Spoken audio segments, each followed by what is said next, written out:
नमस्कार। विक्रमोत्सव के अंतर्गत 3 दिवसीय अनहद नाम से जो संगोष्ठी हो रही है उसका मैं मुख्य संयोजक हूँ। मेरा नाम उमाकांत गुंदेचा है और मैं ध्रुपद गायक हूँ। हमारे ध्रुपद संस्थान की ओर से भी मंगलाचरण के रूप में कार्यक्रम की शुरुआत होगी। दरअसल ये जो विक्रमोत्सव है, यह परिकल्पना हमारे प्रदेश के यशस्वी मुख्यमंत्री माननीय डॉक्टर मोहन यादव जी और श्री राम तिवारी जी, इन दोनों की कल्पना से ही यह संभव हुआ है। आज विक्रमोत्सव पूरे देश में अपनी पहचान बना चुका है। विक्रमोत्सव की विशेषता यह है कि यह सिर्फ एक ही विषय पर केंद्रित नहीं है। हमारे यहाँ जितने भी विषय हैं, चाहे वो नाटक हो, संगीत हो, साहित्य हो या लोक कलाएँ हों, उन सभी पर केंद्रित यह आयोजन एक बड़ा समागम के रूप में होता रहा है और हो रहा है। शुरुआत में यह कम दिनों का होता था, लेकिन आज यह विश्व का सबसे बड़ा समारोह में अपनी गिनती शामिल इसकी होती है। तो मेरी इस विक्रमोत्सव के लिए, आगे के लिए भी बहुत बहुत शुभकामनाएं हैं और यह ऐसे ही फलता फूलता रहे। माननीय श्री राम तिवारी जी और डॉक्टर मोहन यादव जी के निर्देशन में और भी अच्छे कार्यक्रम, अच्छे योजनाएं बनती रहें और संस्कृति के उत्थान और उसके प्रचार प्रसार में कार्य होता रहे। यही मेरी शुभकामनाएं। नमस्कार। Namaskar. I am Ganesh from Bangalore, known as Shatavadhani Ganesh, and this is a great occasion where the Anahata Nada, the unstruck sound, that is the seed of all struck sounds, leading to music and all other varieties of entertainment, education and enlightenment through the 7 notes and the basic 4 rhythms.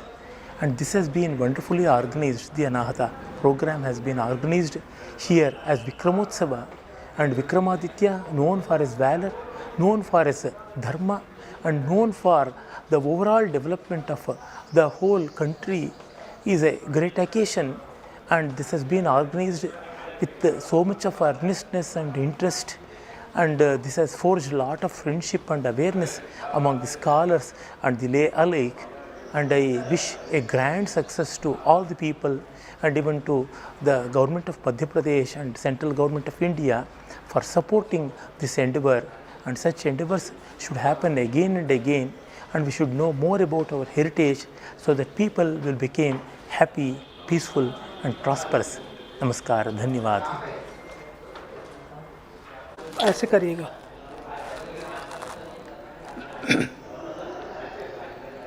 मैं इंद्राणी चक्रवर्ती पुट्टापर्ती आंध्र प्रदेश जो बेंगलुरु के पास है, वहाँ से आई हूँ। मैं वैसे काशी की हूँ और बनारस हिंदू यूनिवर्सिटी से ही अपनी शिक्षा ली है, वहीं जन्मी हूँ। मैं मध्य प्रदेश के साथ मेरा अच्छा संबंध रहा है, क्योंकि यहाँ मैं इंदिरा कला संगीत विश्वविद्यालय की कुलपति रही हूँ और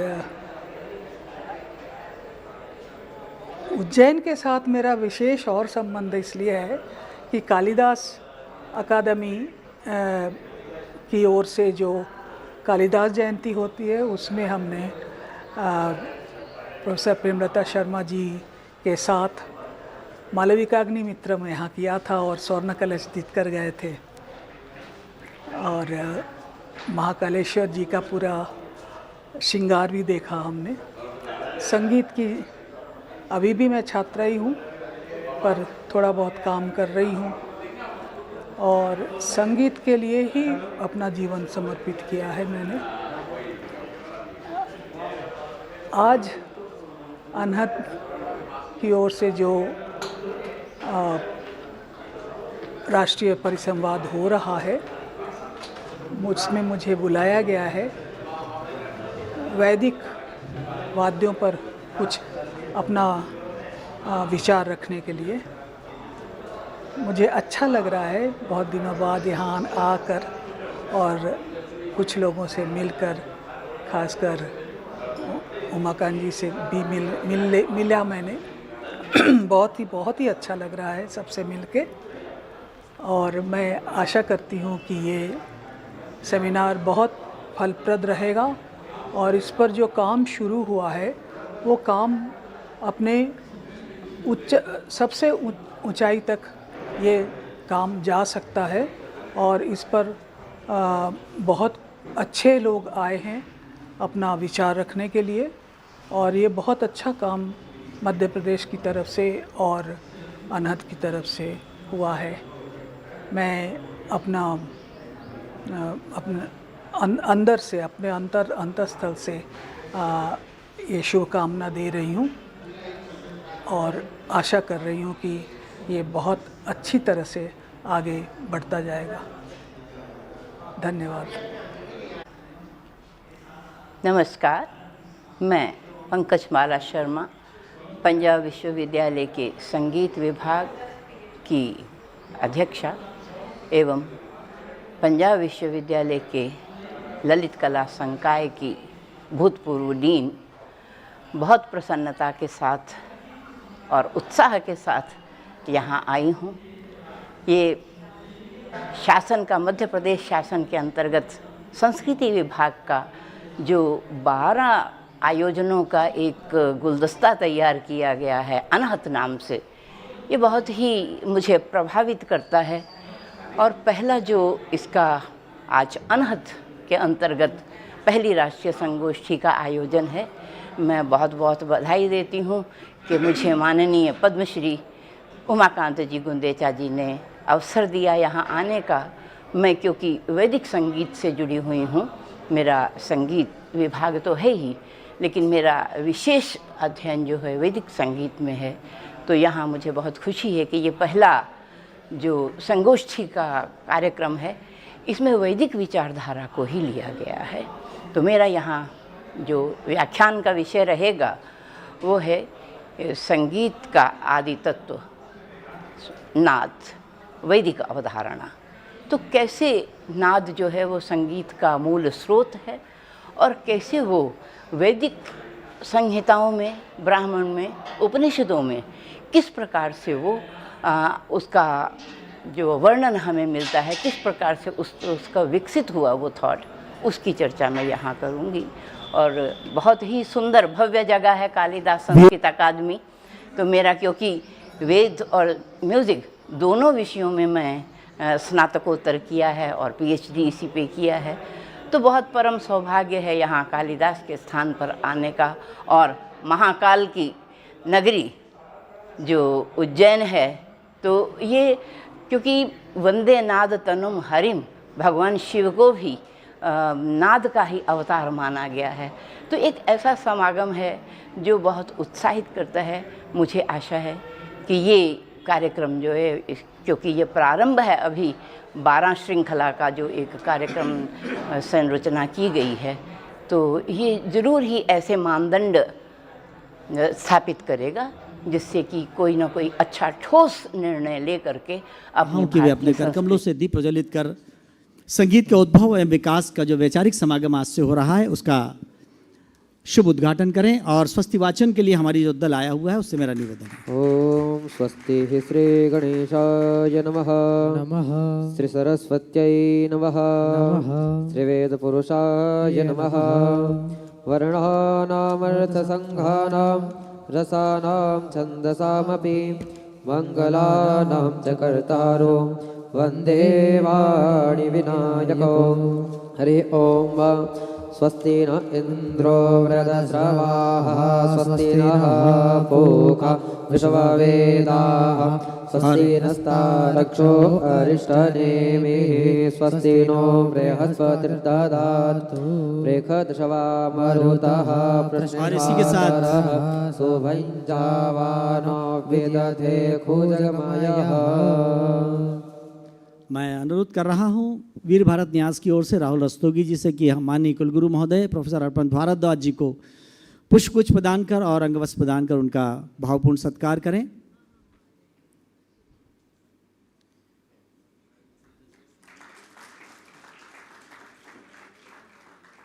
पद्मश्री उमाकांत गुंदेचा जी से मैंने अनुरोध है कि आदरणीय कुलगुरु जी को शाल पहनाकर उनका सत्कार करें। इसी क्रम में ख्यात पुरातत्वविद डॉक्टर रमन सोलंकी जी को पुष्पगुच्छ प्रदान करें।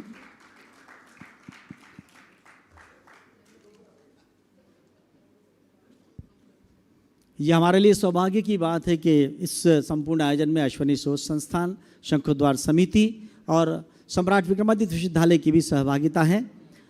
बहुत बहुत धन्यवाद।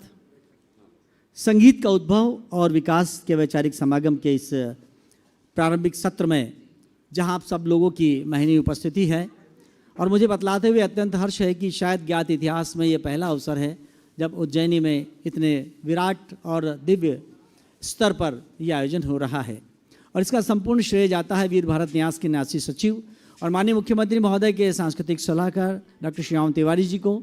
और ये संकल्पना है प्रदेश के यशस्वी मुख्यमंत्री कला और संस्कृति के सार्थवा माननीय डॉक्टर मोहन यादव जी की और इसके दायित्व का निर्वहन के लिए उन वृषभ कंधों की तलाश थी और वो पद्मश्री उमाकांत गुंदेचा जी ने उसको सहर्ष स्वीकार किया। हम उनके प्रति भी स्वागत का भाव अभिव्यक्त करते हैं। और जैसा कि परंपरा है, आज इस संपूर्ण आयोजन की विषय वस्तु, केंद्रीय वक्तव्य, विषय प्रबोधन और विषय प्रवर्तन के लिए मैं उन्हें आमंत्रण दे रहा हूं, जो स्वयं जिनका जन्म उज्जैन में हुआ और बाबा महाकाल के आशीर्वाद से न केवल उज्जैन, न केवल मध्य प्रदेश, न केवल भारत बल्कि पांचों महाद्वीप में, सभी महाद्वीप में जिनके न केवल शिष्य हैं बल्कि भारतीय शास्त्रीय संगीत की परंपरा ध्रुपद को जिन्होंने विश्वव्यापी किया और वैश्विक पटल पर एक ऐसा नाम, ये हमें बतलाते हुए गर्व होता है कि वो उज्जैन से संबंधित है, संबद्ध हैं। तो मैं केंद्रीय वक्तव्य के लिए बहुत आदर के साथ पद्मश्री उमाकांत गुंदेचा जी को यहाँ आमंत्रण दे रहा हूँ।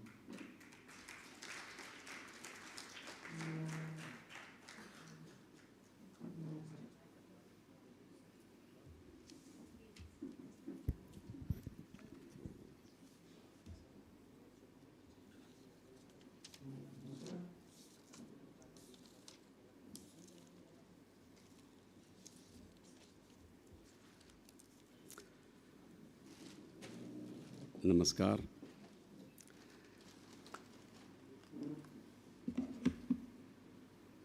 आप सब जो यहाँ पधारे हैं, हमारे मुख्य अतिथि विश्वविद्यालय के कुलपति माननीय अर्पण भारद्वाज जी, वरिष्ठ पुरातत्व अधिकारी डॉक्टर रमन सोलंकी जी, अनहद संगोष्ठी में पधारे हमारे सभी अतिथि विद्वान, पर्यवेक्षक और इस संगोष्ठी में बाहर से आए हुए हमारे जो अलग अलग विश्वविद्यालयों से, विद्यालयों से जो छात्र आए हैं, जो प्राध्यापक आए हैं और संगोष्ठी के इन 5 सत्रों में हमारे मंगलाचरण के सभी कलाकार और जो शाम के हमारे जो कलाकार हैं, उन सभी का मैं इस विक्रमोत्सव में हार्दिक स्वागत करता हूं। अनहद की योजना के बारे में मैं आपको जो है थोड़ा सा विचार आपसे साझा करना चाहता हूं।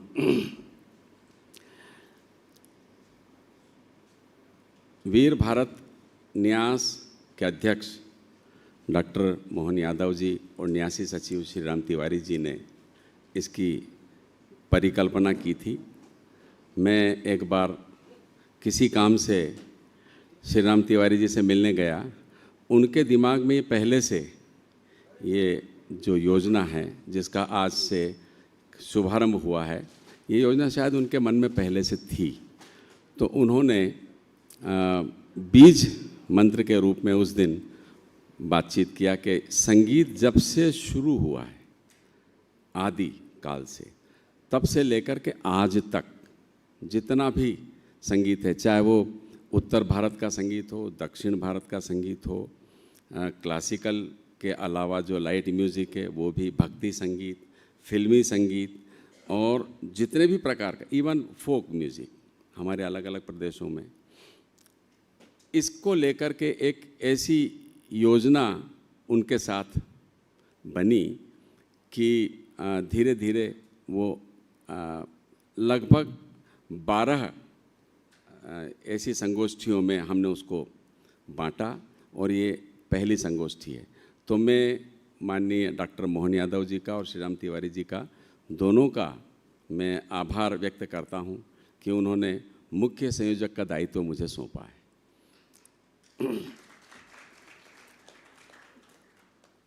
तो ये जो एक लंबी श्रृंखला, देखिए जैसा मैंने बताया कि अब तक का संगीत तो ये बहुत वृहद रूप में इसका जो विचार है वो बहुत ही वृहद है। तो इसलिए अभी हमने इसको वैदिक संगीत तक जो है वो केंद्रित रखा है। ये 12 गोष्ठियाँ अलग अलग शहरों में करने का विचार है और साथ में जो भी विचार मंथन होकर के जो विचार सामने आएगा, जो शोध सामने आएंगे, जो हमारे वक्ता लोग शोध पत्र पढ़ेंगे और मंथन होगा, उस सब को भी एक पुस्तक के रूप में निकालने का विचार है, ताकि आगे आने वाले हमारे शोधार्थी, विद्यार्थी और जो भी संगीत के बारे में जानना पढ़ना चाहते हैं, उनके लिए वो एक रेफरेंस बुक के रूप में काम करे।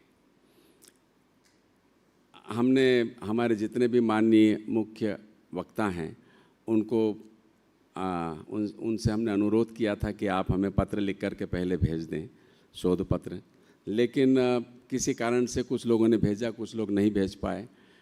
तो इसलिए ये जो पुस्तक का जो हमारा प्रारूप है वो हमने इसको बाद में निकालने का रखा है, क्योंकि सारे पत्र अभी हमारे पास आए नहीं हैं।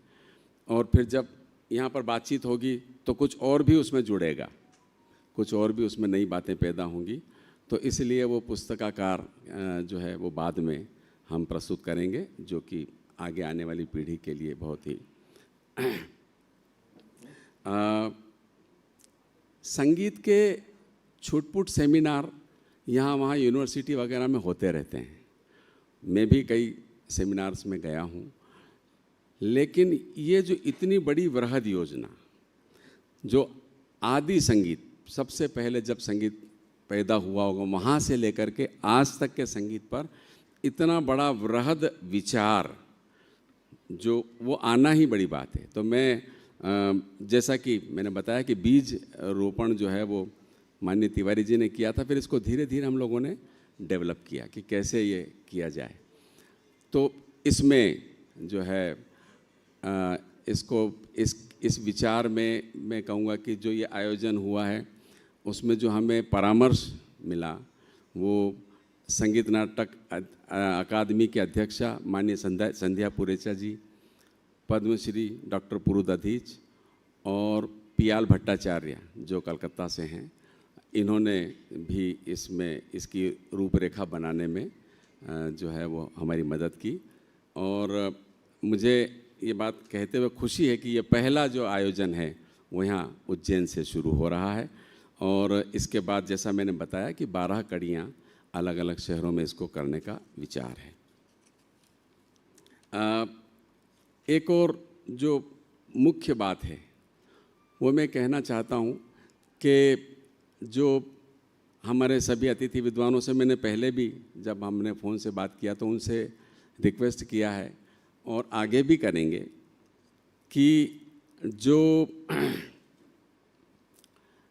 देखिए क्या होता है कि आप सब लोग विद्वान लोग हैं तो निश्चित रूप से आपने पढ़ा है, वो पढ़ कर के जस का तस आप हमें बता दें ये कोई नई बात नहीं है। ठीक है, हमने नहीं पढ़ा, आपने पढ़ा है, वो आपने, लेकिन उसमें क्यों और कैसे, इसके साथ जब हम उसको मंथन करेंगे तो कुछ नया शोध और कुछ नई बात निकल के आएगी। समसामयिक वातावरण उस समय कैसा था उसको भी हम लोग प्रस्तुत कर पाएंगे।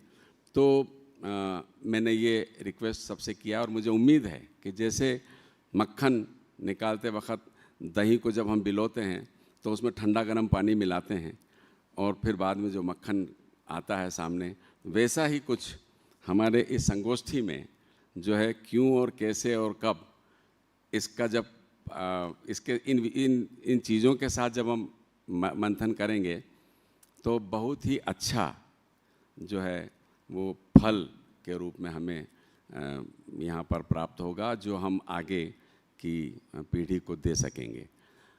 मैं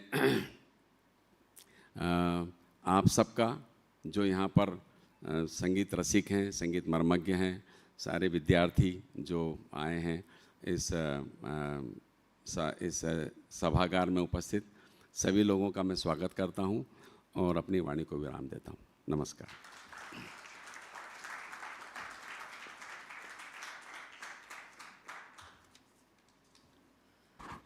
केंद्रीय वक्तव्य के बाद दो महत्वपूर्ण चीज़ें जो आदरणीय पंडित पद्मश्री पंडित उमाकांत गुंदेचा जी ने बताई कि वैचारिक समागम सिर्फ वो नहीं है जो हमने पढ़ा है वो आप यहाँ आकर बता दें, कुछ ऐसा नवनीत निकले ताकि आने वाली पीढ़ी, नव पीढ़ी को उसके प्रेरक आलोक में आगे बढ़ने की प्रेरणा मिल सके।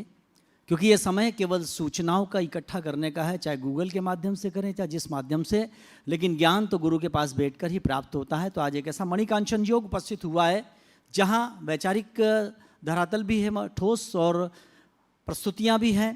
इसके पहले कि मैं मंगलाचरण के लिए कुछ विवरण प्रस्तुत करूं, जो आप पीछे पेंटिंग देख रहे हैं वो बहुत ज़्यादा आबद्ध है संगीत के उस भाव से जो 1700 शताब्दी से 1760 के काल का है।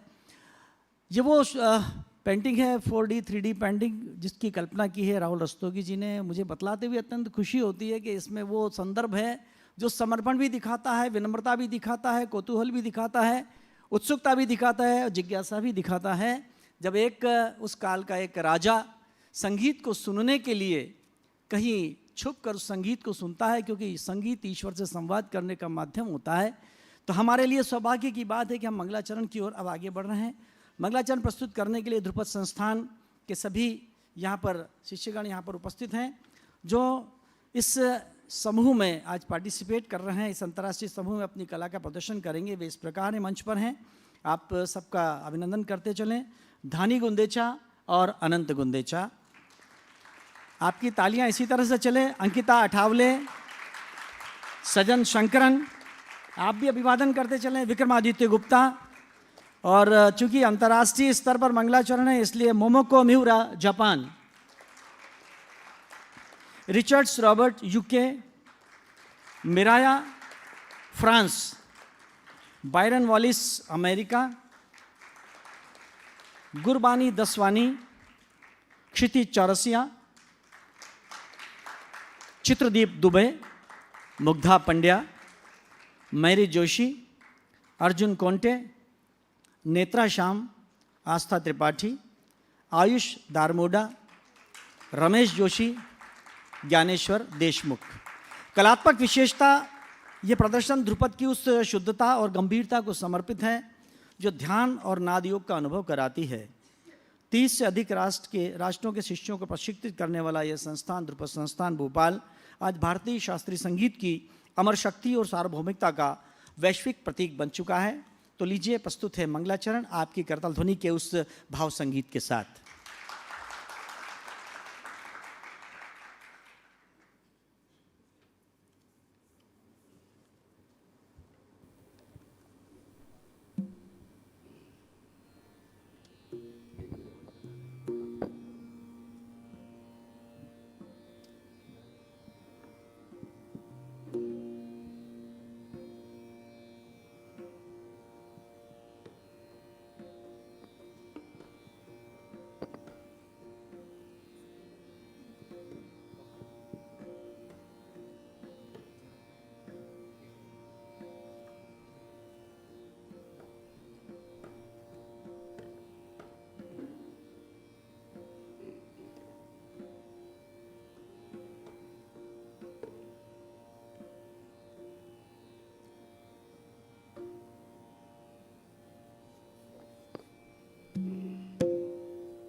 नमस्कार।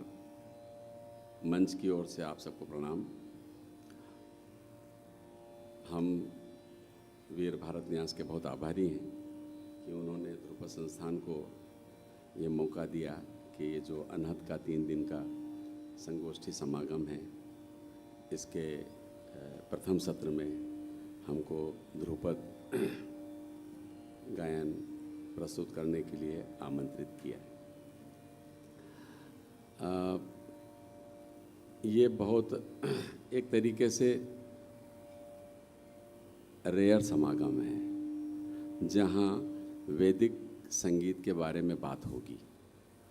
वैदिक संगीत पर केंद्रित यह समागम, और हम जब ये बात करते हैं कि हमारा संगीत, ध्रुपद संगीत सबसे प्राचीन है और वेदों से निकला है, तो वो क्या चीज़ है, इसको हम आज बताने की कोशिश करेंगे कि कैसे निकला और वो क्या चीज़ें हैं जो आज भी हम वैदिक संगीत की फॉलो करते हैं हमारे संगीत में। तो ये थोड़ा सा उसी ढंग से हमारा प्रस्तुतिकरण होगा। देखिए, ध्रुपद का कोई भी घराना हो, चाहे डागर घराना हो, दरभंगा घराना हो, या बेतिया घराना हो, तलवंडी घराना हो, एक और कौन सा घराना, विष्णुपुर घराना हो, या कोई भी, सब लोग जो हैं वहाँ पे देखेंगे कि गाते वक्त सिलेबल्स का यूज़ करते हैं। आ रना ना, तेता रना, री रे रना, री नूम रना ना, सारे घराने। ये एक कॉमन चीज़ है जो ठीक है, कोई अलग ढंग से उच्चारण करता है, कोई अलग ढंग से उच्चारण करता है, लेकिन सिलेबल्स का उपयोग सब करते हैं और सब यही कहते हैं कि यह जो है मंत्र से आया है, हरिओम अनंत नारायण तू ही तरन तारण तू। ये ऐसा कहते हैं और सत्य भी है, लेकिन ये क्यों है, इसको अगर हम देखें या देखने की उसमें कोशिश करें, तो जब मंत्रोच्चार होता है तो उसमें आप देखेंगे कि ज़बान की कंटिन्यूटी है। जब हम मंत्रोच्चार करते हैं, जैसे अभी भी हमारे जो उद्घाटन के समय भी जो मंत्रोच्चार कर रहे थे, तो कंटिन्यूटी रहती है, टंग जो है वो बराबर चलती रहती है, रुकती नहीं है। तो यही जो परंपरा है, ये उसको निभाने के लिए हम आ रा ना, तेता रा, री रे रा, आलाप से लेकर के झाला तक, अंत में द्रुत आलाप तक हमारी ज़बान बराबर चलती रहती है। आप देखेंगे ख्याल में वो ज़बान रुक गई है, ख्याल में आकार में काम होता है, लेकिन हम आ रा ना, ये वही परंपरा है, वैदिक परंपरा जो हम निभा रहे हैं। एक बात। दूसरी बात, जब हम लोग जोड़ करते हैं तो जोड़ में भी जो जैसे वैदिक चैंटिंग होता है, जिस तरीके से अभी आप देखेंगे भी आगे हमारे विद्वान अतिथि यूँ के उसमें शोध पत्र भी हैं और यहाँ पर क्रिया भी उसकी होगी, यानी प्रैक्टिकल भी होगा। तो और आप लोगों ने सबने सुना हुआ भी है, उसमें ऐसा कुछ नया नहीं है। तो वो जो एक चैंटिंग जिस तरीके से होती है, उदात्त, अनुदात्त और स्वरित स्वर में, उसको भी हम कहीं ना कहीं ध्रुपद अंग में उसका उपयोग करते हैं। वो कैसे करते हैं ये भी हम आपको थोड़ा सा बताने की कोशिश करेंगे।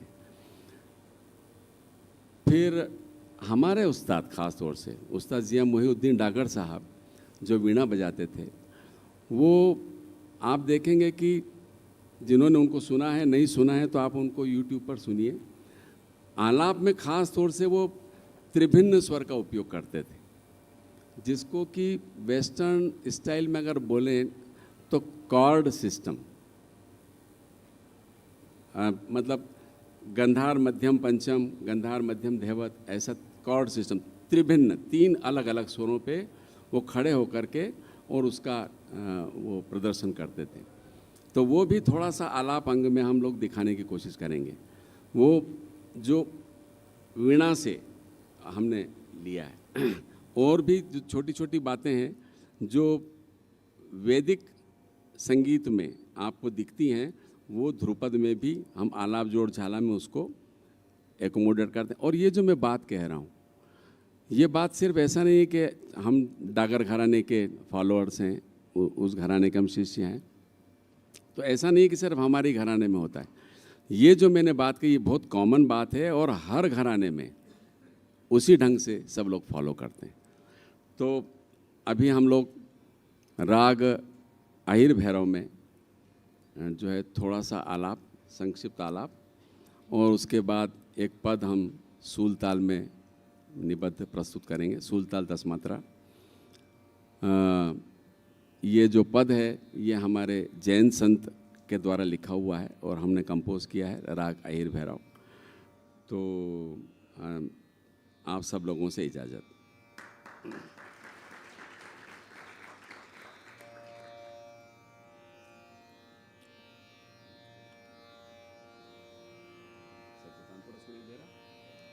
कानपुरा सुनाई दे रहा?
रे र र न न रे र र न र न न र न रि नो रे रे ना र न रे रे र ना र रे रे र न ते द र न रि ना र ना रि रे ना र न रि न र न न न ते त र न न न रि न र न र न र न रि नोम नोम नोम रि नोम र न न ते द र न रि ना र न ना र न ते द र न न रि र र नोम र न न न न न न न न न न न न र नो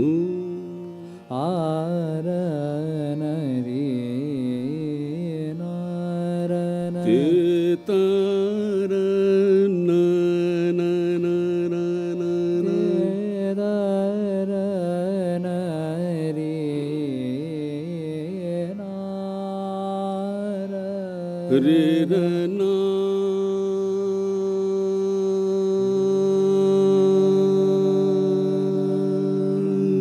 र न न आ र न न ना र न ना र न ते द र न रि रे र नु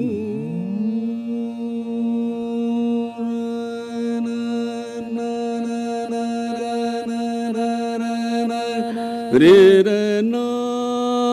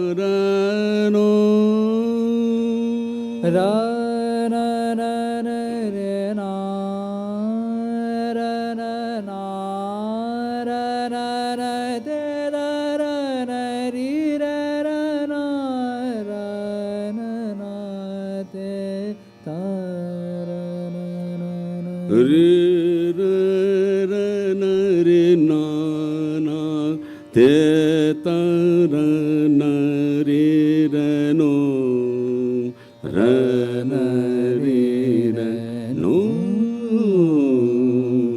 ना ड न न र न र न र न र न र न र न र न र त ना तो न न न र न र न र न र न र न र न र न र न र न आ र न न र न न र न र न run run run run run run run ar run run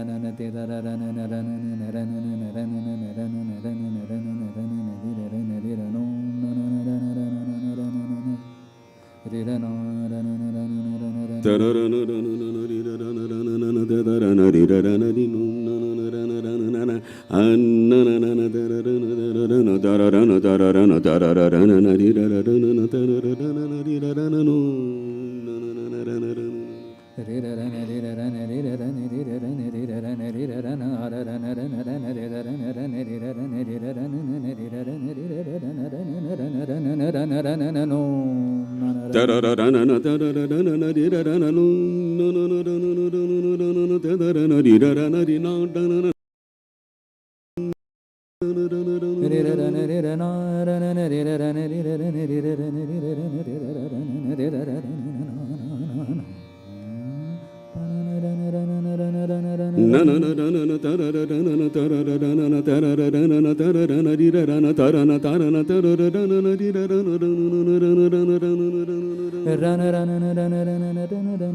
da run run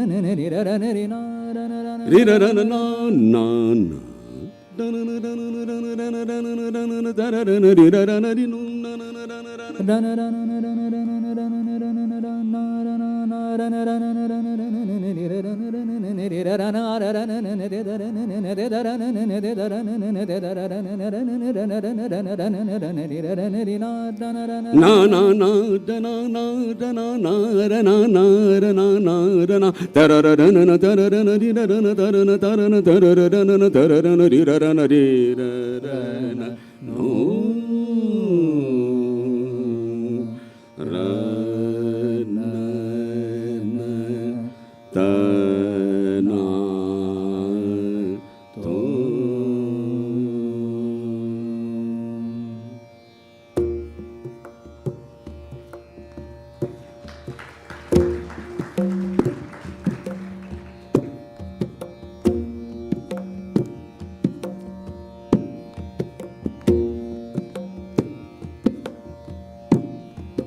Namo Namo Mahavir Namo Namo Mahavir Namo Namo Mahavir Namo Namo Mahavir Namo Namo Mahavir Namo Namo Mahavir Siddharth नंदन सिद्धार्थ नंदन दुख भंजन सागर समगंभीर नमो नमो महावीर नमो नमो महावीर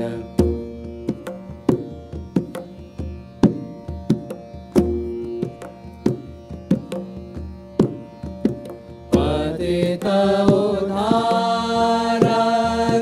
पतित उद्धारक भव भय तारक भव भय तारक ज्ञान प्रदाता ज्ञान प्रदाता मेरु सम मन धीर नमो नमो महावीर नमो नमो महावीर सिद्धार्थ नंदन सिद्धार्थ नंदन दुख भंजन सागर समगंभीर नमो नमो महावीर नमो नमो महावीर नमो नमो नमो नमो नमो नमो महावीर।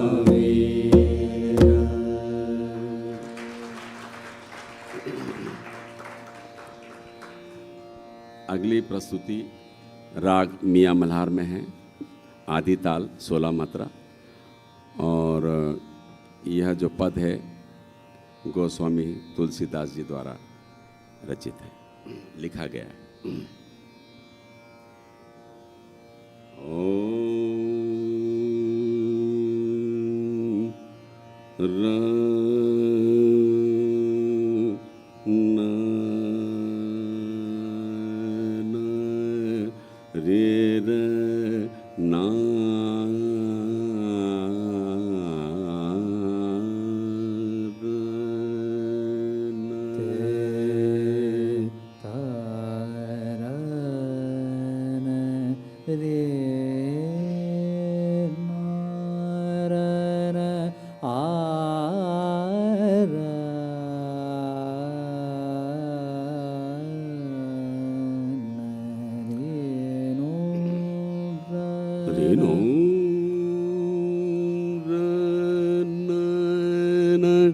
ते तारा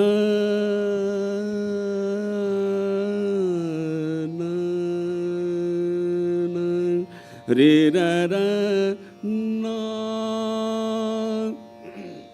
ना रा ना ना ना ना ते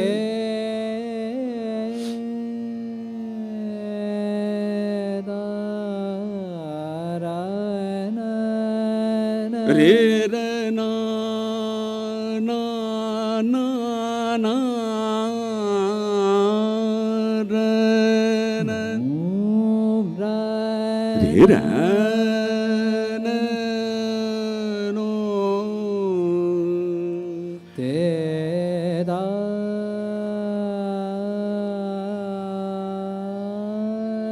रा न रे र ना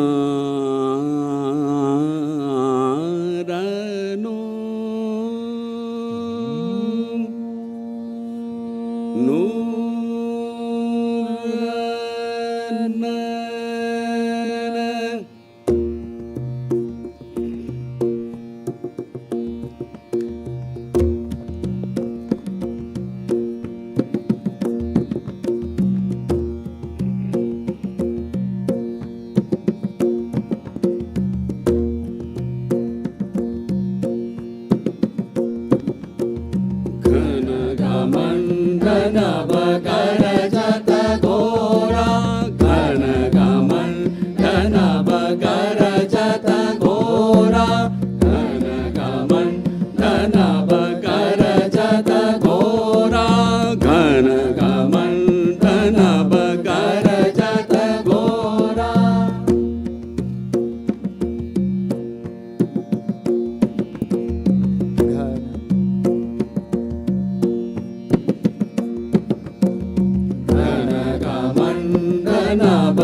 गरजत घोरा प्रियाहीन डरपत मन मोरा प्रियाहीन डरपत मन मोरा दामिनी दम करहन घन माही दामिनी दम करहन घन माही खल के प्रीति जता थिर नाही खल के प्रीति जथा थिर नाही परसहि जलद भूमि नियराय परसहि जलद भूमि नियराय जथा नवहि बुध विद्या पाए जथा नवहि बुध विद्या पाए बूंद आघात सहहि गिरि कैसे बूंद आघात सहहि गिरि कैसे कल के बचन संत सह जैसे कल के बचन संत सह जैसे क्षुद्र नदी भरी चलितो राई क्षुद्र नदी भरी चलितो राई जस तोरे उदन खलइत राई जस तोरे उदन खलइत राई भूमि परत भाढ़ावर पानी भूमि परत भाढ़ावर पानी जनु जीवहि माया लपटानी जनु जीवहि माया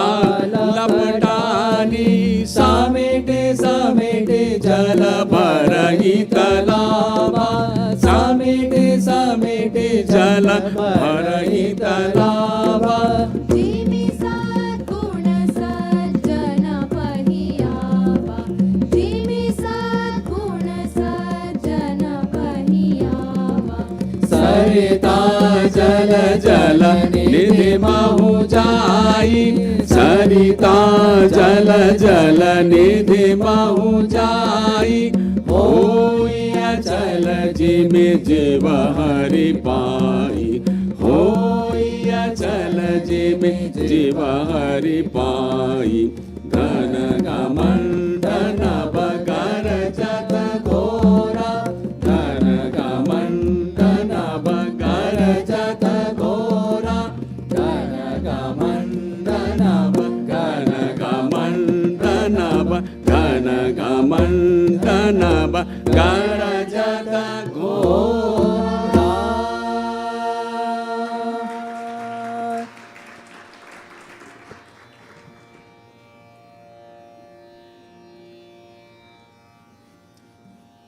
अब हम लोग राग भैरवी में एक पद प्रस्तुत करेंगे। सूल ताल में निबद्ध है, 10 मात्रा। ये कबीरदास जी का पद है। आप देखेंगे कि हमने सारे जो पद हैं ये संतों के पद लिए हैं। शुरू में एक हमारे जैन संत जो हैं उनका पद था, उसके बाद फिर कबीरदास जी, तुलसीदास जी। तो ये जो पद है ये राग भैरवी में हम सब माही सकल हम माही, हम थे और दूसरा नाही, कबीरदास जी का ये पद सूलताल।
अपना आप लखावा, हम ही अपना आप लखावा। हम सब माई, हम सब माई, सकल हम माई, सकल हम माई। हम थे और हम थे और दूसरा नाही। हम सब माई, हम सब माई, हम सब माई, सब माई, सब माई।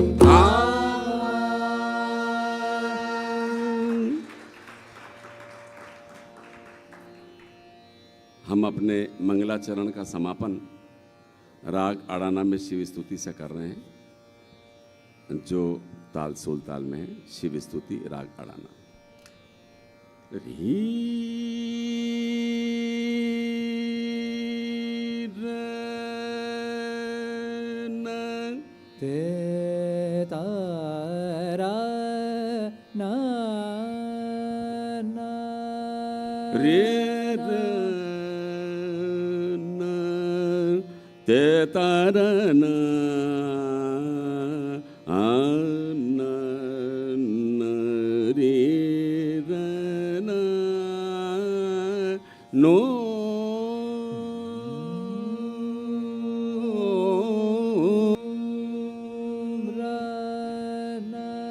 रे न र न आ न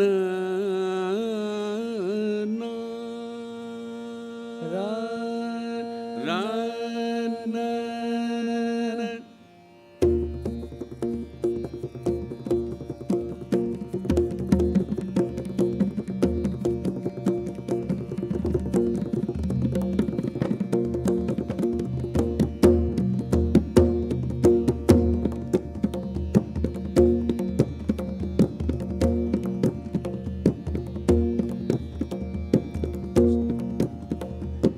शिव शिव शिव शिव शिव शिव शिव शिव शिव शिव शिव शिव शिव शिव शिव शंकर आदिदेव शंकर आदिदेव शंभु भोलानाथ शंभु भोलानाथ योगी महादेव योगी महादेव शिव शिव शिव शिव शिव शिव शिव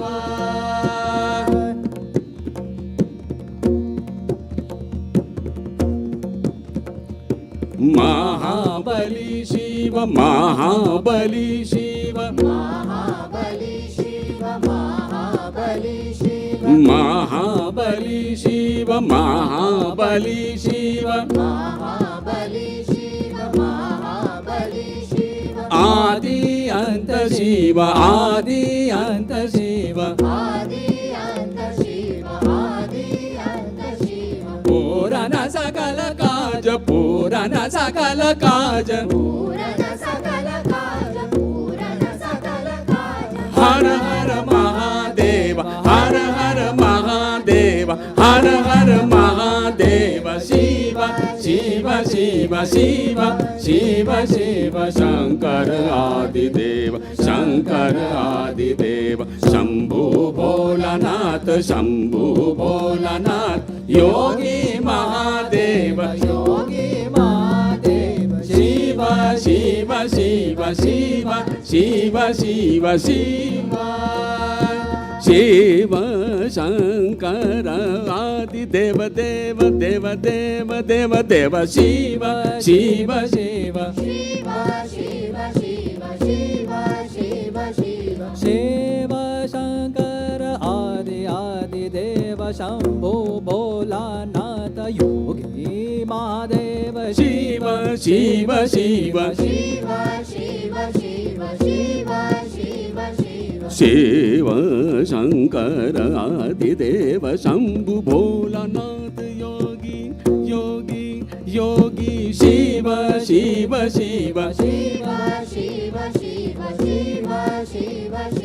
महाबली शिव महाबली शिव महाबली महाबली महाबली शिव महाबली महाबली महाबली शिव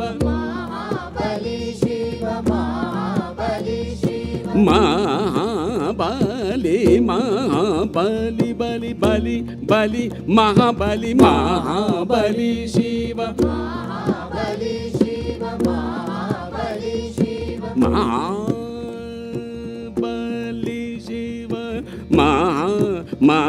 महाबली शिव महाबली शिव महाबली शिव महाबली बलि बलि बलि शिव महाबली बलि शिव महाबली शिव महाबली शिव आदि अंत शिव आदि अंत शिव पूरण सकल कार्य पूरण सकल कार्य हर हर महादेव हर हर महादेव हर हर महादेव शिव शिव शिव शिव शिव शिव शंकर आदिदेव शंकर आदिदेव शंभु भोलानाथ शंभु भोलानाथ योगी महादेव शिव शिव शिव शिव शिव शिव शिव शिव शिव।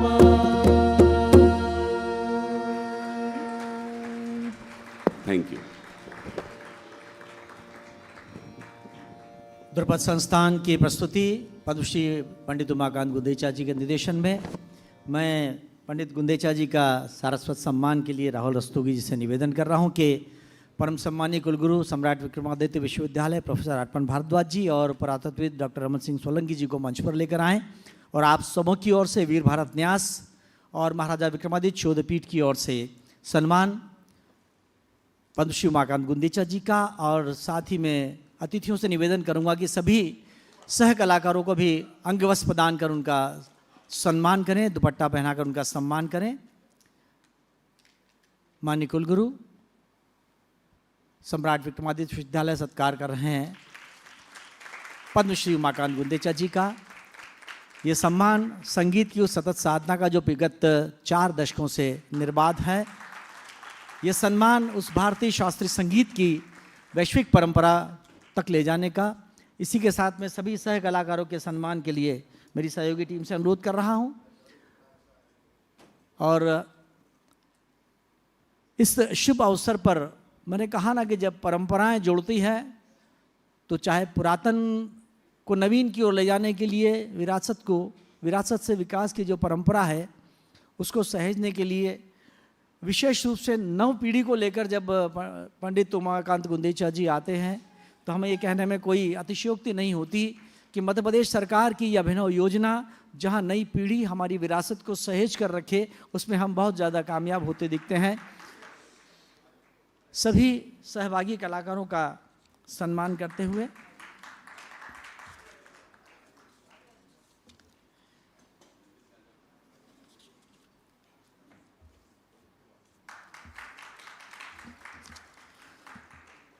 जैसा कि आपको विदित है, पद्मश्री पंडित उमाकांत गुंदेचा जी भारतवर्ष ही नहीं विश्व का ऐसा कोई सम्मान नहीं है जो उनके खाते में नहीं है, बल्कि तमाम सहरे के मोरपंख उनके उस पगड़ी में है जो भारतीय शास्त्रीय संगीत की पगड़ी उनके सर पर है, आसीन है। और हमारे लिए उज्जैन वासियों के लिए गौरव की बात है। शने शने सभी कलाकारों का सत्कार। ये दल था द्रुपद संस्थान भोपाल का।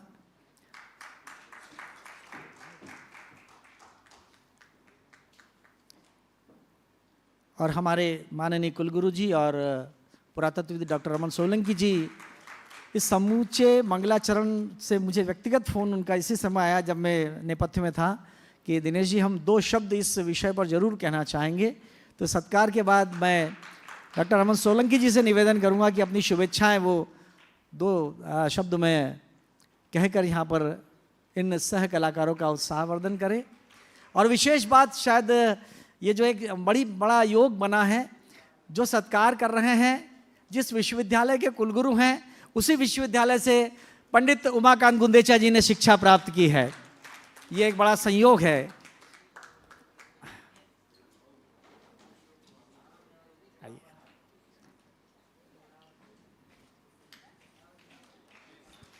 सभा मंडप में जहां सुश्री इंद्राणी चक्रवर्ती जी विराजित हैं, डॉक्टर सत्यशील देशपांडे जी हैं, शताब्दानी डॉक्टर आर गणेश जी हैं जो पद्म पुरस्कार से सम्मानित हैं, और पूर्वी मेहता जी हैं। मैं उनकी उपस्थिति को भी रेखांकित करता हूं। सभी कलाकार आज आ जाए एक स्मृति चित्र के लिए। और मेरा सौभाग्य है कि पंडित उमाकांत गुंदेचा जी मेरे सहपाठी रहे हैं, इसलिए मुझे अतिरिक्त उत्साह है इस बात को लेकर, अत्यंत उत्साहित हूं मैं भी।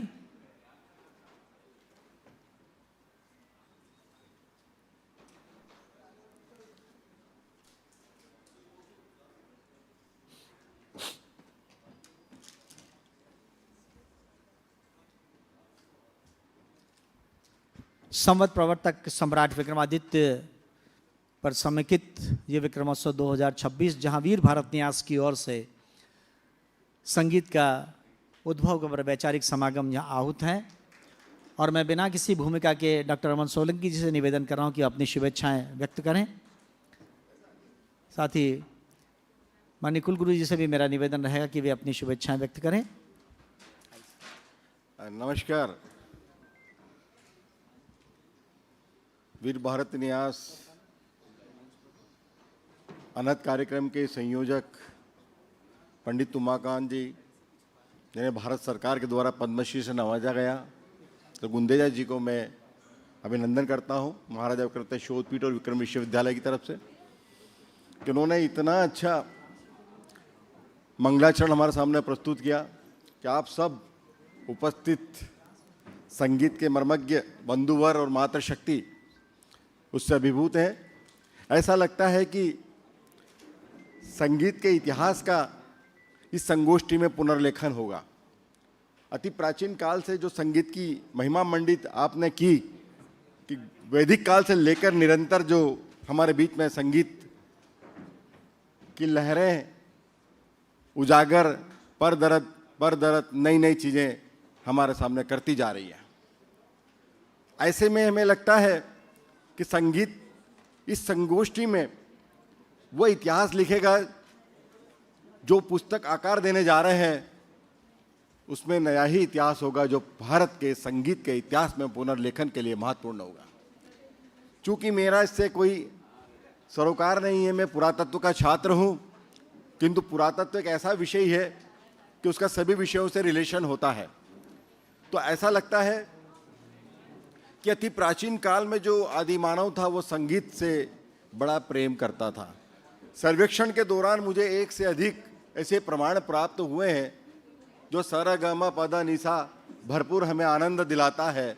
और सबसे पहले जब मैं सर्वेक्षण कर रहा था, मालवा का सबसे बड़ा फॉरेस्ट एरिया है देवास जिले का खातेगांव कंदोद वाला एरिया, वहाँ पर हम देखते हैं नर्मदा माई का जो बेक एरिया है जहाँ वाटर आकर रुक जाता है, उस पर 7 पहाड़ बने हुए थे, जिसे अगर आप लोग जानते हो तो उसे कावड़िया पहाड़ के नाम से जाना जाता है। कावड़िया पहाड़ आज की स्थिति में जब मैं सर्वे कर रहा था तब एक ही पहाड़ था, वहाँ 7 पहाड़ हुआ करते थे। पहाड़ से आसे बड़ा टीला आप सब लोग जानते हैं, मुझे उसे परिभाषित करने की आवश्यकता नहीं है। जब पहाड़ के ऊपर पहुंचा तब देखा कि वहाँ पर असंख्य यानी कि मैं नहीं कह सकता कि उनकी संख्या कितनी होगी, अरबों की संख्या में गिने जा सकते ऐसे पहाड़ पर रखे हुए स्टोन, और वो स्टोन भी कैसे लॉकिंग सिस्टम में जमे हुए हैं। वाटर को रोकने के लिए पहाड़ बनाए होंगे। कहानियाँ, किंवदंतियाँ, कथानक अनेक प्रकार की बातें कहती हैं कि नर्मदा माई से शादी करने के लिए महाभारत काल में भीम ने एक प्रतिज्ञा की थी कि मैं नर्मदा को रोकूंगा और शादी करूंगा, क्योंकि उनका अपनी प्रतिज्ञा थी मैया की। तो उस प्रतिज्ञा को तोड़ने के लिए भीम की एक कथा वहाँ पर है। वो ऐसा कहा जाता है कि वो पूरी नहीं हुई और पहाड़ अधूरा रह गया, नर्मदा माई को रोक नहीं पाया भीम।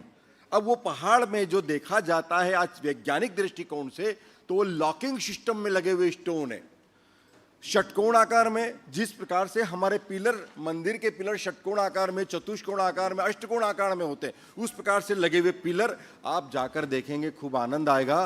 प्रत्येक पिलर में संगीत निकलता है।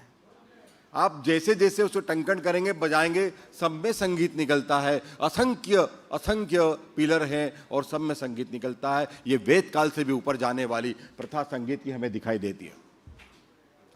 दूसरी एक और जब सर्वेक्षण करने के दौरान मेरे सामने आया, वो आप जानते हैं, अब औरंगाबाद जिले का अजंता गुफाओं का पिलर, जब अंदर स्तूप के सामने हम जाते हैं तो पिलर को जैसे जैसे बजाएंगे उसमें से वो जिस प्रकार से अभी यहाँ पे ढोलक की थाप की आवाज़ आ रही थी, उस पीलर में से संगीत निकलता है। ये एक तमाशा नहीं है, ये जीता जाता संगीत का अति प्राचीन उदाहरण हमारे सामने आता है। तो इसे लयबद्ध किया है हमारे संगीतज्ञों ने। तीसरा उदाहरण हमारे सामने आता है उज्जैन का। आप सब यहाँ के बाशिंदे हैं, आप जाकर देखिए गढ़कालिका परिक्षेत्र में, जहाँ पर विष्णु चतुष्टिका नामक एक स्मारक है मध्य प्रदेश पुरातत्व विभाग का। वहाँ पर एक चतुष्टिका विष्णु की, जिसमें अनिरुद्ध, प्रद्युम्न, सांब और वासुदेव की प्रतिमा है। ये चारों प्रतिमा एक स्टोन को काट कर बनाई गई हैं। चारों के हाथ में आयुध हैं, सभी को बजाने से संगीत निकलता है। ये उज्जैन की घटना है। ऐसी अनेक संगीत निकलने वाली, पत्थर की घटनाएं हमारे सामने, प्रस्तर पर निकलने वाली घटनाएं हमारे सामने आती हैं। उनको गुंदेचा जी इस वेद काल से ऊपर ले जाएंगे और संगीत का नया इतिहास जहाँ से प्रभावित होगा। इस समय आपने मेरी बात सुनी है, आप सबको मैं धन्यवाद ज्ञापित करता हूँ। आदरणीय मेरे दिग्गज जी ने मुझे यहाँ बुलाया, मैं दिनेश दिग्गज जी का भी हृदय से आभार व्यक्त करता हूँ। जय हिंद, जय भारत। इसके पहले कि मैं पंडित अर्जुन भारद्वाज जी को यहाँ आमंत्रण दूँ, कुलगुरु सम्राट विक्रमादित्य विश्वविद्यालय प्रोफेसर अर्पण भारद्वाज जी, जो हमारे इस संपूर्ण आयोजन में सहभागी भूमिका में हैं, शुभकामनाएं प्रकट करने के लिए अनहद में मैं आमंत्रण दे रहा हूं माननीय वाइस चांसलर यूनिवर्सिटी के प्रोफेसर अर्पण भारद्वाज जी। आप सभी को मेरा सादर नमस्ते। इस अभूतपूर्व सुबह मैं कहूँगा, सुबह इसलिए क्योंकि यह एक नींद से जगाती है। यह हमें जोड़ती है उन बातों से जिनसे हम बने हैं, जिनसे हम गढ़े हैं, जिनसे इस सृष्टि का निर्माण हुआ है। यह जो संगीत है, इसके बारे में यद्यपि आप सभी मुझसे अधिक इस विषय में जानकार हैं, लेकिन मैंने कहीं पढ़ा था कि देव गण जो हैं, देव और देवता जो हैं, वे अपनी बात संगीत के माध्यम से कहते हैं। ऐसा जब मैंने पढ़ा तो मुझे कुछ चित्र उभर कर आए। मुझे चित्र याद आया श्री कृष्ण का, जिनके हाथ में बांसुरी है। मुझे चित्र याद आया माँ सरस्वती का, जिनके हाथ में वीणा है। मुझे चित्र याद आया शंकर महादेव, जिनको अभी हमने साक्षात यहाँ पर देखा, उनके हाथ में डमरू है। मुझे लगता है कि यह जो संगीत है, शायद यह संगीत ही जिस कंपन से ये उत्पन्न होता है, वह कंपन ही शायद ब्रह्मनाद है। इस आयोजन का नाम है अनहद। और मुझे लगता है कि आज यद्यपि हमारे सबके हृदय में विराजित हैं, उज्जैन वासियों के तो विशेषकर मैं कहूँगा कि बाबा महाकाल उनके हृदय में होते हैं, लेकिन अगर फिर भी आज आप उनका दर्शन करने से चूक गए थे, तो अभी ध्रुपद संस्थान ने आपको दर्शन करवाए, बाबा के दर्शन करवाए, बाबा तुलसीदास के दर्शन करवाए, जैन संतों के। मुझे लगता है यह जो कुछ अभी पिछले आधा घंटा 1 घंटे में घटित हुआ, यह हम सबके जीवन की धरोहर है। मैं निजी तौर पर भी आदरणीय उमाकांत गुंदेचा जी को जानता हूँ इस नाते कि वे इसी नगर के एक बहुत ही प्रतिष्ठित महाविद्यालय के पूर्व विद्यार्थी हैं। वहाँ से वे आते हैं विज्ञान के स्नातक होकर के।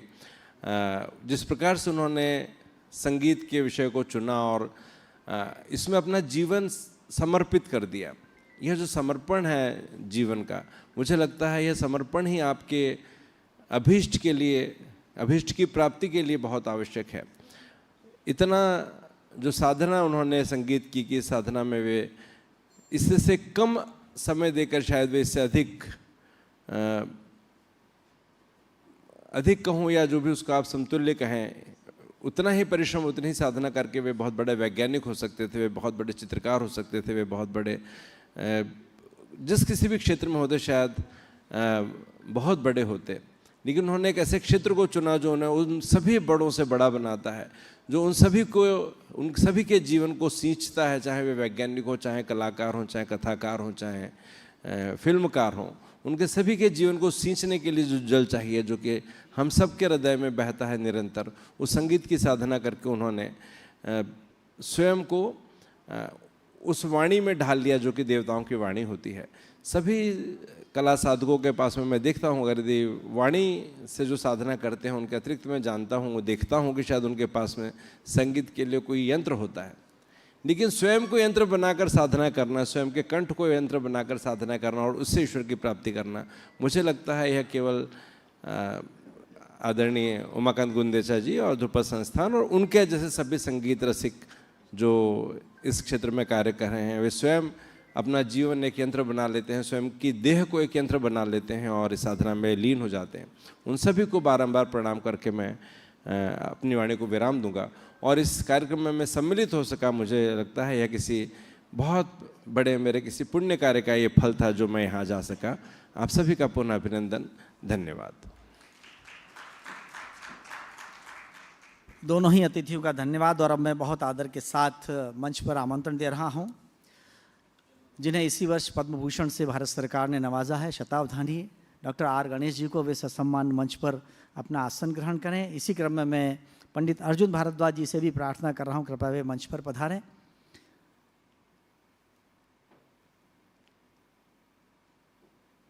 संगीत के इतिहास का पुनर्लेखन जब हमारे साथ देश के इतने बड़े पुरातत्वविद थे, उन्होंने कहा कि जब यहाँ से इस वैचारिक समागम से जो नवनीत निकलेगा वो कहीं ना कहीं इस बात को इंगित करेगा, जिस तरह भारत के इतिहास का पुनर्लेखन हो रहा है उस तरह संगीत के इतिहास का पुनर्लेखन होगा।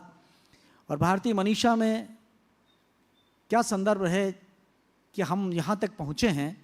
मैं बहुत आदर के साथ दूसरे सत्र के इस सत्र के क्षमा करें इस सत्र के अतिथि विद्वानों को मंच पर आमंत्रण दे रहा हूँ और राहुल रस्तोगी जी से निवेदन करूंगा कि अतिथियों का मंचासीन करें और दोनों ही अतिथियों का, विद्वानों का अंगवस्त्र और श्रीफल और पुष्पगुच्छ प्रदान कर उनका सम्मान करें। आज के इस क्रम में सबसे पहले पंडित अर्जुन भारद्वाज जी जो शास्त्रीय संगीत ऐसा अच्छा, अरे क्या बात है, ये होती है गुरु शिष्य परंपरा। एक बार तालियां बजा दीजिएगा। मैं संकोच कर रहा था क्योंकि क्रम क्षमा करें। मैं उनका परिचय बहुत नटशेल में देने की कोशिश करता हूं। पद्म भूषण शतावधानी आर गणेश जी भारत के अग्रणी संस्कृत कवियों और विद्वानों में से एक हैं। वे भारत की सांस्कृतिक विरासत और विभिन्न विषयों पर अपना गहन लेखन और व्याख्यानों के लिए विश्वविख्यात हैं। आपको अवधान कला में महारत है। आप अवधान कला के निष्णात विशेषज्ञ हैं। अष्टावधान में वे 8 प्रश्नकर्ताओं और शतावधान में 100 प्रश्नकर्ताओं का एक साथ सामना करते हैं। इस दौर में वे पूछे गए प्रश्नों के उत्तर में तत्काल छंदबद्ध कविताएं एक्सटेम्पोर पोएम्स रचते हैं। काव्य संबंधी चुनौतियों और मैजिक स्क्वायर जैसी पहेलियों को वे हल करते हैं। मानसिक एकाग्रता जो इस समय युवा पीढ़ी के लिए सबसे ज़्यादा आवश्यक है, नितांत आवश्यक है, उस पर आप अधिकृत रूप से या यहाँ तक कि बल्कि बजने वाली घंटी तक का हिसाब सटीक रखते हैं। आप संस्कृत, तेलुगु और कन्नड़ में अवधान प्रस्तुत करते हैं और उन्हें कन्नड़ में इस कला को पुनर्जीवित करने का श्रेय दिया जाता है। मैं चाहूँगा कि इस पर एक करतल ध्वनि से आप आदरणीय आर गणेश जी का सत्कार करें। बहुभाषी विद्वता की यदि मैं बात करूं तो वे कई भाषाओं के ज्ञाता हैं, जिनमें संस्कृत, पाली, प्राकृत, कन्नड़, लैटिन, ग्रीक, इतालवी, तेलुगु, तमिल, हिंदी, मराठी शामिल हैं। उनका ज्ञान भारतीय आध्यात्मिक और सांस्कृतिक ग्रंथों के विशाल सागर तक फैला हुआ है, जैसे उपनिषद और बाद की स्मृति ग्रंथ, वेदांग और नाट्यशास्त्र जैसे शास्त्रीय कला ग्रंथ, संस्कृत और कन्नड़ का शास्त्रीय महत्व। जहाँ तक मैं सम्मान की फहरिस्त अगर पढ़ूंगा तो शायद सूरज आज अस्त होने की ओर आ जाएगा, लेकिन फिर भी शिक्षा आपने मैकेनिकल इंजीनियरिंग के धातुकर्म में, मेटलर्जी में आपने स्नातकोत्तर डिग्री प्राप्त की है और इसी के साथ हम्पी विश्वविद्यालय ने उनके शोध प्रबंध कन्नड़ में अवधान कला के लिए उन्हें डीलिट की उपाधि प्रदान की है। इसके अतिरिक्त तुमकुर विश्वविद्यालय ने उन्हें मानद डॉक्टरेट डीलिट की उपाधि से सम्मानित किया है। संस्कृत भाषा में उनके उत्कृष्ट योगदान के लिए भारत के राष्ट्रपति द्वारा इसी वर्ष आपको पद्म भूषण से सम्मानित किया गया। हम गौरवान्वित हैं उन्हें अपने बीच पाकर। मैं बहुत आदर के साथ उन्हें यहाँ पर मंच पर अपने विषय पर केंद्रित व्याख्यान के लिए आमंत्रण दे रहा हूँ। शतावधानी Padma Bhushan doctor R Ganesh ji.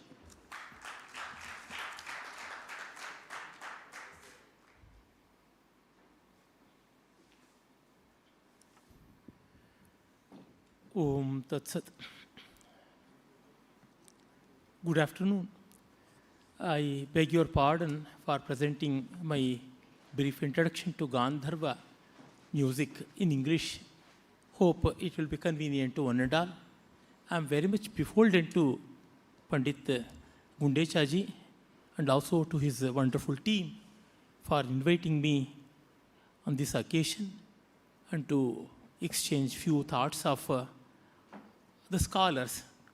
It's not my thought, nothing original of mine. How this aspect of Gandharva has been developed and a brief history of that and how important it is, a few things about that will be told. Hope everybody can understand English, is it not? अंग्रेजी भाषा का परिचय सब कुछ लोगों का है ना? हाँ. The word Gandharva has come from Gandharva. We all know Gandharvas are celestial deities who are known for music, and also the Apsaras, their counterparts, they were adept in dance. Everywhere we come to know about their prowess in music. And this has been quite ancient, and in the Vedic literature itself we come to know about wonderful Gandharvas. There are very many Gandharvas, starting from the number 11 and then to almost a few thousands, we have many Gandharvas. For example, there are Saptavimshatihi Gandharvaha, 27 Gandharvas, and also their number goes to 6,333 in the Atharva Veda. Like that, we have number of Gandharvas. And these Gandharvas are associated with beautiful voice. In the Vedic literature, we have some equation with the mellifluous voice of women being associated with Gandharvas. In the Surya Savitri Vivaha Sukta, which is well known in the 10th mandala of Rigveda, Surya Savitri, daughter of Prajapati, will be interacting with the Gandharvas, and then Soma, and then with the Agni, and lastly with the Somaraja. This is how Soma Pratamo Vivide Gandharvo Vivida Uttaraha Tritiyo Agnishte Patisturi Yaste Manushya Jaha. This is how the mantra goes. Vivide Somaha Prathamam. Soma, known for purity, and Gandharva, known for melody, and then Agni for brightness, brilliance. Like that, these three people, they bless the bride, and lastly, the human husband will be taking hold of her hand and getting married with her. And here, from this time onwards, we get to know that the Gandharvas are associated with the beautiful voice, the feminine voice known for melody. In the Aitareya Brahmana, that is the next part of Rigveda Samhita, it is said, Stri Kamavai Gandharvaha. Gandharvas are fond of women, means the feminine melody is very much endearing to Gandharvas. And Yoshit Kamavai Gandharvaha, another statement also. Tasmat Gayantam Striyaha Kamayante. Sayanacharya, the great commentator of the Vedic literature, he says that Stri Kamaha Vai Gandharvaha. It should not be misunderstood that Gandharvas are after women. It should be taken that Gandharvas are after melody, and melody is essentially feminine in nature. Indian art is essentially feminine. For that matter, art itself is feminine. If meters, chandas, they took different forms of birds and they flew to catch the Soma and snatch away that. The same story is being presented in the Puranas, including the Itihasa Mahabharata, where Garuda will be going to the heaven and he will be taking away the Amrit or the divine elixir. The story is being adopted from the Vedas. And while flying, all these chandas, Jagati, Pankti, Trishtup, Anushtup, like that, more than 7 meters, they flew.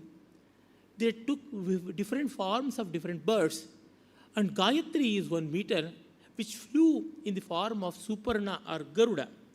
And the same story occurs in the Puranas, where Garuda himself, he flew. And while flying, all other meters, all other chandas, they, because of their heaviness of gurus and lagus, the number of syllables which are present in any meter, they could not attain that height. They withered away. And few of the syllables, they fell down. And Suparna Rupa Gayatri Gayatri taking the form of Garuda, it was successful not only taking the celestial Amrita or ambrosia from the heaven, it also took away the few syllables which were dropped midway. That is how Gayatri earlier, which had only 4 letters, it became 8-lettered one. 3 from Jagati and 1 from Trishtup. It is a symbolic representation. A very eminent musicologist from Karnataka, unfortunately, who is not with us, who existed in the second half of 20th century and earlier part of 20th century, that great musicologist and also danceologist, Dr. R. Satyanarayana, a great Srividyopasaka also, he opines that this story has a symbolic representation of oldest music earlier had only 4 swaras, and later it got added with the other 4 swaras. 4 swaras means completing one octave, 4 plus 4, sa to sa. Before that, we have 7 swaras, sa, ri, ga, ma, pa, da, ni, and then the shadja of the higher octave. This is how it has connection with the music. And then it is also said that the Suparna, Garuda, the form of Gayatri, it gained supremacy, and Gayatri's etymology is Gayantam Trayate iti Gayatri, that divine force which protects those who sing. And this is how Gayatri is associated with music. Gai Shabdani is the root with which the Gayatri, from which the word Gayatri has emerged. And Vagvai Gayatri, the very utterance, very sound itself is Gayatri. Among all the Vedic mantras, Gayatri is held supreme. It is the name of a deity, name of a mantra, and name of a meter as well. This is how we have the Devata Rupa, Mantra Rupa, and Chando Rupa. And in the case of Chandas, we get to know about the Talas. 8 syllables per foot. It means 8 count. The primary count of Aditala can be recognized in this meter itself. This is how Ra Satyanarayana makes an equation of Gayatri with the earliest musical form. And then it is also said Vagvai Bharati. In the Vedic literature, we have an equation of Aditya and Bharata, and then Savitri with Bharati. Bharatasya iyam Bharati, Bharata Aditya, tasya bha Bharati. This is a line from Nirukta of Yaskacharya. Accordingly, sun's brilliance is equated with the feminine force Bharati, and Bharati also means speech. Brahmi tu Bharati, Bhasha, Girvag, Vani, Saraswati. So says the Amarkosha. And then Gandharvas are associated with horses also. In the Amarkosha it is said, Vajir, Vaharva, Gandharva. While giving synonyms of horses, we have Gandharva is one name given to horse, one synonym of horse. And we get to know from our Puranas that Tumburu, the renowned singer, had the face of a horse. And in the Avestan literature, that is the Zend-Avesta of the ancient Persians, who went from India to the contemporary Iran, modern Iran, they went there, and they too have the same symbolism, and the very word Gandharva is also present in Zend-Avesta. And these Gandharvas, Apsarasas, Kinnaras, and Kimpurushas, they are all known for the features of fine arts. Geetam, Nrittam, Tatha, Vadyam, Trayam, Sangeetam, Uchyate. So the ensemble of music and instruments, along with the dance, it becomes Tauryatrika. The Kinnaras, one forms of demigods, as we call in the modern parlance, or the Devata Bheda, as it is called in our Puranas.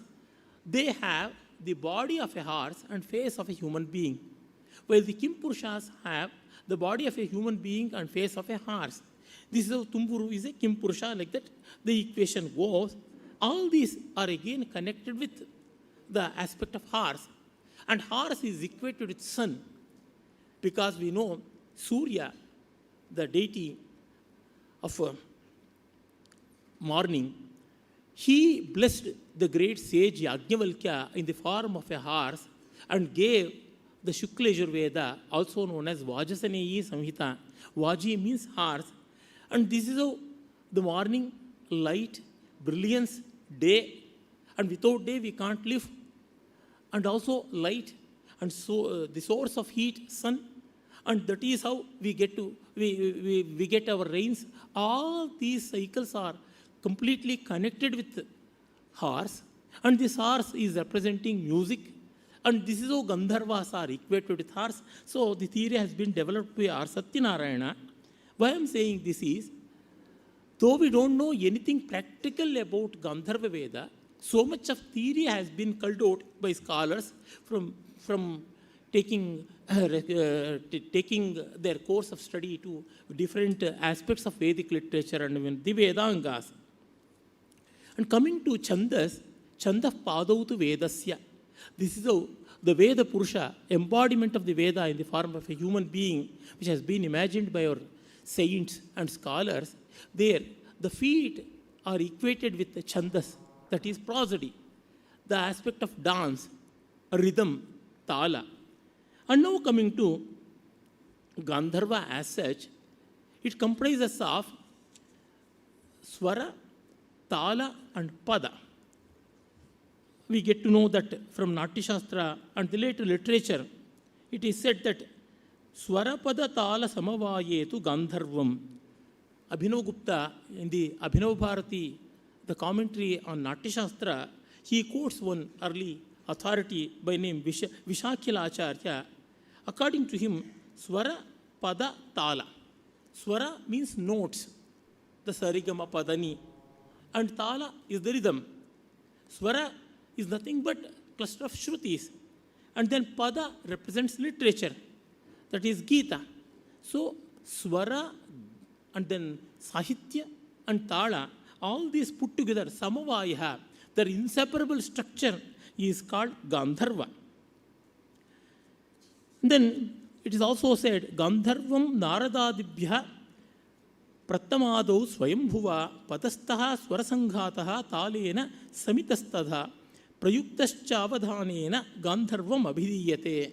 Dattilam, one among the old treatises on Indian music, it in the beginning itself says, Gandharva has been propounded by sages like Narada, and that was first propounded by Swayambhu, means the creator Brahma himself. And then it comprises of, again, Padastaha, Swarasanghataha, Talena. Swara, Pada, Tala. These three are common, and all Purvacharyas, they go with it. And I have an elaborate citations from Brihaddeshi, Natya Shastra and other works. I don't want to go to those details by reading out all the shlokas, but this much can be said. These three aspects, they take care of any music in general. Tune, rhythm, lyrics. Even today, the same thing remains. And then, how was Gandharva music? Gandharva was a later development of the Vedic music that is enshrined in the Samaveda. We all know Samaveda too had 7 notes, has 7 notes. And there are many shakas. Though, unfortunately, we have only 3 shakas. Of them, Kautuma and Ranayaniya are quite popular. Yet another shaka by name Jaiminiya is still present, but it is not in abundance. Only a few pockets of Gujarat, they follow this dimension of Jaiminiya. The other 2 shakas are popular, particularly Kautuma. In this Kautuma and even in the Ranayani shaka, melody is very well found, but it is of a different kind. We have only the descent notes. There is nothing like ascent in Samaveda. It is only Avaroha Krama, not the Aroha Krama. The striking difference between Gandharva and Sama is regarding that. In Gandharva, we have both Aroha and Avaroha, but in Sama, only the Avarohana is being seen. And this is a great change, revolutionary change. And from Gandharva came the Gana. Gana became very popular. Everywhere, when you look into the history of any subject, as we advance in course of time, the earlier things become, ancient things become sacred and they will be fossilized. And the newer things, they will have lot of freedom and scope for development. And the ancient things became very sacred and nobody will change that. To give a parlance between, to distinguish between Sama and Gandharva, you can say, if Sama can be compared to Drupad music, Gandharva will be Khyal music. If Gandharva is Drupad music, then Khyal will become Gana music. If Khyal music can be compared to Sama, then the Tumri, Tappa, then Dadra, such lighter versions will become the Gana. And so, if these Tumri, Tappa, and then Ghazals, if they take the role of Sama, then Gandharva will be taken by the modern film music. Like that, the chain goes on, continuously it goes on. Abhinav Bharati says, Ihayam Gandharva Shabdo Loke Shastre Chad Vividho Nataka Shabdavat Samanya Visheshenasya Prayoga Darshanat. But the Gandharva has two dimensions. One is about the music of the Gandharvas, and other is about the ancient music, archaic music, which was developed after the Samaveda. And then Abhinav Gupta says, Vuktam hi prang naradadyascha gandharvaha gana yoge niyojita iti tatha gana shabde gitihi.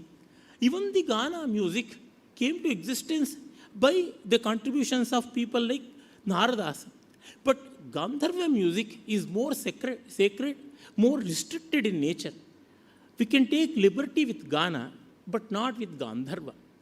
That is why in the Natya Shastra, the Purvaranga was mainly devoted to Gandharva music, while the Uttararanga, or the main course of play performance, that used to be managed with Gana itself. And then in the later time, even the Gandharva music, when it got vanished, we have the Madhyama Grama. Madhyama Grama was used for the Purvaranga and Shadja Grama was used for the main course of the play.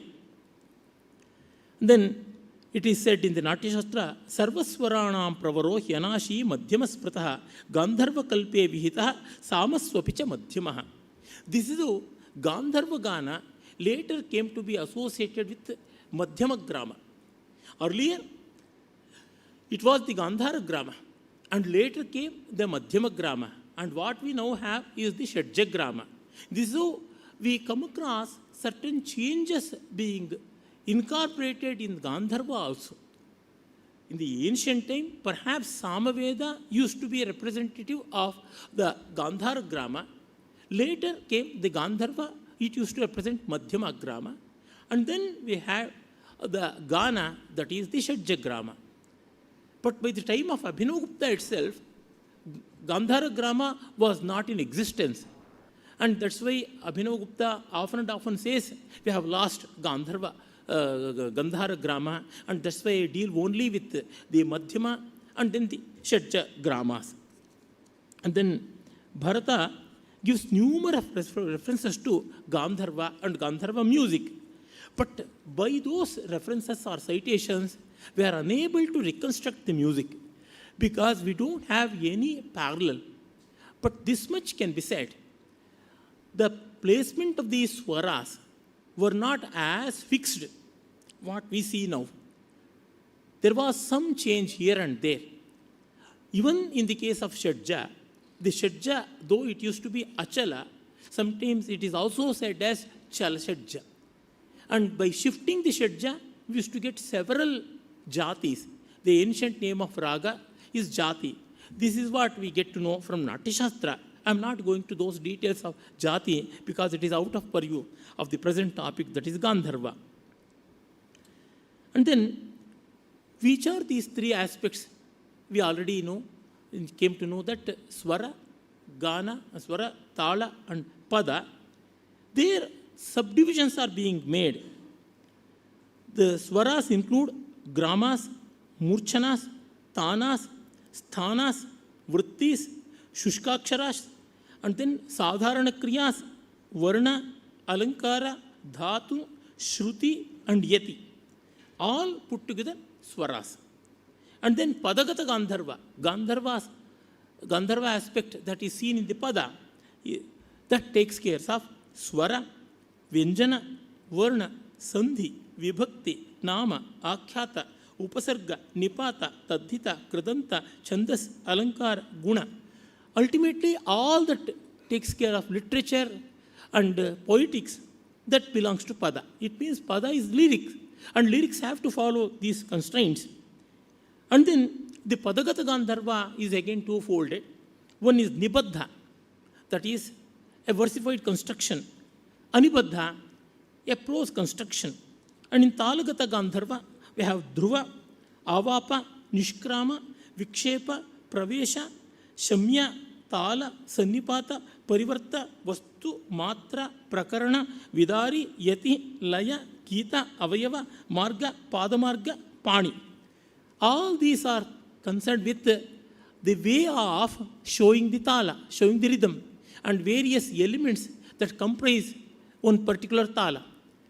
We all know in the modern days, though I am not exposed to Hindustani music in the technical manner, to an extent I know Carnatic music, and there tala has three aspects: Druta, Anudruta, and Laghu.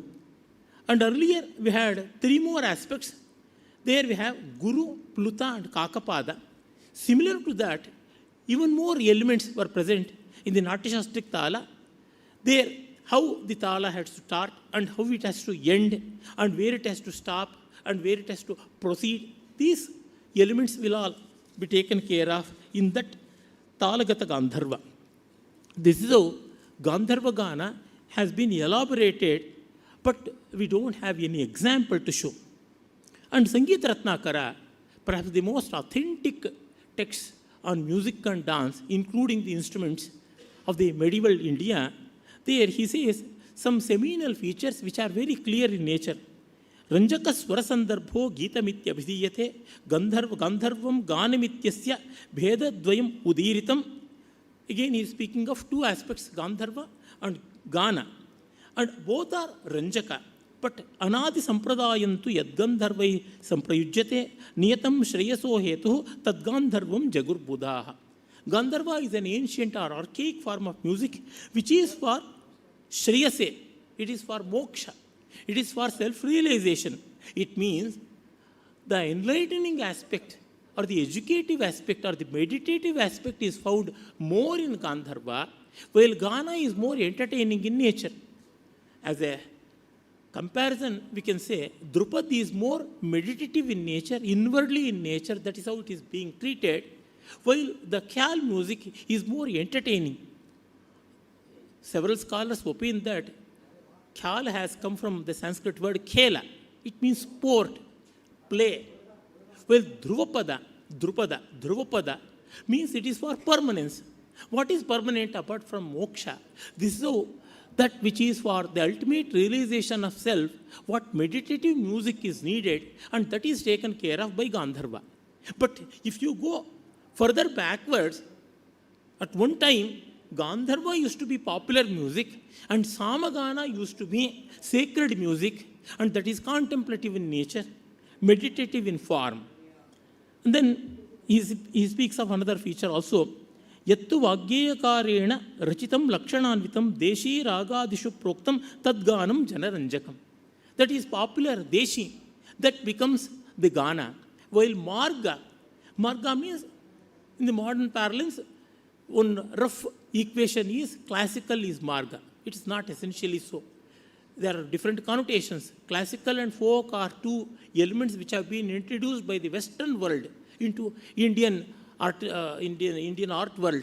But here we have to adhere to Marga and Deshi. Mrigyate iti Marga, that which is searched, that which is realized after a quest, that is Marga. And Deshi is Dishyate iti Deshi. Wherever it is seen, in different places which is being seen, and that becomes Deshi. So one time Marga becomes another time Deshi. Means the silent sound which is present within us, and that is Anahata. And in the school of Vyakarana Darshana or the philosophy of grammar, it is said Anahata Nada is the para vak. Para means that sound existed even before we thought about that. Usually language is associated with thought. But before thought, where was the language? Language was hidden, secret. It had its existence, but no expression. That secret existence is called Paravak. And that is being equated with Marga. And Vaikhari, the ultimate utterance, used to be termed as Deshi. So, Marga and Deshi are not opposed to each other. One is a seed and the other is the tree. And from the tree, we again get to have the seed. Like that, the continuation goes on. It is a cycle. And then, Gandharva was once completely Vedic in nature. And later, it became Laukika. Earlier, it was Vaidika, and later it became Laukika. Here again, Marga is Vaidika, and Deshi is Laukika. But this interchanging constantly happens. That should never be forgotten. Why I am emphasizing on these things? In these days, particularly in the wake of woke culture or wokeism, all these things are misunderstood, particularly from the Western world. So much of confusion is being generated and confrontation is being seeded.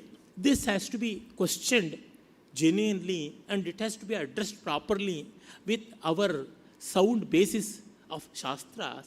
For that, we have to know that Marga and Deshi are two dimensions of the same thing, and they are complementing in nature, and anywhere and everywhere it is seen, and our culture is no different from that. And here, for the context, Gandharva is one time Marga and one time Deshi as well. But the times were very ancient. In the Atharva Veda Bhashya Bhumika of Sayana, he says, Giti Rupa Vachaha Gaha Tam Dharayiti iti Gandharvaha. Here, Giti, Gana, means the music with literature that becomes Gandharva. It is usually said, no song without lyric will become Gandharva. Any singing with lyric can only become Gandharva. It is also one aspect of definition of Gandharva. And Mahabharata says, Gandharvo Narado Veda. Gandharvam Narado Veda. Narada knew Gandharva music.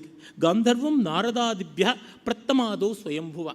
Earlier mentioned about this in the Dattilam. And Shangadeva takes Narada for Gandhara Grama Lakshana. And Banabhatta, a 7th century poet, says, Narada the Prabhutishu Gandharva Veda Vishesheshu. Here, Gandharva is becoming one Upaveda. This aspect should also be considered into account. These 4 Vedas, Rik, Yajus, Sama and Atharva, have their auxiliary Vedas. Accordingly, Rig Veda has Ayurveda, Yajur Veda has Artha Veda or Dhanur Veda, and Sama Veda has Gandharva Veda, and Atharva Veda has Thapatya Veda. Here, Gandharva Veda represents all art forms. So, the term Gandharva was not restricted to mere music, dance, and lyrics. It got extended to all forms of arts, including painting, sculpture, theatre, and all other art forms. And in the Yajnavalkya Shiksha, it is also said, Gandharva Vede ye proktaha sapta shajjadaya swaraha tayeva Vede vijñeyaha traya vuchchadaya swaraha. Accordingly, the 7 notes which are present in Samaveda, the very same notes are present, but in 3 octaves they are being sung. It means we have the 3 sthayis, Mandra sthai, Madhyama sthai, and Tara sthai. Thus, though we don't have much reference to Gandharva Veda as far as its reconstruction, this much can be said. Gandharva Veda is not much different from the Vedic music, and it's not too much far away from our modern music as well. It is a missing link, but that link can somehow be inferred. Thank you. With this, I conclude my brief deliberation. Namaskar.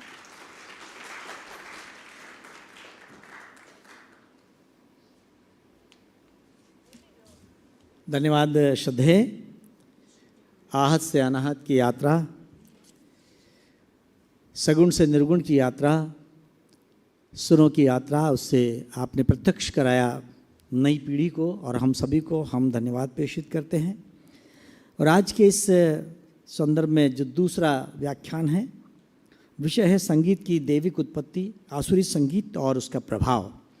मैं उन्हें आमंत्रण देना चाहता हूं जो शास्त्रीय संगीत कला और दर्शन के निष्णात व्यक्तित्व हैं। संस्कृत, कन्नड़, जर्मन, ग्रीक, अन्य भाषाओं पर आपकी गहरी पकड़ है और विशद अध्ययन है। जी हाँ, मैं बात कर रहा हूँ पंडित अर्जुन भारद्वाज जी की। आपने कई शोध पत्रों का, इस संदर्भ में आपके कई शोध पत्र प्रकाशित हो चुके हैं। भारत के कई महाकाव्यों पर आपका विशिष्ट शोध कार्य है। The classical element of Bharatiya Natya शास्त्र, विशेष रूप से आपने इसमें यह कहूँ कि महाकवि कालिदास के कृति कुमार संभव पर आपका बृहत् और महनीय कार्य है। तो आइए प्रत्यक्ष होते हैं संगीत की देवी उत्पत्ति, आसुरी संगीत और उसके प्रभाव से। वाणी होगी पंडित अर्जुन भारद्वाज जी की।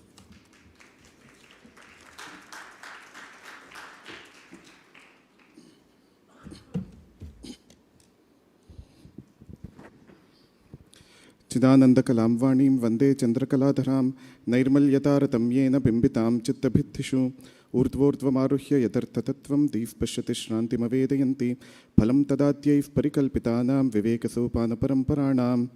नमः सर्वेभ्यः। Good afternoon. Just like Dr. Ganesh, I have very little fluency in Hindi and I have to resort to the English language to speak to you all. Unfortunately, Kannada is the only Indian language in which I can fluently deliver a lecture, to some extent in the Sanskrit language also. But unfortunately today there is no unifying language for Bharata. Samskrita Bhasha could have been that unifying language, but in the absence of that we are resorting to a foreign language to speak about music. So it's very unfortunate circumstances. It's a great honor to be invited here by Shri Umakant Gundecha ji. It's a great honor. I have always relished their music extremely well. And also this is the Punya Bhumi of Kavi Kulaguru Kalidasa, Mahakavi, Raghukavi as he is called. Vikramaditya also was from this land. So it's in Kalidasa that we find the first time the mention of the word raga. Just now I was discussing with the Shatabdhani Dr. R. Ganesh, and it's also a great privilege to speak in his presence. He has been a great inspiration and mentor and guiding force for me from my youngest days. So it's in the works of Kalidasa, in the Abhignana Shakuntalam, we find the word raga being used for the first time as a reference to a melodic tune. In the past, in the Natya Shastra, and even before that, in the Ramayana and the Mahabharata, etc., we find the word jati as a reference to a combination of swaras or melodic phrases. So it's very interesting and a very nice coincidence that this Samaramba is happening here in this very divine land of Ujjaini. So now the topic given to me is the divine, the Daivik and Asuric music. So to speak about it, let me resort to the Panchama Veda, which is the Natya Veda. The Natya Shastra is also referred to as the Panchama Veda. There, right at the beginning of the Natya Shastra, we have the story of Natyotpatti. So it is said in the transition period between the Kruta Yuga and the Treta Yuga. Kruta Yuga or Satya Yuga was getting over and Treta Yuga was about to begin. So in this Yuga Sandhi Kala, there were a lot of confusions in values, how to be and how not to be. There was a lot of Irshya, Krodhadi, Sammudhe, Loke, Sukhita, Dukkhite, etc. It is said. There were a lot of jealousy, Matsarya and anger and animosity between people. We also know that in the Kruta Yuga, the Dharma Dhenu was standing on all the four legs. And in the Treta Yuga, one leg is lost. So only 3/4 aspect of Dharma is being followed.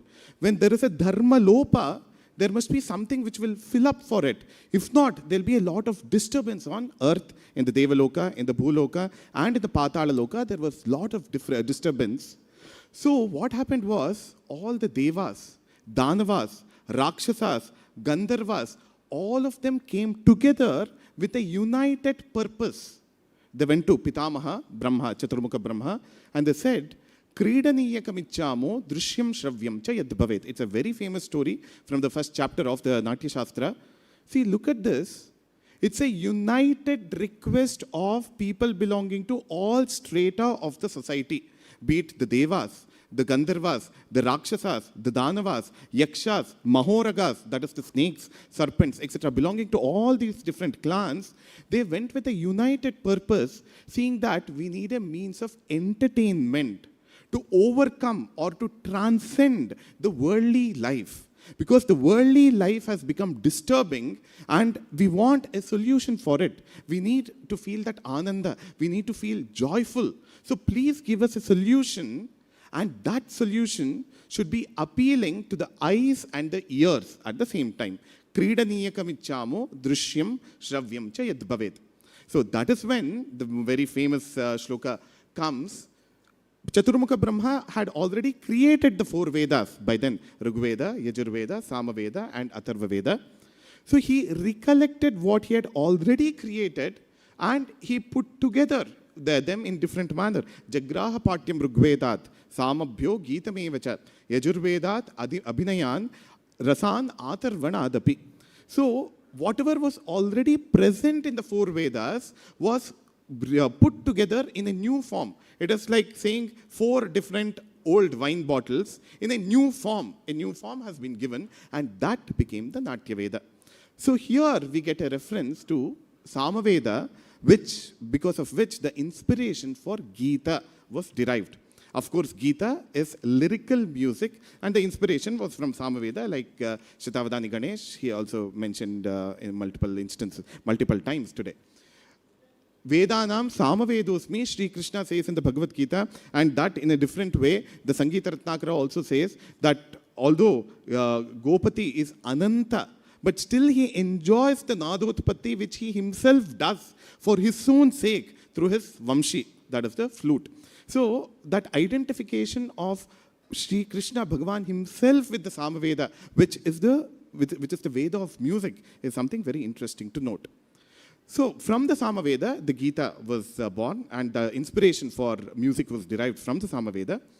And then the first play, which was probably the Samudramatana, Devasura Sangrama, it is said in the first chapter of the Natya Shastra. So when that was being staged, Brahma also tells Bharata Muni, the sage Bharata, to whom the entire knowledge of the Natya Veda was passed on by the Chaturmukha Brahma. So Brahma says, Swatir Banda Niyuktastu Sahashishye Swayambhuva Naradadyashcha Gandharva Gana Yoge Niyojitaha. So Bharata reports that when he staged the first play, Swati was one of the sages. So he was given the in charge of all the Bandavadyas or Avanadhavadyas, the kind of instruments on which they have to be beaten upon, something which has got a leather or a membrane covering, and out of which you can bring out various kinds of sounds, like the Pakavaj or Parshvavadya. From that probably the word Pakavaj has come. So Swati was given that responsibility of the instrumental music, and Naradadyascha Gandharva Gana Yoge Niyojitaha. Narada, with him leading the various Gandharvas, they took the responsibility of delivering the vocal music along with lyrics. So a reference to this Swati and Narada we get in the first chapter of the Natya Shastra itself. And what is very interesting is that when the Prayoga started, at an intermittent pause in the Prayoga, all the different devatas who were in the assembly, so Bharata directed the Devasura Sangrama as the first play. And in the middle of the play, when the Devas were very happy, different Devatas came forward to bless many different things to the artists, to Bharata Muni, etc. Shiva gave Siddhi, and Kubera gave a certain thing, and then Varuna gave a Kalasha, etc. It comes, and there it is said, Shravyatvam Prekshaniyasya Dadau Devi Saraswati. This is a very interesting thing. If we equate Shravyatva with Madhurya, say melody, the intangible aspect of music, that is the melody which is extremely important for music, that was bestowed, that was blessed by Devi Saraswati. It's a very important thing to note here. A person, a musician, may have grammatical perfection. He might know the swarasthanas well, the raga lapa, what should be the sanchara of the swaras, etc. well. He might be very well versed in the tala. He might be very well versed in the lyrics of the song, etc. But if the voice is not melodious, then musicality will be lost. Musicality won't be there at all. So just like lavanya is required for a dancer, this shravyatva, that whatever is eligible to listen, so audibility or listenability, the aesthetic beauty of music, the auditory domain, that was bestowed by Devi Saraswati, it is said. So that's a very interesting thing that we get to know from the first chapter of the Natya Shastra. And moving on, in the 34th chapter of the Natya Shastra, or 33rd chapter in certain versions, which connects with various vadyas, there we get to know how the different vadyas, especially the percussion instruments, got their inspiration from the nature. So it says, Anadhyaye kadachittu swatir mahati durdine, jalashayam jagamata salila nayanam prati. Durdina is a day which is Meghachinhi Durdinam, it is said. So a cloudy day, a very heavy day on which there are heavy rains. So there, on that rainy day, this person, Swati, one of the sages, whom Bharata also mentions in the first chapter, he went to a Jalashaya, to a lake or probably a river. He went there to fetch some water, probably a Sarobara, it's a lake. Patandipyascha darabhi vayu vega jalashaye pushkarinyam patush shabdaha patranam abhavat tada. So when there were few drops of rain that were falling on the lake, and the lake was full of lotuses, and you can imagine a lake full of lotuses, the leaves will be spread on the surface of the water. And when the drops of rain fell on these leaves, there was this patu shabda, there was these rhythmic sounds which were heard. And then, jeshta madhyama kanishtanam patranam avadharyacha gambira maduram hrudyam ajagama shramam tataha. So he saw that there were some big leaves, some thick leaves, some middle-sized ones, and some smaller ones. Depending on the size of the leaves, the sound that the water droplets falling on the leaves that were producing was different. So looking at this, he got the inspiration for creating different kinds of musical instruments. So sometimes the sound was gambhira. It was deep and resonating. Who is also the son of Brahma. He made the designs of various different musical instruments, and the membranes were created from the skins of different animals, prani charma, and the different percussion instruments were so created. See, it's very interesting that what was seen through the liquid medium, through water, drops of water, and the leaves of the lotus were also on the surface of the water. That was converted into what wind can produce, the kind of shabda or the nada that wind can produce. That is how the percussion instruments came into picture. We get to know that. So this is what the Natya Shastra says about the utpatti of the music starting from Brahma, of course. It all originated from there. Nada Rupo Janardanaha, Nada Rupa Parashaktihi, Nada Rupo Maheshwaraha. In their most abstract forms, Brahma, Vishnu, Maheshwara, Parashakti, all of them are of Nada Rupa, it is said. Yaduktam Brahmanasthan Brahmagrantischa Yasmrutaha Tanmadhye Samstitah Pranaha Pranad Vanhis Samudgamaha Vanhi Maruta Sanyogat Nadas Samupajayate Nadat Utpadyate Binduhu Nadat Sarvam Cha Mangmayam Na Nadena Vinagitam Na Nadena Vinaswaraha Na Nadena Vinanruttam Tasmat Nadatmakam Jagat. Nadatmakam Jagat. The entire world, the entire universe, the entire space is Nadatmakam, it is said. See, the most abstract among the Panchabhutas is Akasha. And Shabda Gunakam Akasham is another very important, famous traditional statement in the Indian scenario. See, the Bruhad Deshi, it is connected with the word Deshi, which itself means space.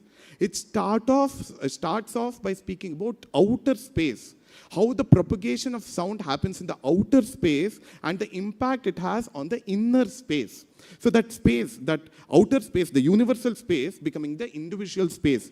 It's almost like connecting the Paramatma, who is all encompassing, Anadi Ananta, to the Jivatma. So this Nada is that which connects the outer world to the inner world to the outer world. So that kind of intuition is also found at the beginning portion of the Brihadeshi itself. And there again, we get to know, speaking about the Bruhadeshi and later on what we see as Sangeeta Ratnakara, there we get to know the definition of Marga and Deshi. Dr. Ganesh was just now saying, Marga and Deshi are like, Marga if it is the seed, Deshi is the tree. And the tree again will give rise to multiple seeds. That becomes the Marga, and more trees are born, that will become Deshi. There's a constant interchange, give and take between Marga and Deshi. They're not strict or compartmentalized parameters. It's a spectrum, and it's quite fluid.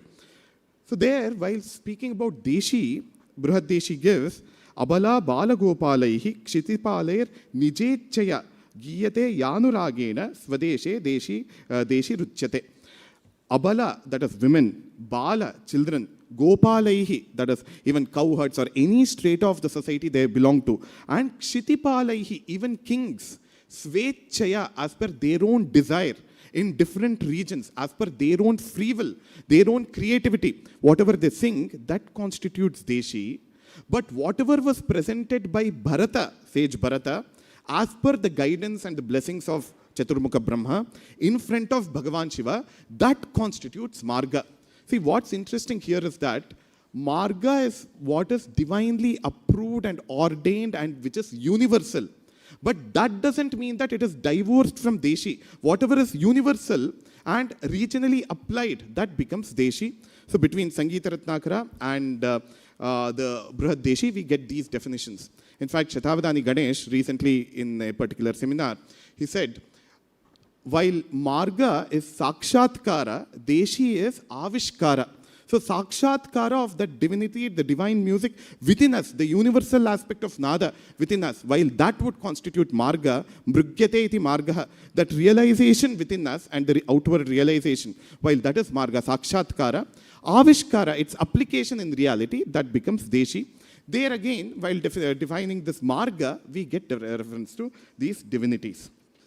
Now going ahead, there are many stories in the Bhagavata Purana, the Adbhuta Ramayana, etc. connected with the sage Narada, who is supposedly one of the originators or one of the main propagators of the music system.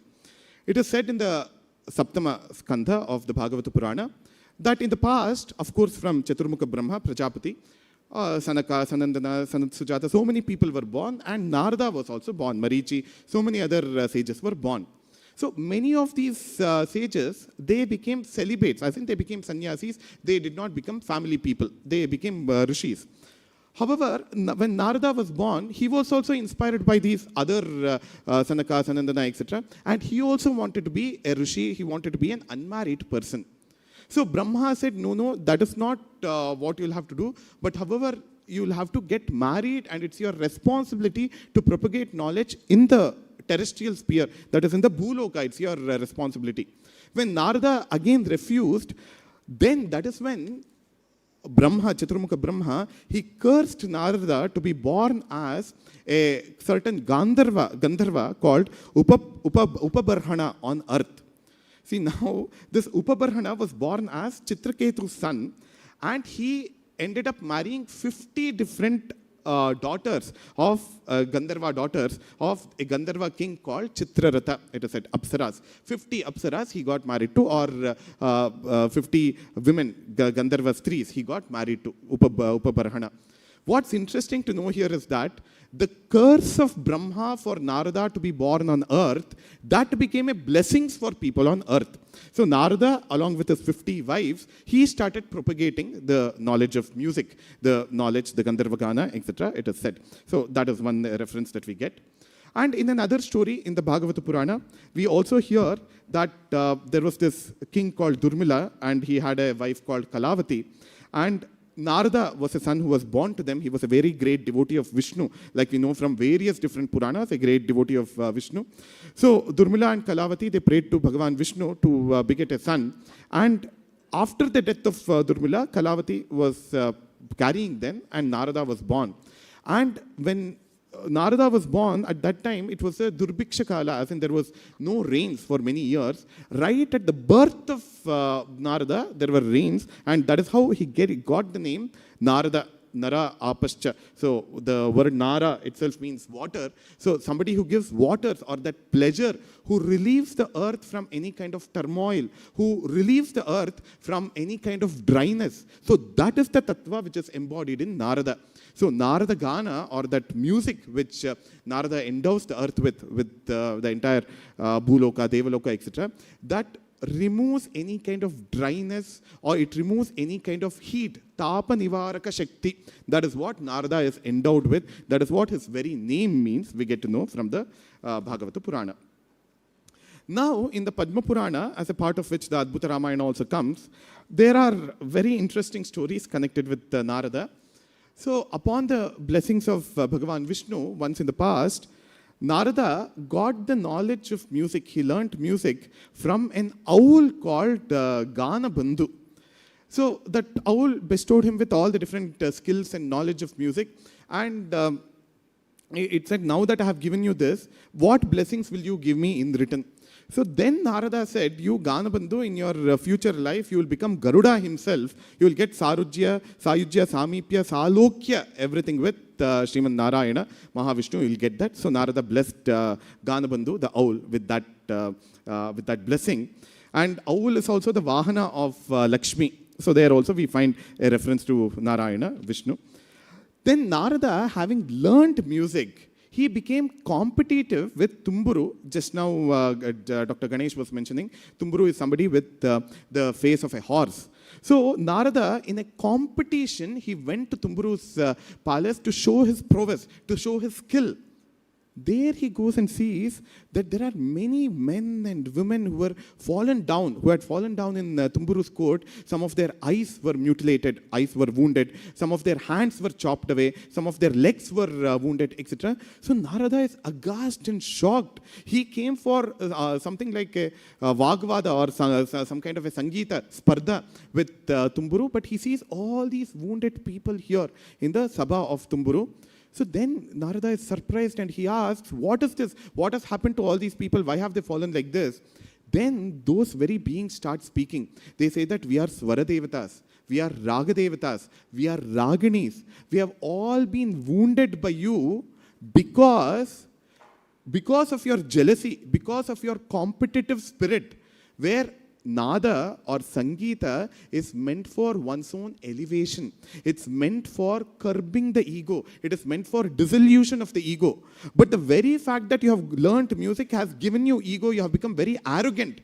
And there is asuri pravritti in you. Although it is not explicitly said, that is the meaning or the import of the story. So asuri gana is what was one of the topics given to me. So if you become competitive, if instead of dissolving your ego, you want to prove that you are superior to somebody else, then this is what happens. All the swaras, ragas, raginis, tala devatas, all of them are wounded and injured because of your attitude.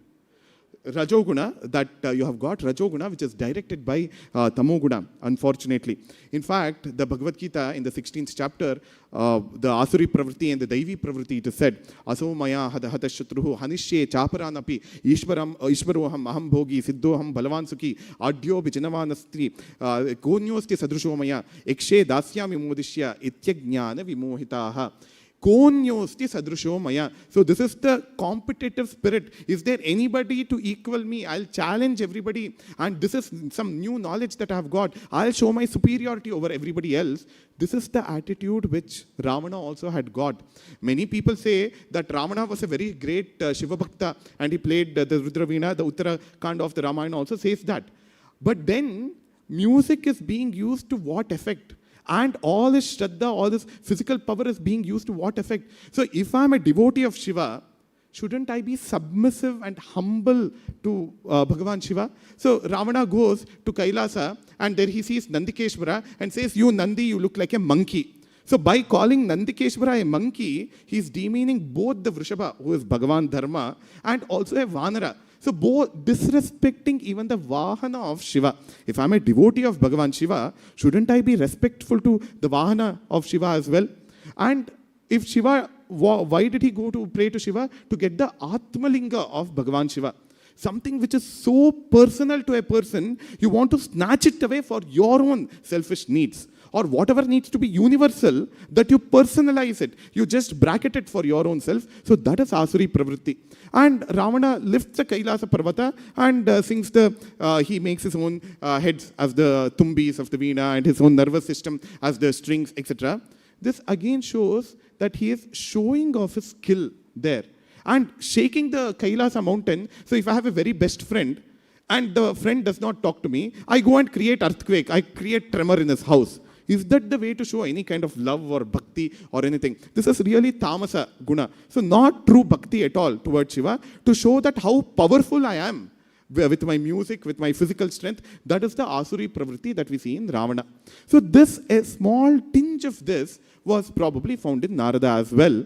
See, in fact, in the Ramayana, we also see in the Sundarakanda, the Asuri Pravritti of music, where when the Hanuman, he as a brahmachari goes to the Antapura of Ravana to search for Sita, there we see that all the men and the women, the Rakshasas and Rakshasis, they have all eaten veg, non-veg, and all kinds of flesh. It is pattered on the floor. And all the musical instruments, veena, anaka, dundubi, all of these they have played and have put their legs on the musical instruments. They are hugging musical instruments as though it is their Kanta, Priyatama, and sleeping that way. So absolute disrespect to music, musical instruments, food. That again is Asuri Pravritti. So here, Narada, coming back to this Adbhuta Ramayana, he realizes, he is told by Vishnu and by Tumburu that this is not the way. Any kind of art is meant to dissolve the ego and subdue the ego. If you misuse art for showing superiority, this is what will happen to art itself. Ego coming in the way of art. So that will harm art. So that is a very important symbol that we see here. Being an artist is a very irresponsible profession, etc. So he is told by Bhagavan Vishnu that now to understand the true essence of music, you'll have to wait till the end of Dwapara Yuga. At the end of Dwapara Yuga, I will take the avatara as Vasudeva, Shri Krishna. So there you come down to the earth in the end of the Dwapara Yuga. There you will understand the true essence of music. So at the end of Dwapara Yuga, of course, Bhagavan Shri Krishna is there. Narada goes to his Antapura. There Shri Krishna says, first get educated by Jambavati, one of my wives. Narada goes and gets educated in music, learns music from Jambavati. Then he graduates to Satyabhama, and then to Rukmini, and then finally he approaches Krishna, and then he realizes the true essence of music, and no longer any competition with Tumburu, but we both will become samabhagis. We both will equally participate and contribute towards the learning and propagation of music. So that is how the story in the Adbhuta Ramayana we see very symbolically set. And there is another small story where Hanuman, who is a true bhakta of Sri Rama, he would be chanting the names of Sri Rama. But Narada goes there and he shows off, you're just chanting mantra japa, but I can sing the name of Sri Rama. So Hanuman says, okay, place your veena here, I'll do the japa. So when Hanuman was doing the Rama Nama japa, rocks melt and the rocks envelop the veena of Narada. No, Narada's veena is arrested in the rocks. Now Hanuman says, now let us see with your music, if you are a true devotee, let us see if you can melt rocks.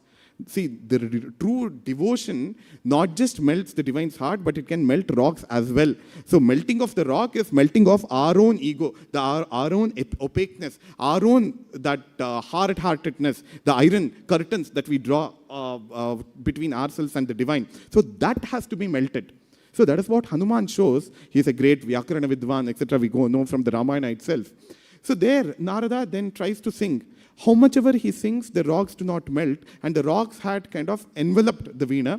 The veena is not liberated. Then again, he gets the education of bhakti from Hanuman. So the point here, the story is trying to make is, it's not just an expertise in technique that matters, but also the emotion, the bhakti emotion that you embed in music, or the sattvika bhava which is embedded in music. That is what is sattva shuddhi, is what music should lead to. So that is the story from Adbhuta Ramayana. Now finally, there is this another interesting treatise called Sangeeta Darpana, which was a manuscript, at least a 300-year-old manuscript, which belonged to Pandit Birju Maharaj Ji. So in about 2020, he called me to Delhi because it was a manuscript, a paper manuscript of about 200 pages, which was handed down to him by his ancestors. His father Achan Maharaj had handed it down to Shambhu Maharaj and Lachu Maharaj, and from them it had come down to Pandit Birju Maharaj ji. And it started from Bindadin Maharaj, and even before that, at least for about 10 traceable generations, Pandit Birju Maharaj ji's family had this manuscript, and it was titled Sangeeta Darpana. So many, for generations together, they had tried to understand and interpret the manuscript. Somehow it had not been possible. His ancestors were also very good Sanskrit and music and dance scholars, of course, very good performers as well. So I had the great fortune to have a look at the manuscript and also to transcribe it and translate it and interpret it, etc. What's very interesting is that this Sangeeta Darpana has 13 chapters, and the first 4 chapters contain a story connected with Nadotpatti and Natyotpatti. There are 13 chapters in all. There are 2 other treatises by the same name, Sangeeta Darpana, one from South India, written by Chatur Damodara, and that belongs to about the 15th or the 16th century, and another by Haribhatta Suri, written in what today we can see as the Rajasthani dialect, that and Sanskrit mixture. There is one from Bikaner. We find the same name, Sangeeta Darpana, but all the 3 are different manuscripts, different treatises altogether. Although there is overlapping content, there is some difference. So here, this Sangeeta Darpana, which Birju Maharaj ji's parampara had, it is a scribal copy, Lipikara's Prati, that was found there. The scribal copy itself is about 150 years old from the paper and the style of writing, etc. We could see that. There in the first 4 chapters, like I said, there is this very interesting story about Nadotpatti. I'll just briefly speak about it. So, how did Natya or Nada come down to earth? So that is what it tries to say.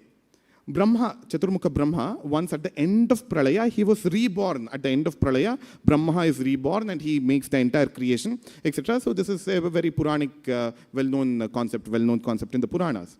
So Brahma was born and he was flabbergasted looking at the vastness of the universe, vastness of time, etc. He wanted to understand from where he originated. See, it's very interesting. The creator, Chaturmukha Brahma, he wants to know how he was created. So that is when he gives birth to Sanaka, Sanandana, Sant Sujata, and Narada, and Marichi, so many other rishis and devarshis, all of them are born out of him. Along with his 100 children, he performs a Dirgha Satra to Bhagavan Vishnu. So Bhagavan Vishnu appears in the form of Hayagriva, and he blesses Brahma, saying that it is from me, it is from my Nabhi Kamala that you are born. I am the originator of the entire universe, etc. He says. And to all the Gandharvas, Yakshas who were present there, Mahavishnu, in the form of Hayagriva, the horse-faced deity, it's also interesting that the Hayagriva form is mentioned here, something to do with the horse face, which Gandharva Gana, etc., Dr. Ganesh was mentioning. So he blesses all the Gandharvas, Yakshas, etc. with one fruit, but to Narada he gives 3 fruits called Sayujya, Samipya and Salokya. 3 fruits, 3 mangoes are blessed to Narada. Now, this is something very interesting. All the other 99 children of Brahma, they start wondering, what is so special about Narada that he gets so many more fruits, 3 fruits? All of us have got only 1 fruit. What is this? So one of the Gandharvas called Tomara, he becomes very curious and he wants to find the answer. All of us are born together. All of us are the children of Brahma. All of us did the Dirgha Satra, but there is special treatment to Narada and a different kind of treatment to the rest of us. What is it? He wanted to know. So this Gandharva called Tomara, he goes to so many different Devata's houses. He goes to Varuna's house, he goes to Vayu's house, he goes to Yamaloka, he goes to Indraloka, etc. All the divinities say, if you want to understand the heart of Sriman Narayana, Mahavishnu in his form of Hayagriva, you should only go to Bhagavan Shiva. Shiva is a musician and a dancer. Only a musician and a dancer will understand the heart of another musician and dancer. So you please go and ask there. So this little boy, this little Gandharva, Tomara, he goes to Shiva's Alaya and he asks, what is so special about Narada? Why did he get more fruits? And why have I got only 1 fruit? So that is when Shiva says, while the rest of you did a dry stotra recitation, Narada sang stutis. There was singing involved. And he also danced Tandava Nritya. So it was Chaturvidha Abhinaya which was included in the stuti of Sriman Narayana. But while rest of you did dry recitation of mantras. So therefore, this Nada Vidya and Natya Vidya, that can win the heart of the divine much more intensely than just Stotra Patana. So Shiva says that. And this Tomara is now very excited. I would like to know this Nada Vidya, this Natya Vidya, I would like to know. So that is when Shiva says, what you have to do so much of yajna, so much of tapas, all that this boy, this Gandharva, young Gandharva Tomara, he does that. And then Shiva, he performs his Vichitra Tandava, and at the end of the Tandava, he strikes his Damaru, he plays his Damaru. So from the right side of the Damaru, 14 nadas are born. They become the Maheshwara Stutras, Ayuna, Rilaka, Evong, Ayoch, etc. So that becomes the basis of spoken language, the Samskrita Bhasha, the earliest known language, the earliest known literature. From the Vama Bhaga, that is the left side of the Damaru, the Sangeeta Darpana, 13 nadas are born. They become the 13 chapters of Sangeeta Darpana, it is said. See, look at this. There is a common source of origin. The Damaru of Shiva, that Nada, that is the common source of origin of spoken language, which is utilitarian language, and also the language of music and dance, which transcends utility. So the aesthetic language and utilitarian language, both of them were born out of the same source, that Damaru of Shiva. So that is what it says. And the first cover page illustration also kind of shows the same thing. An artist from Mumbai did the illustration. So then, this Gandharva, he learns this, the Sangeeta Darpana, where in the 13 chapters it speaks about Swara, Nada, Tala, Chandas, and also different kinds of Prabandhas, and also there's a chapter on Nritya. All of these are spoken about. Now he says, this Nada Vidya, this Natya Vidya, I would like to pass it on to the earth as well. When can I do it? So then Bhagavan Shiva says, in the Kali Yuga, you go down to the earth. There, Ganesha and Saraswati, right in the chanting opening of today's Karyakrama, today's event, the Vani and Ganapati, both of them were prayed to. So similarly, Ganesha and Saraswati, they will again recite the Sangeeta Darpana to you. You will be born as a human on earth, and Saraswati will recite it and Ganesha will write it, and that is how the Sangeeta Darpana will come down to the earth, it is said. And Tomara is reborn as a 22 generations ancestor of Pandit Birju Maharaj Ji. This is also very interesting. We have given the family tree at the end of the book. So this Tomara is the Gandharva who came down from the blessings of Gaurishwara, who is the Bhagavan Shiva. He comes down to the earth and he is born in a musical family. And through the blessings of Devi Saraswati, the entire Sangeeta Darpana is written by Ganesha and it is handed over to Tomara. And that is how the Lakshmanapuri or the Lucknow Gharana of this music and dance that originated. And that is how one of the famous luminaries of that Gharana was Pandit Birju Maharaj Ji. So this way, there are many stories which are suggestive of the divine origin of music, the purpose of music, the transcendental aspect of music, how music is what connects the inner space to the outer space, how it connects us to the divinity, how the music should help us overcome our own ragadveshas, our own opaque personalities, etc. Many of these Puranic stories, all of these Puranic stories are symbolic in nature. Once we understand the symbology, we also understand the eternal value that is embedded in the Puranic story. With this, I conclude my deliberation. Thanks a lot, everyone.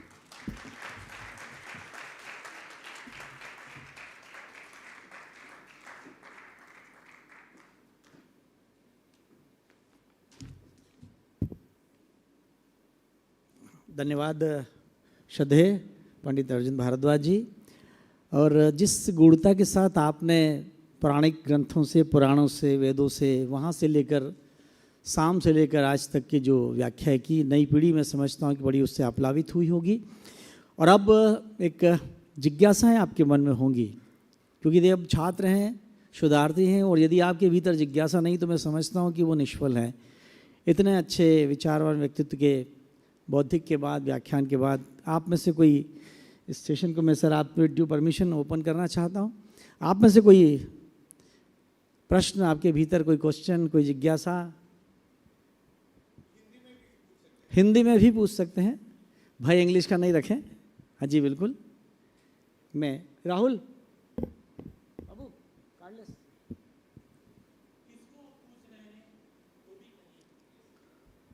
ये काढले सुचना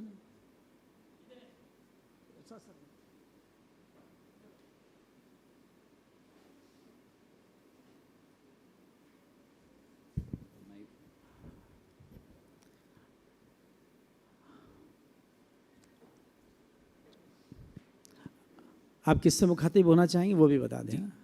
My pranams to both the esteemed speakers, and thank you for an amazing start to the conference. My question is in two parts, specifically to Shatabdani Dr. Ganesh ji, and two parts because both are related to each other.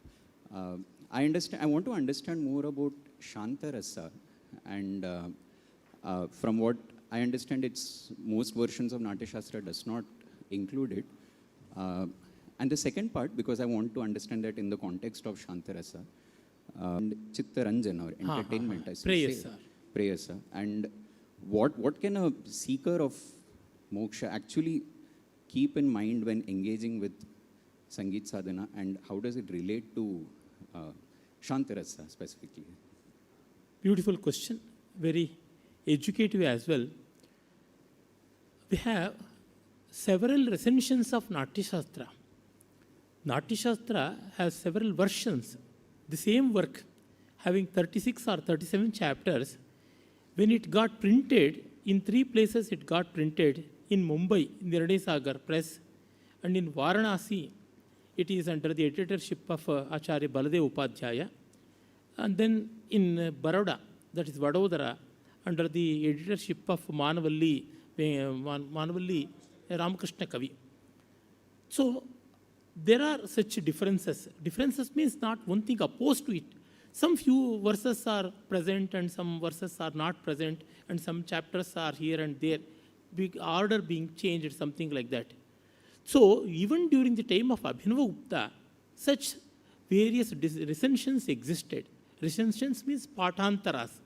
Patha means text. Pathantara means some other text, some other form that existed. And there were many acharyas who commented upon Natya Shastra even before Abhinavagupta, whether it is Bhatta Lollata, or Bhatta Shankuka, or even Bhatta Nayaka, and Abhinavagupta's master, Bhatta Tauta, and then Nanyadhara, Nanyadeva, Kirtidhara, like that, many acharyas who commented upon Natya Shastra. Unfortunately, no one such commentary is available. It is only the Abhinava Bharati of Abhinavagupta that was composed before 1000 years approximately, that is available. There he says, Shantopi Navamo Rasaha, that is yet another recension, another Pathantara of Natya Shastra. Accordingly, I am writing a commentary to that portion. And so, in today's Abhinava Bharati, we do have Shantarasa. At the same time, Ashtavrasaha, that is being said. In the Amarakosha also, it is being said so. Even in the Vikramorshi of Kalidasa, it is Ashtarasatmaka, like that it is being told. So these are two aspects. But we need not be perturbed by that, because Shantarasa is not an exclusive rasa. It is inclusive rasa. As we know, in the case of Vibgaya, or 7 colors of the rainbow, why it is the combination of all these? It is not the 8th color. It is the color of all these colors put together. So, Shanta is all other rasas put together and beyond that. To draw, as you may be student of Vedanta, that's why I am drawing an analogy from Vedanta. Turiya is not the 4th state. After Jagrat, Swapna and Sushupti, it is not the tail end. It is all encompassing and beyond that. And that is said within and beyond. And that is how it is being defined as Anuttara. So Shanta has all the other aspects of Savikal Prasas, as we call Sringara Veera Karuna, and goes beyond that. And hence, Shanta is not an exclusive thing. Moksha is not an exclusive thing. It is all inclusive. And coming to other question of yours, that is how the Gandharva Veda or the music is aiding for us to achieve that highest goal of moksha. Because it is said that it is Gandharva Veda, and Gandharva Veda is subordinated to Samaveda, and sometimes it is also it is also representing the third Purushartha, that is Kama. And that's how you are bringing the element of enjoyment. How can a thing of enjoyment be a source of enlightenment? Many people have this question. The simplest answer is, when that enjoyment is selfless, it becomes enlightening. Though it is coming from the other source, that is the difference between all other worldly pleasures and the pleasure that we beget from art. In the case of worldly pleasures, the things that are meant for our pleasure, they get diminished after sharing. If you have one plate full of jalebis, if 10 people come and take away, you are left with no jalebi or one or two hardly. But that is not so. When you heard beautiful music morning, you too were part of that ensemble. All of us heard, if the hall were to be complete, full with all shrotras, all the listeners, even then the musical quality would not have perished, would not have diminished. So, irrespective of the persons who are enjoying, that will never get diminished. One Subhashita, I remember, Apurva kopi koshoyam vidyate tava bharati vyayato vruddhimayati kshayam yati cha sanchayat. O Saraswati, your corpus, your treasury is a very unique one. As it is being spent, it gets multiplied. As it is being stored just idly, in an idle manner, it gets perished. So, by sharing that which will not diminish is the Sattvika Ananda. My friend Arjun mentioned about Daivi and Asuri Giti, Daiva and Asura Sangita. There the Daiva aspect, divine aspect of any art is that which will never get diminished by sharing. And this is called Sattvika Sukha. And that's why among the acharyas of Indian aesthetics, Vishwanatha is one person who originated from Orissa. There is a Satvodrekha Dakandaswa Prakashananda Chinmaya Vedyantara Sparshashunyaha Brahmaswada Sahodaraha. So the Rasananda is younger brother of Brahmananda. It is a foretaste. As we know, if some product has to be brought into market, before selling, free of cost, some packets will be distributed just for taste, just for promotion. So, to promote Brahmananda, this Rasananda of Gita, Nritya, Vadya, Sahitya, Chitra, Shilpa, it is a foretaste. It's for that promotion pieces, these are being distributed. You are the dealers of that. All you musicians and the dancers, they're all the retail departmental owners. They are distributing it, and having tasted this Savikalpa Ananda, people are entitled to go to Nirvikalpa Ananda. When that being the case, it becomes yoga. And that's why it is yoga, Kala Yoga. A great philosopher and aesthetician by name Professor M. Hiriyan of Karnataka, who existed in the first part of 20th century, he says, art is layman's yoga for ultimate realization, bypassing logic. It is for this reason. Yatha nayati kailasam nagam gana saraswati, tatha nayati kailasam naganga na saraswati.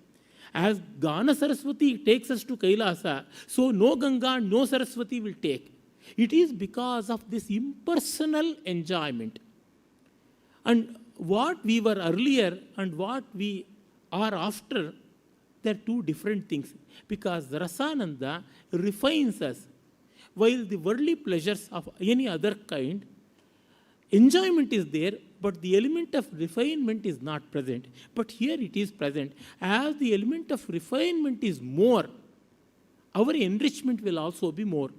And that's why Abhinavagupta says, Nachaite Priti Vyutpatti Bhina Rupe Eva. Education and entertainment are no two different things in pure art. Education itself will be entertainment and vice versa. And because of this, our arts are not tainted by that. Unlike in Islam and in hardcore religions, where something will be a taboo. Here it is not. Even from the Vedic literature, we do have such references. And that's why, Naham vasami vaikunte yoginam hrudaye nava madbhakta yatra gayanti tatra tishtami narada. So it is said in the Agamas. These are the pramanas. And all our acharyas, they are akin to music. Abhinav Gupta himself was a great Acharya Mahamaheshwara. He used to play veena, he used to direct dance, and he himself was a great dancer. So a great tradition is there. Thank you. Thank you so much, sir. Anyone? Please.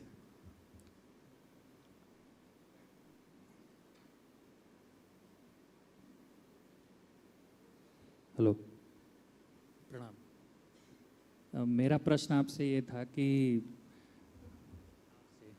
Ganesh ji से कि संगीत की जो परिभाषा है वो गीतम वाद्यम नृत्यम संगीतत्रयम उच्यते, और मैंने ये पढ़ा कि गायनम वाद्यम नृत्यम संगीतत्रयम उच्यते। तो गीत तो एक शब्दों की रचना या पद भी कहते हैं, और गायन एक क्रिया है। तो गीतम वाद्यम सही होगा या गायनम वाद्यम सही होगा? और आपने एक बोला था कि ताल मीन्स रिदम, तो ताल मीन्स रिदम या ताल लय means rhythm?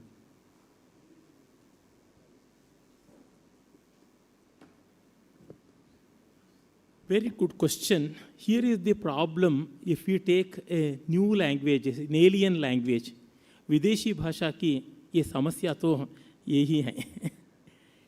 Because there is no exact translation to laya, tala.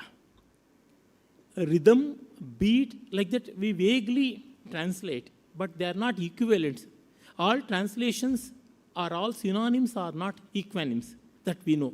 And that's why laya is liyate iti layaha, that which dissolves, that which takes everything into it. And so laya is the superset. Within that you have tala. Tala has come from the word tala. Tala means this is the base. So you show by beat.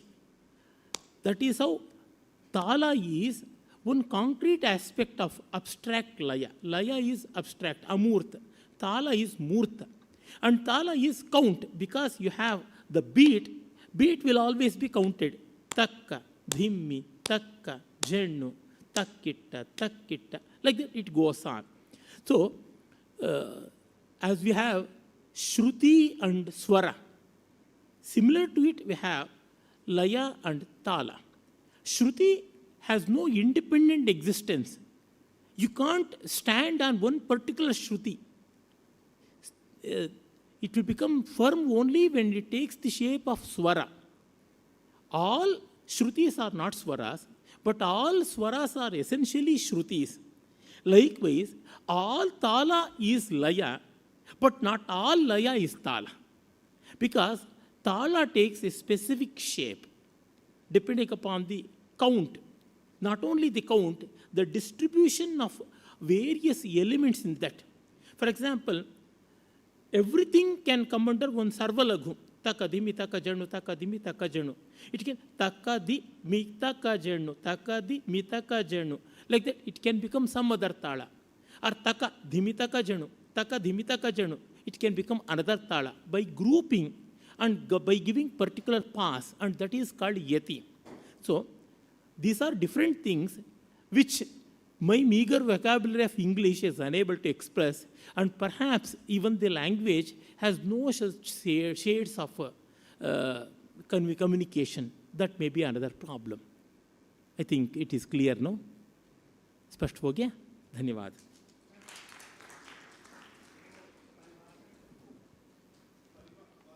गीत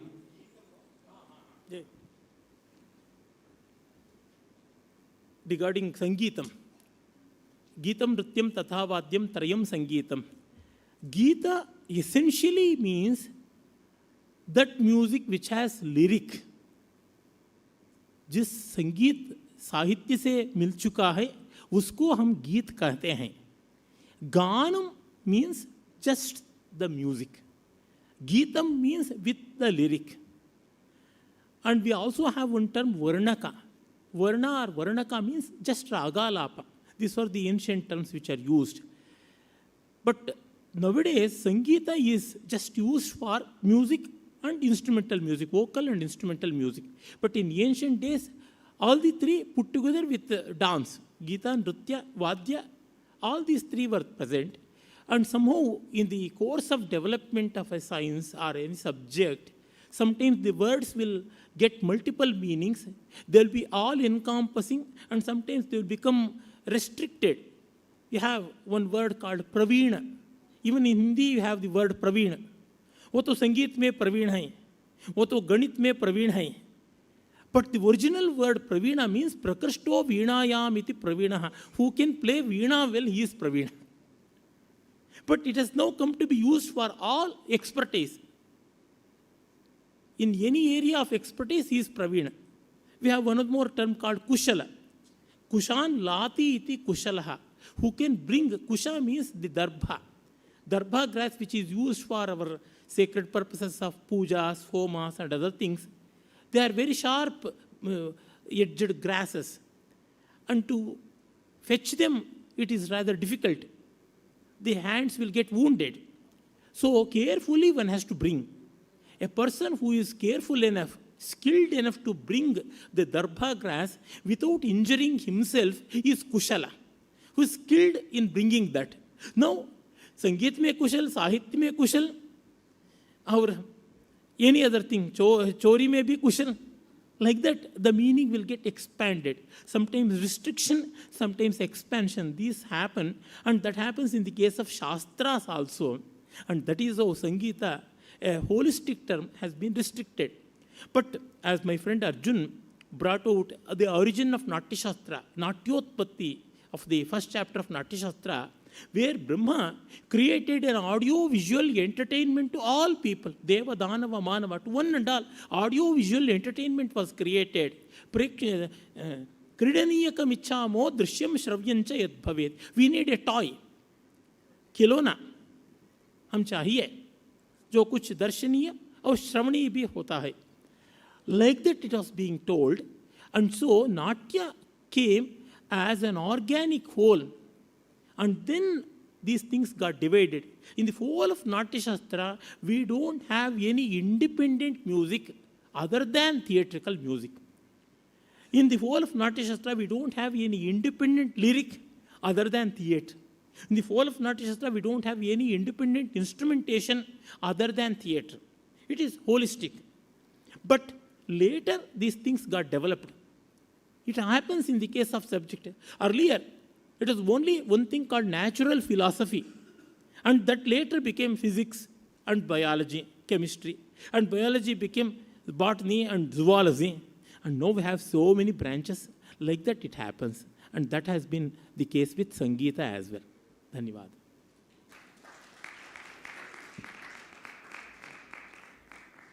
धन्यवाद. आज के इस बहुत ही महीने विचार सत्र को यहाँ विराम देते हैं. दूसरा सत्र 4:30 से प्रारंभ होगा, और चूँकि दोनों अतिथि हमारे यहाँ पर हैं, उनकी स्मृतियों में हम रहें सदैव, और ये जो संगीत के विकास का वैचारिक समागम का जो उद्घाटन सत्र है उसको यहाँ विराम देते हैं. उन्हें एक एक स्मृति चिन्ह देने के लिए मैं राहुल रस्तोगी जी से निवेदन करूँगा, कृपया वे मंच पर आ जाएँ. और वीर भारत न्यास और महाराजा विक्रमादित्य शोधपीठ की ओर से एक छोटा सा स्मृति चिन्ह दोनों ही अतिथियों को. और इसी के साथ जो सागर से शोधार्थी और विद्यार्थी आए और मंदसौर से आए, उनके जो टीम लीडर हैं वो मुझसे संपर्क कर लें अभी हाल. जो भी टीम लीडर आपके हैं, राहुल रस्तोगी जी.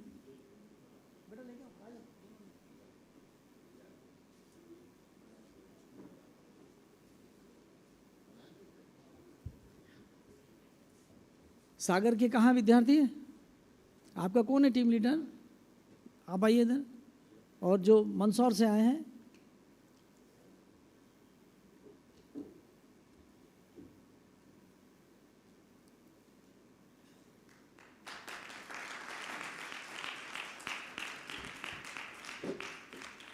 द्वितीय सत्र हम 4:30 से प्रारंभ करेंगे, जिसमें पहले मंगलाचरण होगा जो सप्तक स्कूल ऑफ म्यूज़िक अहमदाबाद की प्रस्तुति होगी, और उसके बाद वैदिक कालीन संगीत के विकास में सामाजिक और सांस्कृतिक योगदान, ये व्याख्यान होगा पद्मश्री डॉक्टर पुरुदधीश इंदौर द्वारा. और दूसरा व्याख्यान होगा वेद गान में साम्य और वैषम्य, यह आचार्य गोस्वामी रणछोड़ दास जी महाराज अहमदाबाद के द्वारा होगा।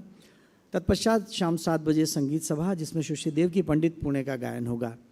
बहुत बहुत धन्यवाद। मंदसौर के जो हमारे साथी आए हुए हैं, उनके टीम लीडर कोई आए हैं यहाँ पर?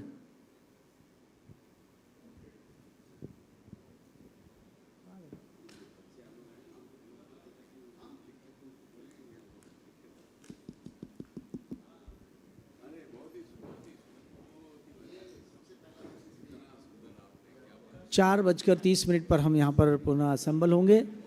सप्तक स्कूल के जो कलाकार हैं, सप्तक स्कूल ऑफ म्यूज़िक अहमदाबाद के, वो थोड़ा पहले आ जाएं म्यूज़िक बैलेंसिंग के लिए।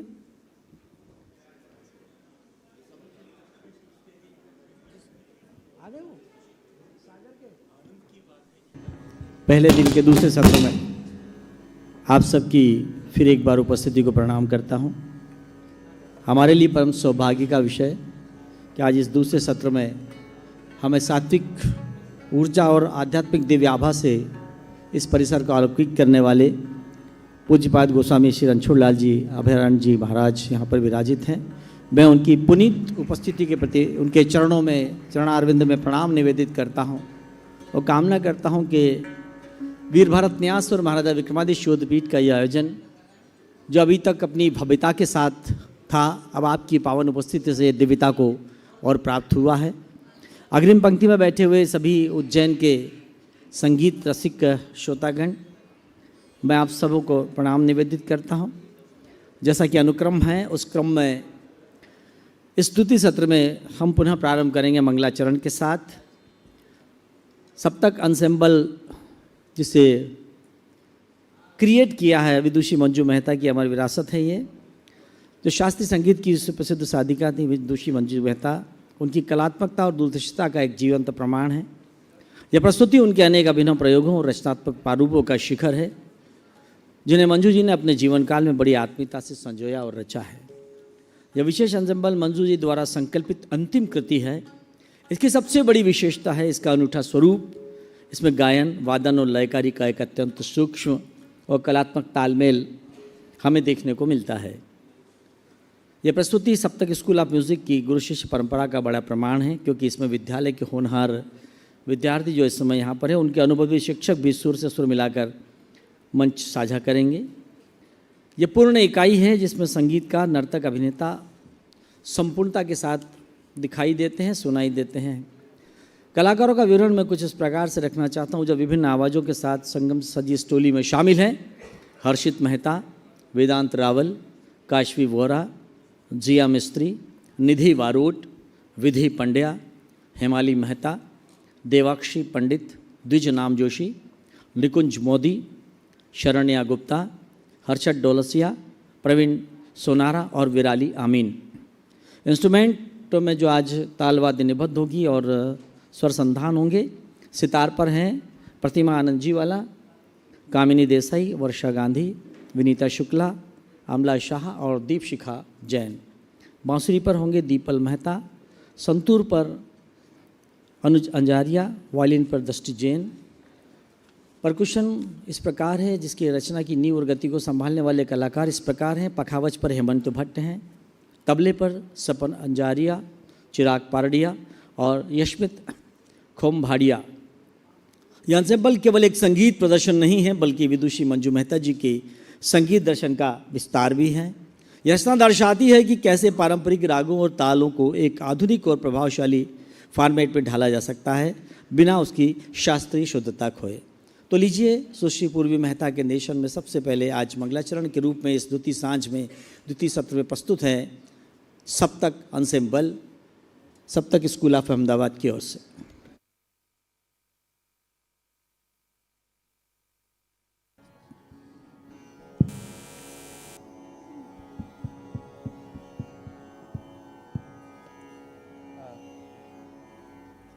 क्षमा चाहता हूँ, बट पखावज पे आज हमारे साथ जुड़े हैं ज्ञानेश्वर देशमुख जी और रमेश चंद्र जोशी जी। धन्यवाद।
रे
ni sa sa ga ga ma ma ga da da ma ma da da ni ni sa sa ga ga ma ma ga ma ma da da ma ma da da ni sa sa ga ga ma ma ga ma ma da da ma ma da da ni ma da da ma ma ga sa sa da ni ma da da ma ma ga da ni ma da da ma ma ga sa sa ga ma da ni sa ga ma da ni sa ga ma da ni ma da da ma ma ga sa da ni ma da da ma ma ga sa da ni ma da da ma ma ga sa sa ga ma da ni sa ga ma da ni sa ga ma da ni ma da da ma ma ga sa sa da ni ma da da ma ma ga da ni ma da da ma ma ga sa sa ga ma da ni sa ga ma da ni sa ga ma da ni ga ga ma ma da da ni sa sa ga ga ma ma da da ni sa ga ga ma ma da da ni sa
Thank you.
మమ సగ గ ని గ స దని ని మద the గ మమ సగ గ ని గ స దని ని మద ద గ మమ సగ గ ని గ స ఇతర గులాబ గులాలి లగా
मैं समझता हूँ आपकी तालियां थोड़ी सी कम थी, एक बार तालियां हो जाए तो कलाकारों की।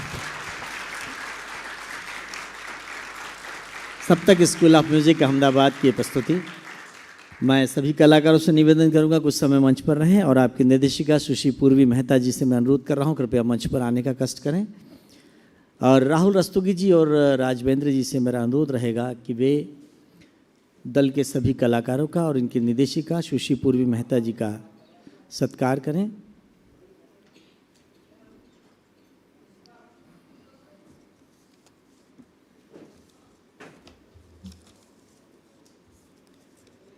सभी कलाकारों के सत्कार करने के लिए और सबसे पहले इस टीम की लीडर सुश्री पूर्वी मेहता जी का अभिनंदन करने के लिए मैं अनुरोध कर रहा हूं राहुल रस्तोगी जी और श्री राजवेंद्र जी से कि वे उन्हें शॉल, श्रीफल और पुष्पगुच्छ प्रदान कर उनका वीर भारत न्यास और महाराजा विक्रमादित्य दशोदपीठ की ओर से अभिनंदन करें।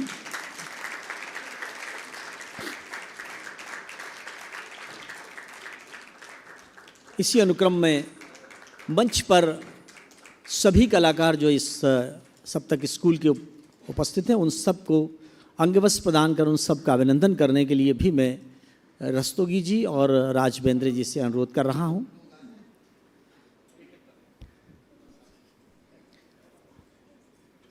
आज की इस दिवस विशेष के दूसरे सत्र का यह मंगलाचरण था।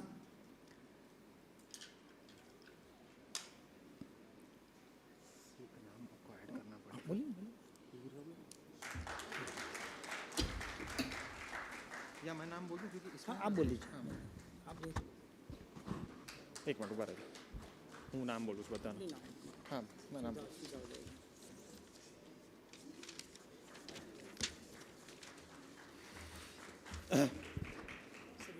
हाँ मैं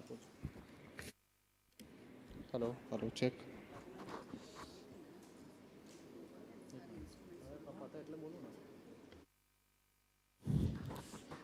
फिर से एक बार।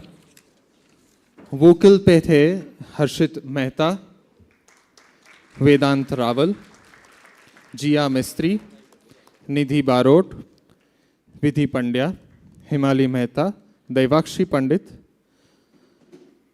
प्रवीण सोनारा। वाद्यवृंद में सितार पर प्रतिमा आनंदजीवाला, कामिनी देसाई, विनीता शुक्ला, अमला शाह और हीरल शाह। बांसुरी पे दीपल मेहता, संतूर अनुज अंजारिया, वायलिन दृष्टि जैन और ताल पक्ष पे पखावज पे थे ध्यानेश्वर देशमुख जी और रमेश चंद्र जोशी जी और सप्तक स्कूल का विद्यार्थी सपन अंजारिया। धन्यवाद।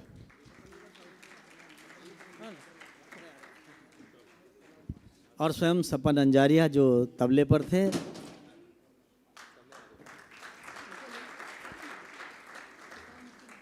धन्यवाद। और अब व्याख्यान के इस सत्र में दो महामना हमारे बीच इस समय हैं जिन्हें मैं थोड़ी सी व्यवस्था निर्मित हो जाए उसके बाद मंच पर आहूत करूंगा। परम सौभाग्य का विषय है कि इस मालवांचल की गौरव गायत्री को संपूर्ण विश्व में आलोकित करने वाले महामहोपाध्याय डॉक्टर पुरुदधीच हमारे बीच हैं।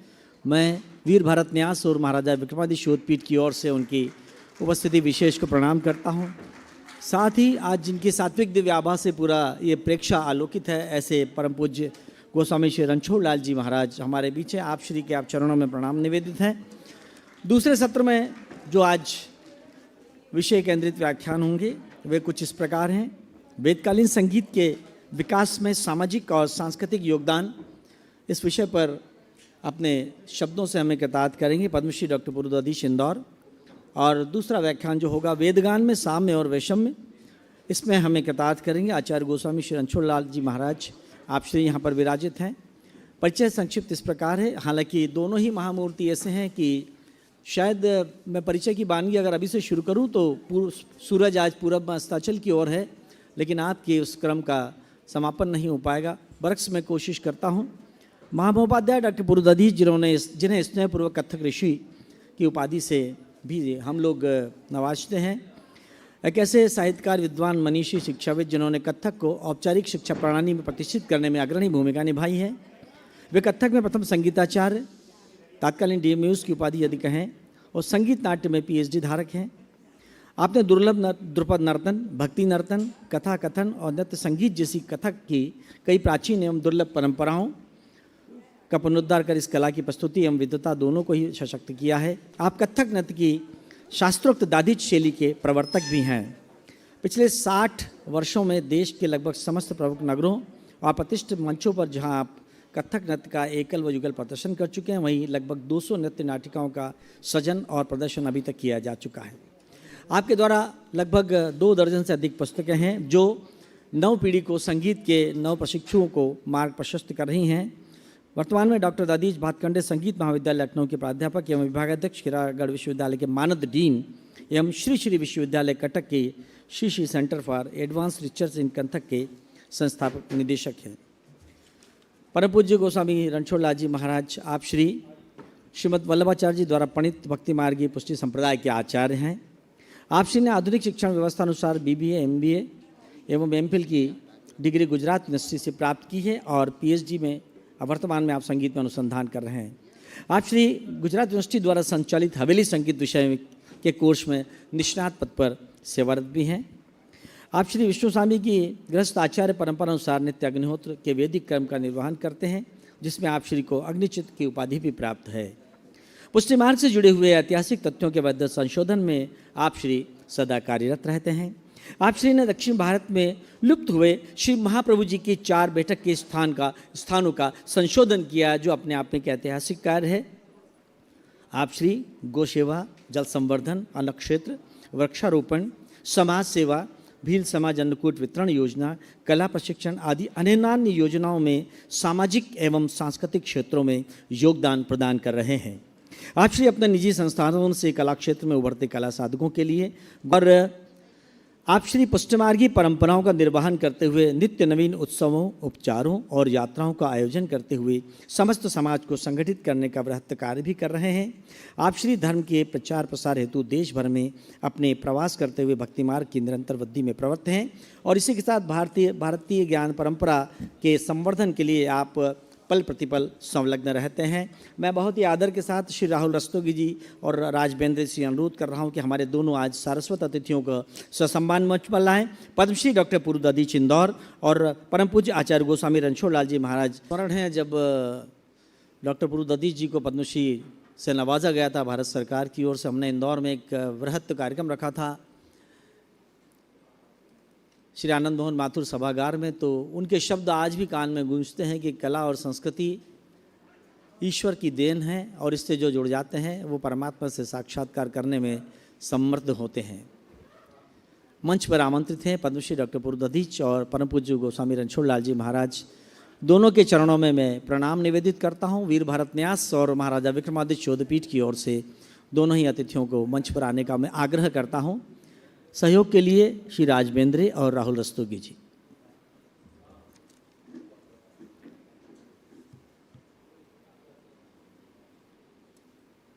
इस समय मंच की ओर अग्रसर हैं परम पूज्य स्वामी रणछोड़ लाल जी महाराज और श्री पद्मश्री डॉक्टर पुरुदादीच जी।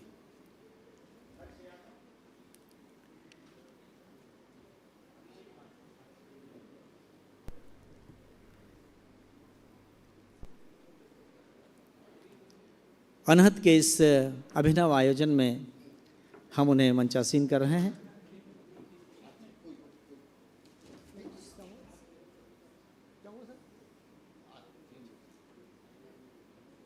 परम पूज्य गुरुदेव से प्रार्थना है मंचासीन हो।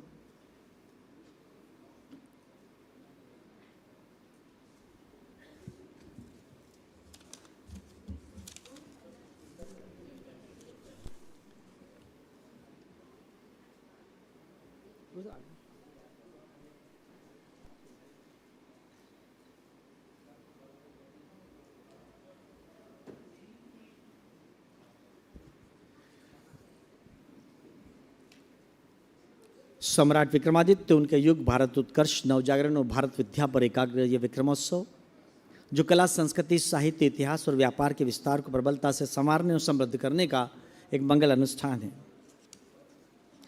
इस आयोजन की गुणवत्ता और गरिमा की प्रभावशीलता का प्रमाण यह है कि ये आयोजन भारतीय सांस्कृतिक स्वाभिमान की और भावी पीढ़ी के लिए एक विरासत से विकास के पथ का महाअभियान निर्मित हो चुका है।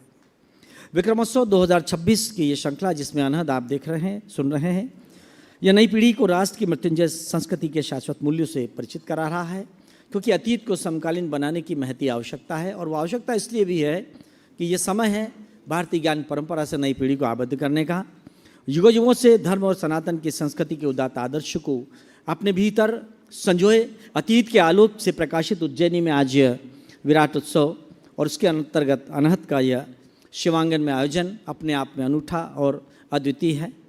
क्योंकि अगर हम कहें कि ये शिव का आंगन है तो श्वेतातर उपनिषद से लेकर आचार्य शंकर तक और अभिनव गुप्त सिख के तंत्रसार से लेकर गोस्वामी तुलसीदास जी की मानस तक भारतीय दर्शन पूर्णतः शिवमय है। और न केवल शिवमय है बल्कि संगीतमय भी है और साहित्यमय भी है। अनहद का यह 3 दिवसीय महाकुंभ जिसका आज पहला दिन और उसके दूसरी सभा में हमने जहां मंगलाचरण से हम आह्लादित हुए, आनंदित हुए और हमने लाभ लिया, और उसके बाद वैचारिक सत्र में आज हमारे बीच 2 महनीय व्यक्तित्व यहाँ पर मंचासीन हैं, जिसमें परम पूज्य आचार्य गोस्वामी श्री रणछोड़ लाल जी महाराज अहमदाबाद और पद्मश्री जिन्हें कत्थक ऋषि भी कहा जाता है, ऐसे डॉक्टर पूर्व दधीच भी हमारे बीच हैं। मेरा ये मानना और विश्वास है कि जब विकास की बात हो तो उसके साथ साथ हमारी विरासत को भी सहेजना चाहिए, और उसमें हमारे प्रदेश के मुखिया कला और संस्कृति के सार्थवा मुख्यमंत्री माननीय डॉक्टर मोहन यादव जी की ये संकल्पना कि कला और संस्कृति के विकास के साथ साथ योग, यज्ञ और उद्योग के विकास और संवर्धन और समृद्धि के लिए भी कार्य होना चाहिए। लगभग तभी हम समग्रता के साथ हमारे प्रदेश को ऊंचाइयों पर ले जा सकते हैं। तो आइए हम अतिथियों का अभिनंदन और सत्कार करते हैं। मैं श्री राहुल रस्तोगी जी और राज बेंद्रे जी से कर रहा हूँ अनुरोध कि वे वीर भारत न्यास की ओर से सबसे पहले परम पूज्य पद्मश्री डॉक्टर पूर्व दधीच जी का पुष्पगुच्छ प्रदान करें, उन्हें शॉल और श्रीफल प्रदान कर उनका अभिनंदन करें। वीर भारत न्यास और महाराजा विक्रमादित्य चौधपीठ की ओर से उनका यह सारस्वत सम्मान।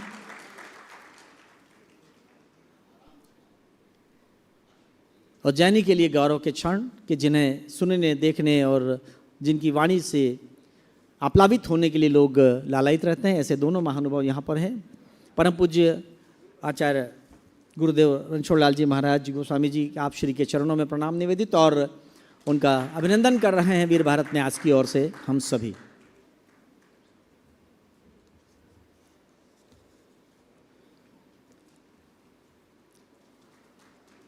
संगीत के संवर्धन, विकास और आज पहले सत्र में यह विमर्श भी हुआ कि जिस तरह भारतवर्ष के इतिहास का पुनर्लेखन हो रहा है उसी तरह संगीत के इतिहास का भी पुनर्लेखन होना चाहिए, क्योंकि समय समय पर देश काल और पीढ़ियों के हिसाब से सब कुछ परिवर्तनशील होता है।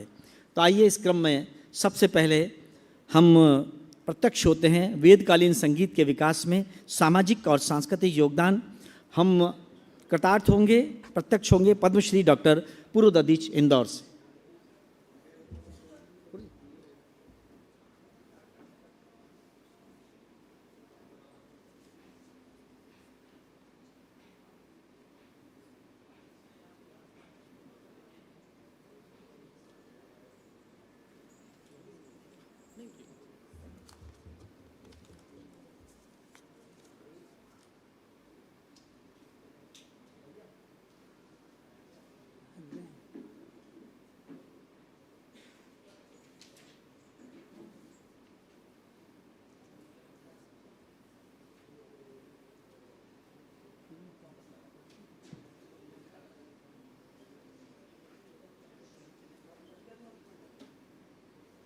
Hello hello, mic testing, mic testing.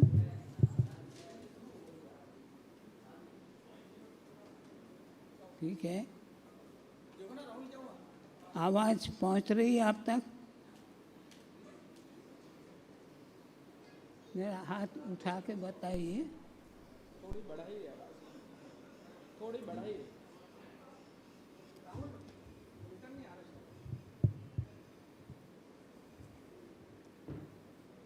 Hello hello यहाँ उपस्थित सम्मानीय बाबा साहब, सभी गुणीजन, विद्वज्जन, विद्यानुरागी, समस्त अवंतिका नगरी और बाहर से पधारे कलाकारों का मैं अभिनंदन करता हूँ, नमस्कार करता हूँ।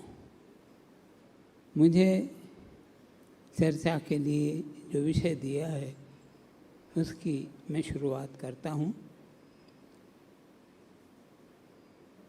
वैदिक कालीन संगीत के विकास में सामाजिक और सांस्कृतिक योगदान, यह विषय मेरे को चर्चा के लिए दिया गया है। यार बड़ा इसको थोड़ा ऐसा करिए ना।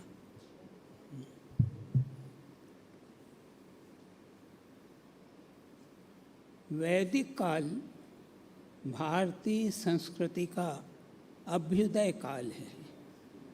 वेद कितने प्राचीन हैं, इस विषय में प्रोफेसर वेबर का कथन है कि वेदों का समय निर्धारित नहीं किया जा सकता। वर्तमान प्रमाण राशि हमें समय के उस उन्नत शिखर तक पहुंचाने में असमर्थ है। वस्तुतः वेद का अर्थ है ज्ञान। उस युग का मानव अपनी ज्ञान पिपासा को शांत करने के लिए अंतर बाह्य दोनों ही रूपों में सतत उद्योगरत रहा है। एक ओर जब वह बड़े बड़े दीर्घकालीन यज्ञ यागादिक, जिन्हें सत्र कहा जाता था, उन मंत्रों को जिन्हें उसने देखा था स्मरण करिए। कहा गया है ऋषियों मंत्र दृष्टार, ऋषियों ने मंत्रों को देखा, पढ़ा नहीं, लिखा नहीं, मंत्रों को देखा। और यह जो कथा है वो जब इस्लामिक देशों में गई तो वहाँ बन गई हजरत मूसा ने तूर पर नूर देखा। और जब वही कथा यूरोप में गई तो वो 10 कमांडमेंट्स बन गई। ये हमारी ऋषि परंपरा वहाँ तक इस तरह घूमती गई। तो ऋषियों मंत्र दृष्टारा में, यानी उन मंत्रों को जानने और उनकी व्याख्या करने में वो समाज एक और व्यस्त था और दूसरी ओर वह जो वैदिक समाज था वह समृद्ध था, सुखी था, इसलिए उनका जीवन उल्लासपूर्ण था, वह मस्ती का जीवन जीता था। भारतीय जनजीवन सदैव धर्म से अनुप्राणित रहा है। हमारे जीवन के प्रत्येक कार्यकलाप की पृष्ठभूमि में धर्म अवस्थित है। फिर भला संगीत इससे असंपृक्त कैसे रह सकता है? ऋषियों द्वारा देखे गए मंत्रों को जब आसुरी शक्तियाँ छिन्न भिन्न करने लगी, तब उन मंत्रों को आवरण देने के लिए, उनकी रक्षा के लिए छंद बनाए गए और इन छंदों को उनके स्वर स्थान भी निश्चित किए गए। आपको जानकारी होगी कि वैदिक गान 3 स्वरों में होता है, उदात्त, अनुदात्त और स्वरित। जब आसुरी शक्तियाँ उन मंत्रों को डिस्टर्ब करने लगी, छिन्न भिन्न करने लगी, तब छंद बनाए गए। छंद के स्वर स्थान निर्धारित किए गए। उन स्वरों को उन स्थानों के अनुरूप यथावत जब गाया जाए तो उससे मनचाही फल प्राप्ति होती है। और यदि जरा सा भी अशुद्ध उच्चारण हो तो यथेंद्र शत्रु स्वरतोपराधात की कहावत आप लोग जानते होंगे कि जो इंद्र का शत्रु वो स्वर की एक गलती से मारा गया। यथेंद्र शत्रु स्वरतोपराधात। तो शब्दों को सही उच्चारण करने, सही स्वरों में उच्चारण करने का विधान वेदों के गान में है। उसे गद्य की तरह नहीं पढ़ा जा सकता, उसे उन स्थान, उन छंदों में, उन स्वरों में ही गाया जा सकता है। अस्तु, जब एक ऋग्वेद था उसके 4 भाग किए गए, ऋग्वेद, यजुर्वेद, सामवेद और अर्थवेद। तो अथर्ववेद जो है वो संगीत प्रधान माना गया और उसको गाने के इतने प्रकार थे कि कहा गया है सामे सहस्त्र गीत उपाया, यानी सामवेद को गाने के हजारों तरीके हैं। तो वो इतना उसको महत्ता दी गई कि भगवान कृष्ण ने गीता में कहा वेदा नाम सामवेदोस्मि, वेदों में मैं सामवेद हूँ। इतना महत्व दिया गया। और जैमिनी न्याय भाषा में कहा गया या ऋचा स्तुवते तद असुरा अनभवायन, यह सामना स्तुवते तद असुरा न अनभवायन, या एवं विद्वान सामना स्तुवित। इसका अर्थ है कि यदि ऋचा से स्तुति की जाए, ऋचा यानी ऋग्वेद की वाणी, यदि ऋचा से स्तुति करते हैं तो असुर उसका अनुकरण कर लेते हैं, परंतु यदि सामगान से स्तुति करते हैं तो असुर अनुकरण नहीं कर पाते। बृहदारण्यक उपनिषद में साम शब्द की अति सुंदर निरुक्ति इस प्रकार की गई है कि सा च अमश्चेति तत्सामना समत्वम, यानी सा का अर्थ है ऋक, ऋग्वेद के मंत्र, और अम का अर्थ है गांधार स्वर। यहाँ आपको स्मरण कराऊं कि हमारे जो 3 ग्राम हैं, षड्ज ग्राम, मध्यम ग्राम और गांधार ग्राम। गांधार ग्राम का जो गान है वो स्वर्गादि लोकों में गंधर्वों द्वारा किया जाता है। तो साम में वो संयुक्त है, ऐसा इसमें कहा गया कि सा च अमश्चेति तत्सामना समत्वम। सा का अर्थ है ऋक और अम का अर्थ है गांधार स्वर। इस प्रकार ऋक से संबद्ध स्वरबद्ध गायन ही साम है। साम गान के 4 प्रकार हैं, गेय गान या ग्राम गेय गान, आरण्य गान, ऊहा गान और उह्य गान। इसी प्रकार गीत की ये वैदिक जो गान है ये धारा एक तरफ बहती रही है और उसके समानांतर गीत की लौकिक गीतों की एक धारा अलग से प्रवाहित होती रही है। दोनों धाराएं साथ साथ नदी के दो किनारों की तरह बहती रही हैं। तो ये जो सामगान के साथ जो गीत गाया गया उसके लिए कहा गया कि कला के दो भेद हैं, गांधर्व और गान। सनातन काल से प्रचलित गंधर्वों द्वारा प्रयुक्त श्रेयस का हेतु भगवान विरंची द्वारा जिसका मार्गण खोजा गया है उसे गांधर्व गान कहते हैं। और लोक गायकों द्वारा रचित देशी रागों से युक्त रंजक गीत गान कहा जाता है। इसकी संज्ञा देशी भी है, मार्गी और देशी।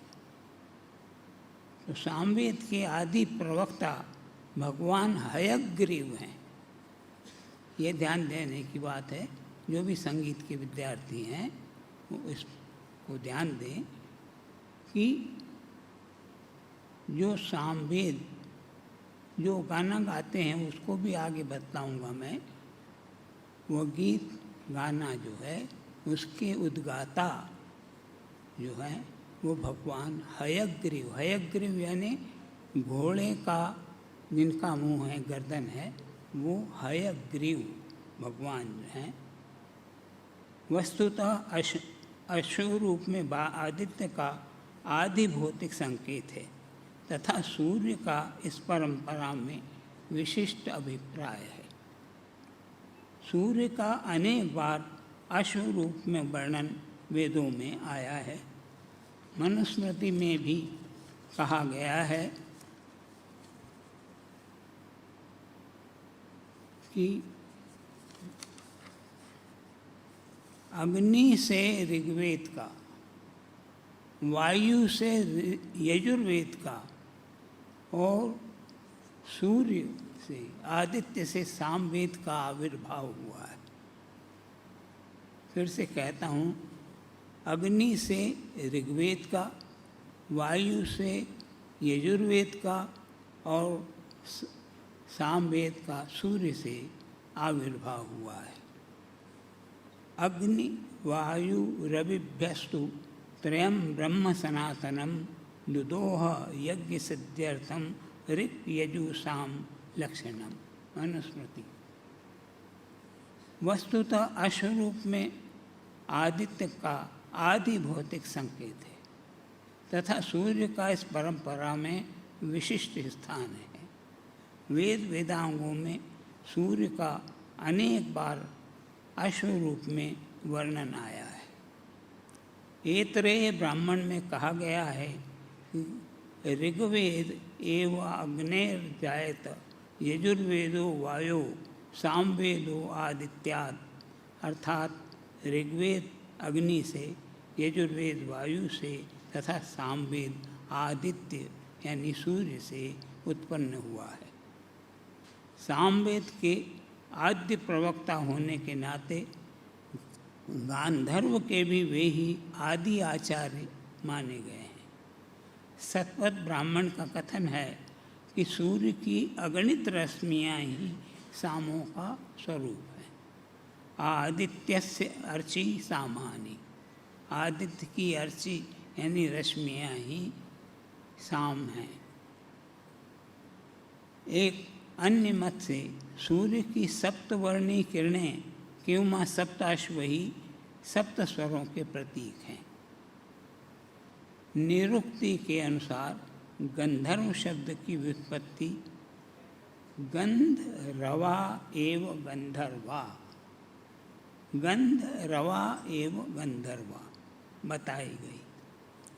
तदनुसार जिनकी वाणी से ही सुगंध प्रवाहित होती रहती है, आप गा नहीं रहे हैं, खुशबू फैला रहे हैं,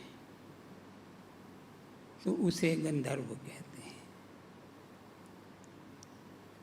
संगीत की जो सुगंध श्रोत्रेंद्रिय के ग्रहण की जाती है, वह जागतिक पदार्थों में प्राणों का अद्भुत संचार करती है। वेद में यह जीवनी शक्ति की आधायिका कही गई है।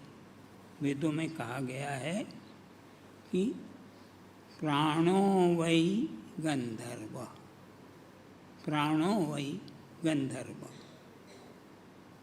यह भी धातव्य है कि गांधर्व वेद संज्ञा किसी ग्रंथ विशेष के लिए निर्धारित नहीं। कोई एक ग्रंथ उठा के कहें कि ये गांधर्व वेद है तो ऐसा नहीं है, अपितु संगीत, नाट्य आदि विद्याओं के प्रतिपादक अनेक ग्रंथों के समूह की ये अभिधायक हैं, जिनका मूल वेदों में संकेतित है और परवर्ती आचार्यों ने इसे उपब्रह्मित किया है। वैदिक कालीन जनजीवन आमोद प्रमोदमय था और आनंदोल्लास का सर्वोत्कृष्ट साधन संगीत ही है। संगीत, जिसे वैदिक साहित्य में प्रायः शिल्प कहा गया है और उसके अंतर्गत तीनों विधाएं गायन, वादन और नृत्य आती हैं, उसका भरपूर आनंद उस युग के जनजीवन का अपरिहार्य अंग था। अथर्ववेद के पृथ्वी सूक्त में कहा गया है, यस्याम गायन्ति नृत्यन्ति भूम्याम मर्त्या। इसी प्रकार नृत्य के भी अनेक संदर्भ वैदिक ग्रंथों में पाए जाते हैं, जैसे कि नृत्यमानो अमृत, जिसके नृत्यमानों का अनुवाद सायणाचार्य ने नृत्यन अर्थात नाचते हुए किया है। ऐसे ही बहुत से संदर्भ हैं। वैदिक सभ्यता और संगीत के संदर्भ में जिस पर्व का उल्लेख सर्वाधिक किया गया है वह है समन। प्रोफेसर पिशेल का कथन है कि समन एक प्रकार का सांगीतिक मेला था, जहाँ आमोद के लिए नारियां जाती थीं, युवतियाँ और प्रौढ़ाएँ पति की खोज में और वेश्याएँ मौके का लाभ उठाने के लिए। जर्मन विद्वान केगी के शब्दों में पत्नियाँ और कुमारिकाएँ प्रसन्न वस्त्रों से अलंकृत होकर समन की ओर चल पड़ती हैं। जब वन प्रांतर और खेत खलिहान हरियाली से ढक जाते हैं, तब युवा युवतियाँ सह नृत्य करते हुए फैले मैदानों की ओर दौड़ पड़ती हैं। मृदंग धमक उठते हैं, तरुण तरुणियाँ एक दूसरे का हाथ पकड़कर नाचने लगते हैं और तब तक नाचते रहते हैं जब तक उनके साथ भूमि और दिशाएं नहीं चक्कर खाने लगती और उनके नाचते समुदाय को धूल के बादल नहीं घेर लेते। यहाँ ध्यातव्य है कि पूर्व वैदिक काल में समन जैसे सामाजिक उत्सवों पर किए जाने वाले ये नृत्य गीत एक प्रकार से लोक नृत्य ही थे, लोकगीत ही थे। शास्त्रीय नृत्यों की परंपरा अभी प्रारंभ नहीं हुई है। वो त्रेता के बाद, वैदिक काल के बाद त्रेता युग में नाट्यशास्त्र बना है।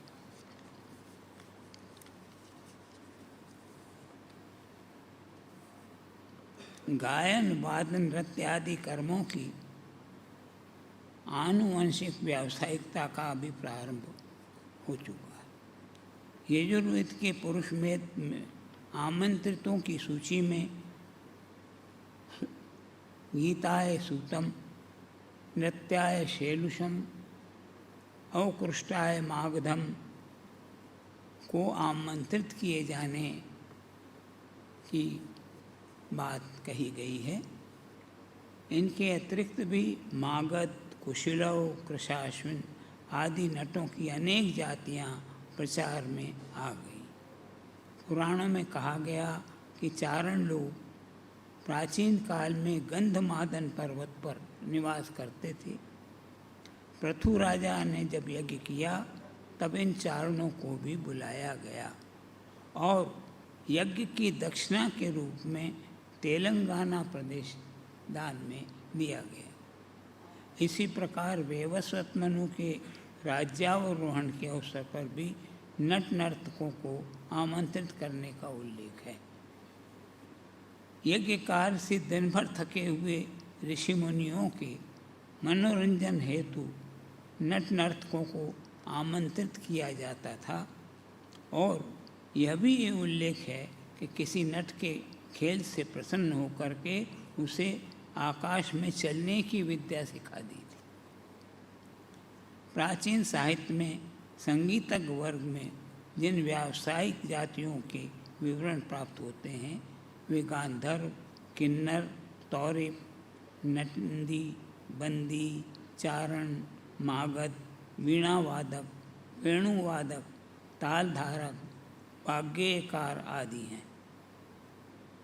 अंततः हम यही कहना चाहेंगे कि संगीत वेदों की वाणी है, संस्कृति का आधार है, नाद ब्रह्म की उपासना है और परमात्मा का दिया हुआ सबसे महत्वपूर्ण उपहार है।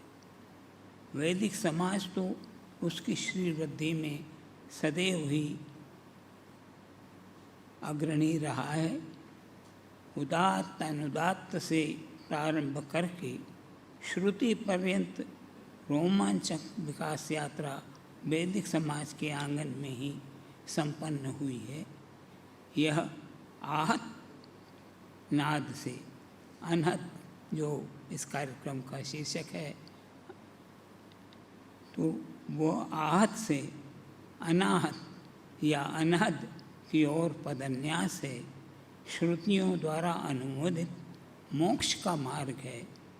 वीणा वादन तत्वज्ञ श्रुति जाति विशारद तालज्ञस्य अप्रयासेन मोक्ष मार्गम प्रयच्छति मोक्ष मार्गम प्रयच्छति। धन्यवाद।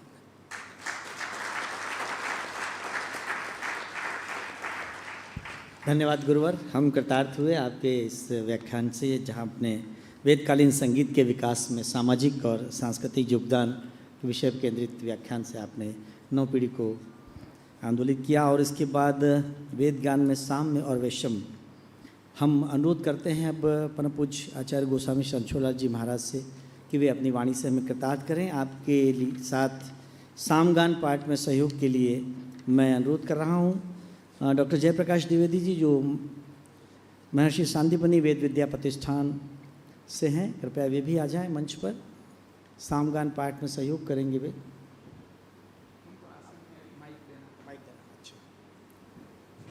राहुल कार्डलेस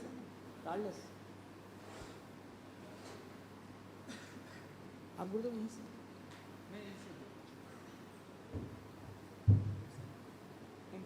हाँ वो यहाँ से उनको दे दीजिए।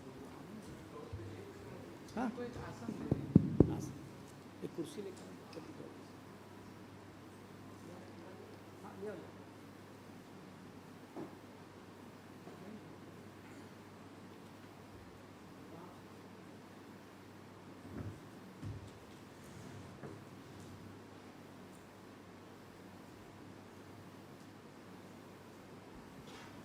अब अनुरोध है परम पूज्य आचार्य श्री से।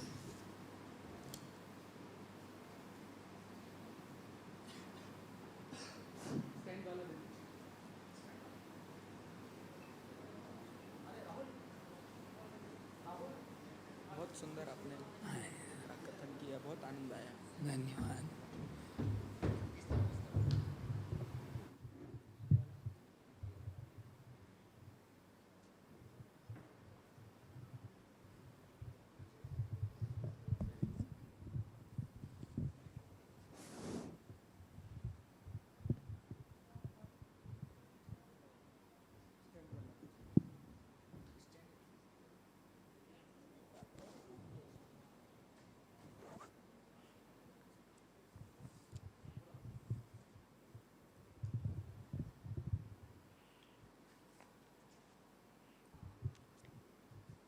आरंभ कर। पंडित जी आरंभ करता हूँ।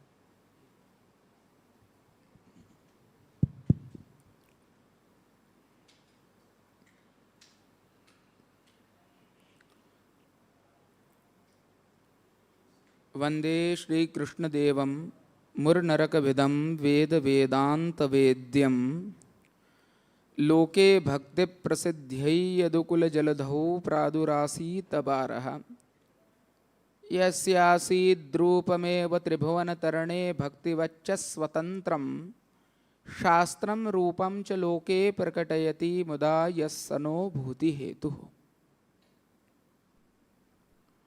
आभिराभिनवानन्दं भक्तसन्तापनाशकं मनः करोमि सततं श्रीमन्नटवरः प्रियम् लक्ष्मणसुतश्रीवल्लभराय स्मरणकर्ता दुष्कृतजाय कलिजनतरवानहि अवर उपाय यज्ञपुरुषहरि नाश्रुति गुणगाय श्रीविठ्ठलसुखकारी नामे निष्पापथाय नरनारी दुर्गति सकल निवारी प्रकटया श्री व्रजपति रासविहारी वंदे नंद व्रजस्त्रीणां पादरेणुमभीक्षणशः यासां हरिकथोद्गीतं पुनाति भुवनत्रयम्।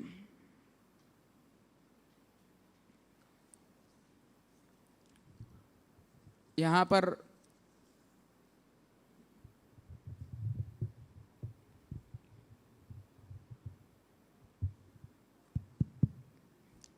सुनाई दे रहा है?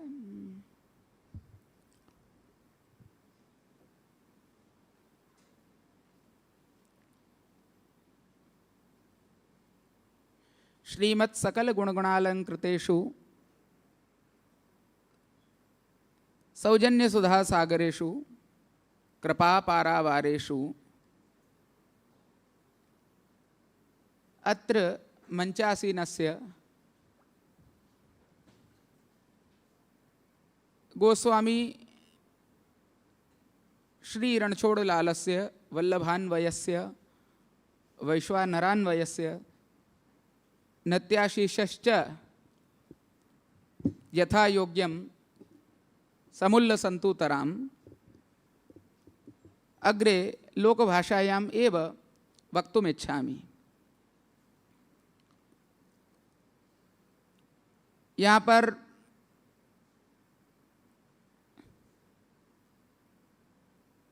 उपस्थित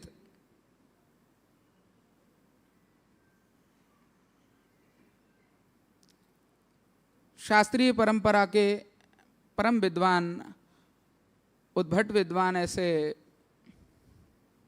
पद्मश्री डॉक्टर पुरुदाधीच जी, साथ में समुपस्थित साम के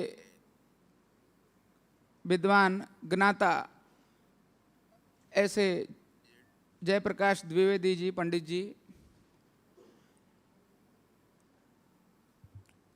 और यहाँ उपस्थित पद्मश्री पंडित उमाकांत गुंडेता जी और अन्य विद्वत विभूतियाँ, अनुसंधानकर्ता लोग और सभी श्रोतागण,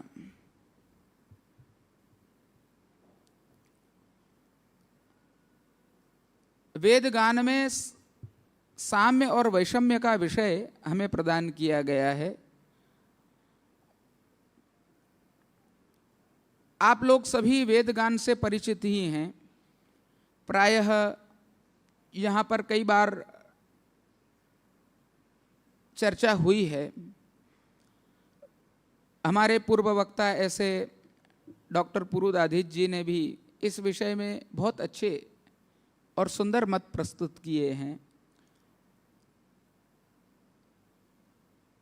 आज उसी सामगान को और थोड़ा गहन में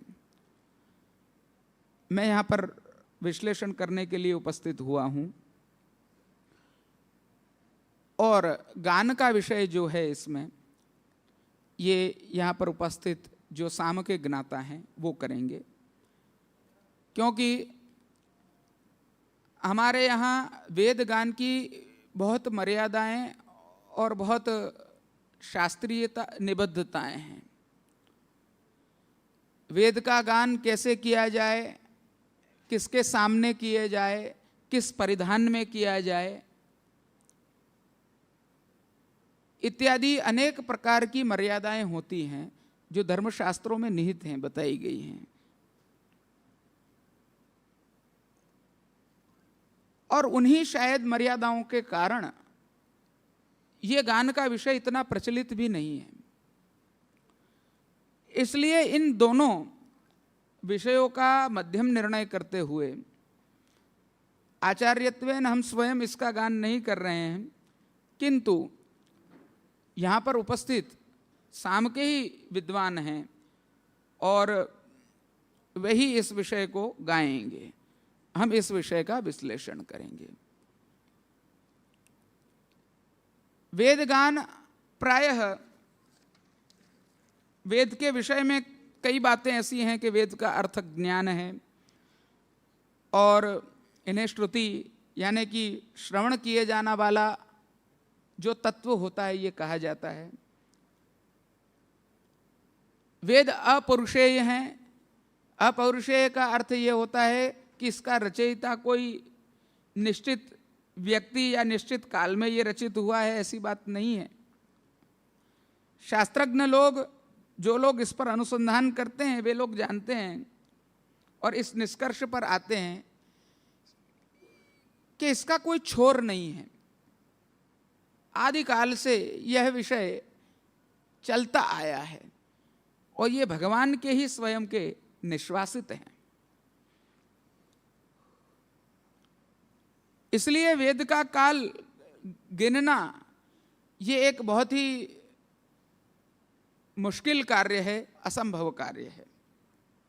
इसलिए इन्हें वाङ्मय अलौकिकत्वेन देखा जाता है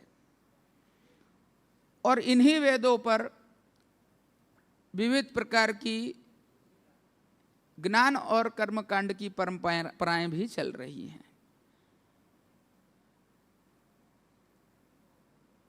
वेदव्यास जी ने इनके 4 हिस्से किए और प्रत्येक वेद के जो उपविभाग हैं यानी कि संहिताएं, जिसके अंदर मंत्र और आशीर्वाद हैं, ब्राह्मण ग्रंथ के जिसके अंदर अनुष्ठान, समारोह और यज्ञ पर टीकाएं, व्याख्याएं होती हैं, आरण्यक यानी कि जिसमें अनुष्ठान, समारोह, यज्ञ और प्रतीकात्मक यज्ञों पर उल्लेख होते हैं, और उपनिषद कि जिसके अंदर ध्यान, दर्शन और आध्यात्मिक ज्ञान पर चिंतन होता है। इस प्रकार से इन वेदों में तत्व रहते हैं और ये वेद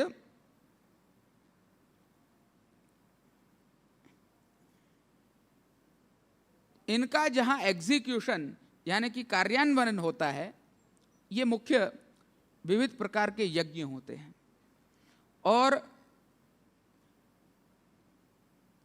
आप लोगों को मेरी परंपरा के साथ भी इस विषय को मैं जोड़ रहा हूं कि हमारे समग्र भारतीय दर्शन शास्त्र की अलग अलग प्रकार की परंपराओं में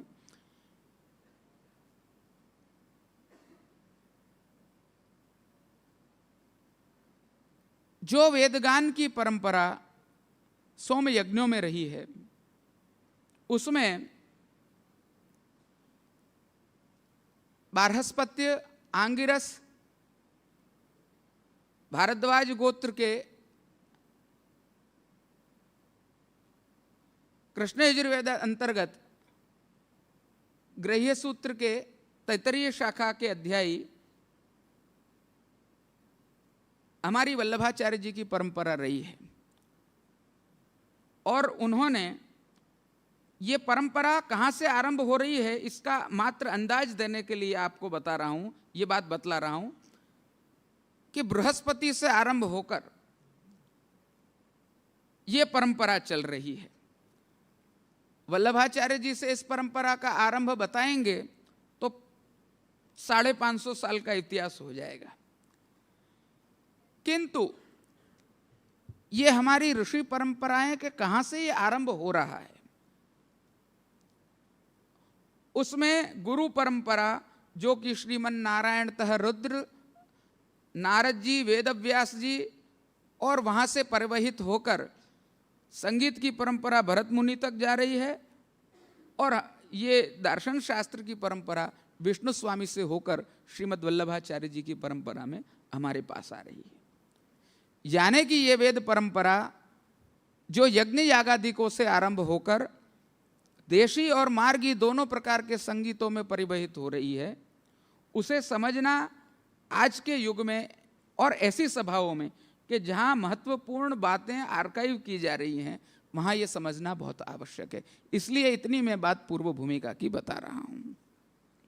सामवेद का परिचय देते हुए इस बात को समझना चाहिए कि इसमें 99 मंत्रों को छोड़कर सभी मंत्र जो कि 1895 मंत्र हैं, ये सभी मंत्र ऋग्वेद से लिए गए हैं और 3 प्रकार की शाखाएं आज उपस्थित हैं। इसके लिए यूँ कहा जाता था निगम साम शाखा सहस्रसु, साम की हजारों शाखाएं थी और एक कथा ऐसी आती है कि बकरी उसको चर जाती है और ये 3 शाखा जो हैं ये उपस्थित रहती हैं। हमारी आज की संगीत विद्या बकरियां नहीं चर जाएं, इसलिए ऐसी संगोष्ठियां होनी जरूरी है, क्योंकि इस संगोष्ठी के माध्यम से ही हम इस परंपरा को समझ पाते हैं, जान पाते हैं। सामवेद की 2 प्रकार की संहिताएं प्राप्य हैं, एक है आर्चिक और एक है गान। गान संहिता जो है उसके विषय में मैं चर्चा करूंगा, उसके पूर्व में आर्चिक के विषय में बता रहा हूं कि मूल ऋचाओं का संग्रह जिनके ऊपर गान होता है उन्हें आर्चिक कहा जाता है, और यह सामयोनि ऋचाओं का संकलन है।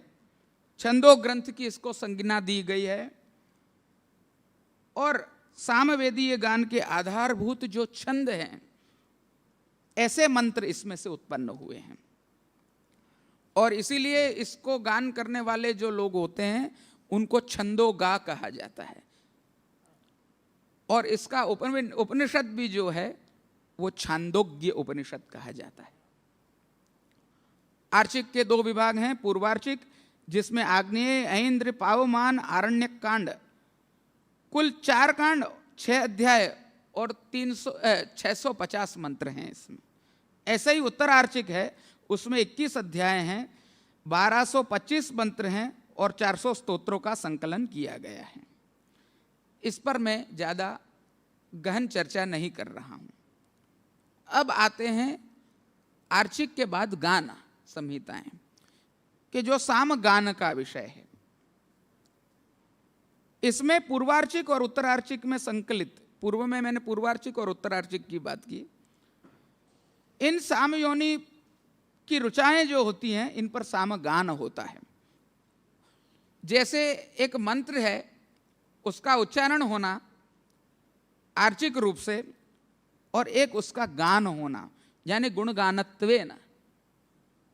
जैसे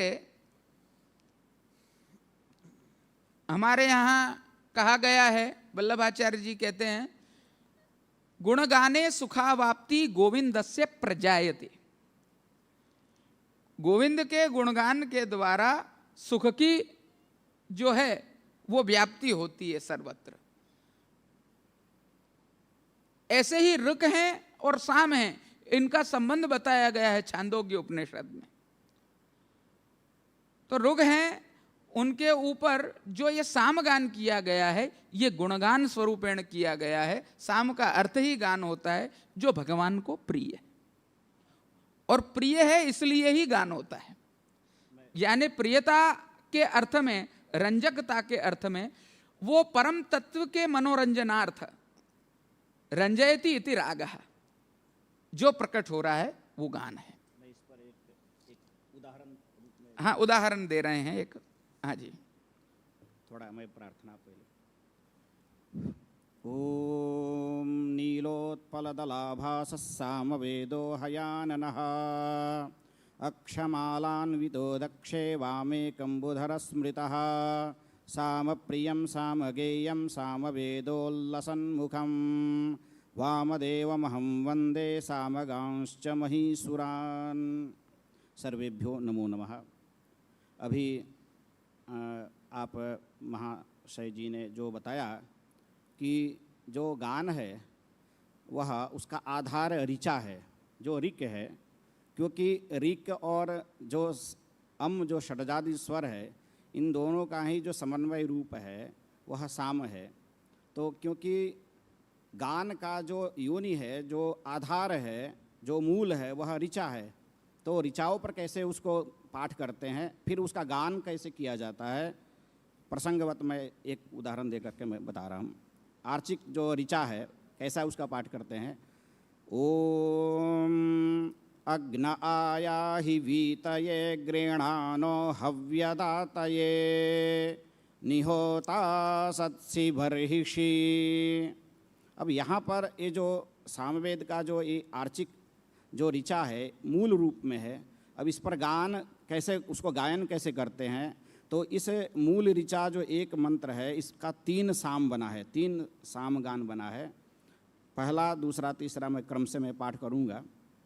जो प्रथम स्वर है ओम ओग्नाई आयाहि बोईतो याई तो याई गृणानो हा व्यदातो याई तो याई नाई होता साईवा औहो होवा ही शे। एक गान है। ऋचा देखिए कितना जल्दी हो गया, कितना मूल चीज़ में कितना जल्दी हो गया, लेकिन इसका जो विस्तृत रूप जो गान है उसमें कितना समय लगा। ऐसे ही दूसरा साम है, उसका केवल प्रतीक मैं बोल देता हूँ। अग्न आयाहि वी। तीसरा साम है अग्न आयाहि वाईतयाई। ऐसे ही पूरे पूर्वार्चिक जो संहिता है, आर्चिक के 2 भाग बताए हैं, एक तो पूर्वार्चिक, दूसरा उत्तरार्चिक।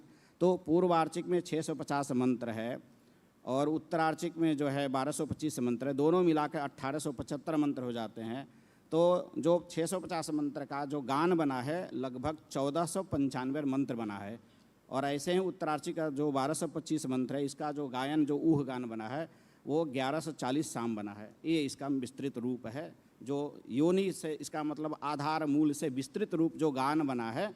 क्यों इस रूप में है? क्योंकि मीमांसा में बताया गीति सुसामाख्या, जिस वेद को गायन करके गीत के रूप में पढ़ा जाए वह वेद सामवेद कहलाता है। अब आगे गुरु जी ये गान संहिता के विषय में बात बतलाई गई कि आर्चिक होते हैं, उस पर गान कैसे निर्मित होता है, कैसे बांधा जाता है। अब गान संहिता के मुख्य प्रकार से देखें तो 2 प्रकार हैं, और यूं उपभेद के साथ देखें तो 4 प्रकार हो जाएंगे, जिनका मैं विवरण कर रहा हूं। पहला प्रकार है वो प्रकृति गान का प्रकार है, जिसके अंदर ग्राम्य गेय गान और आरण्य गेय गान, ये 2 प्रकार से बतलाए गए हैं।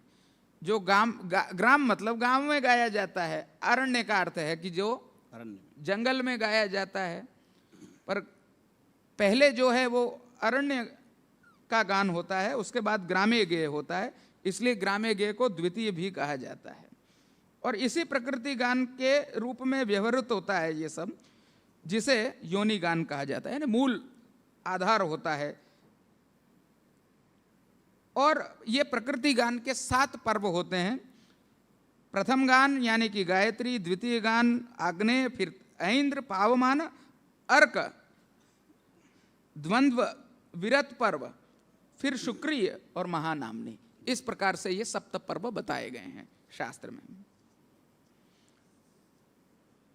और कई आधुनिक शोधकर्ता और विद्वान लोग, अनुसंधानकर्ता लोग आर्चिक संहिता की तुलना आधुनिक परिभाषा में ऐसे करते हैं जैसे संगीत के ग्रंथ जो केवल स्वर रहित मात्र बंदिशें लिखी जाती हैं, उसको आर्चिक के साथ कंपेयर करते हैं, और जो स्वर लिपि के साथ होती है उसे गान संहिता के साथ जोड़ते हैं। ऐसे ही कीर्तन में भी, जैसे कि हमारे यहाँ कीर्तनों की प्राचीन परंपराएं चलती हैं, जिसमें प्राचीन प्रकार के ये जैसे वैदिक संगीत है, इसमें से निर्गत जो विविध प्रकार के प्रबंधों की, ध्रुपद धमारों की जो परंपरा है, जो हमारे कीर्तनों में रही हुई है, वो वैदिक संगीत से शास्त्रीय संगीत प्रति इसका जो परिवहन है उसको समझाते। जैसे डॉक्टर दाधिच जी ने पूर्व में बताया कि 2 किनारे हैं ये, लौकिक संगीत के और वैदिक संगीत के, और ऐसे ही देशी मार्गी के भेद बताए गए हैं शास्त्र में।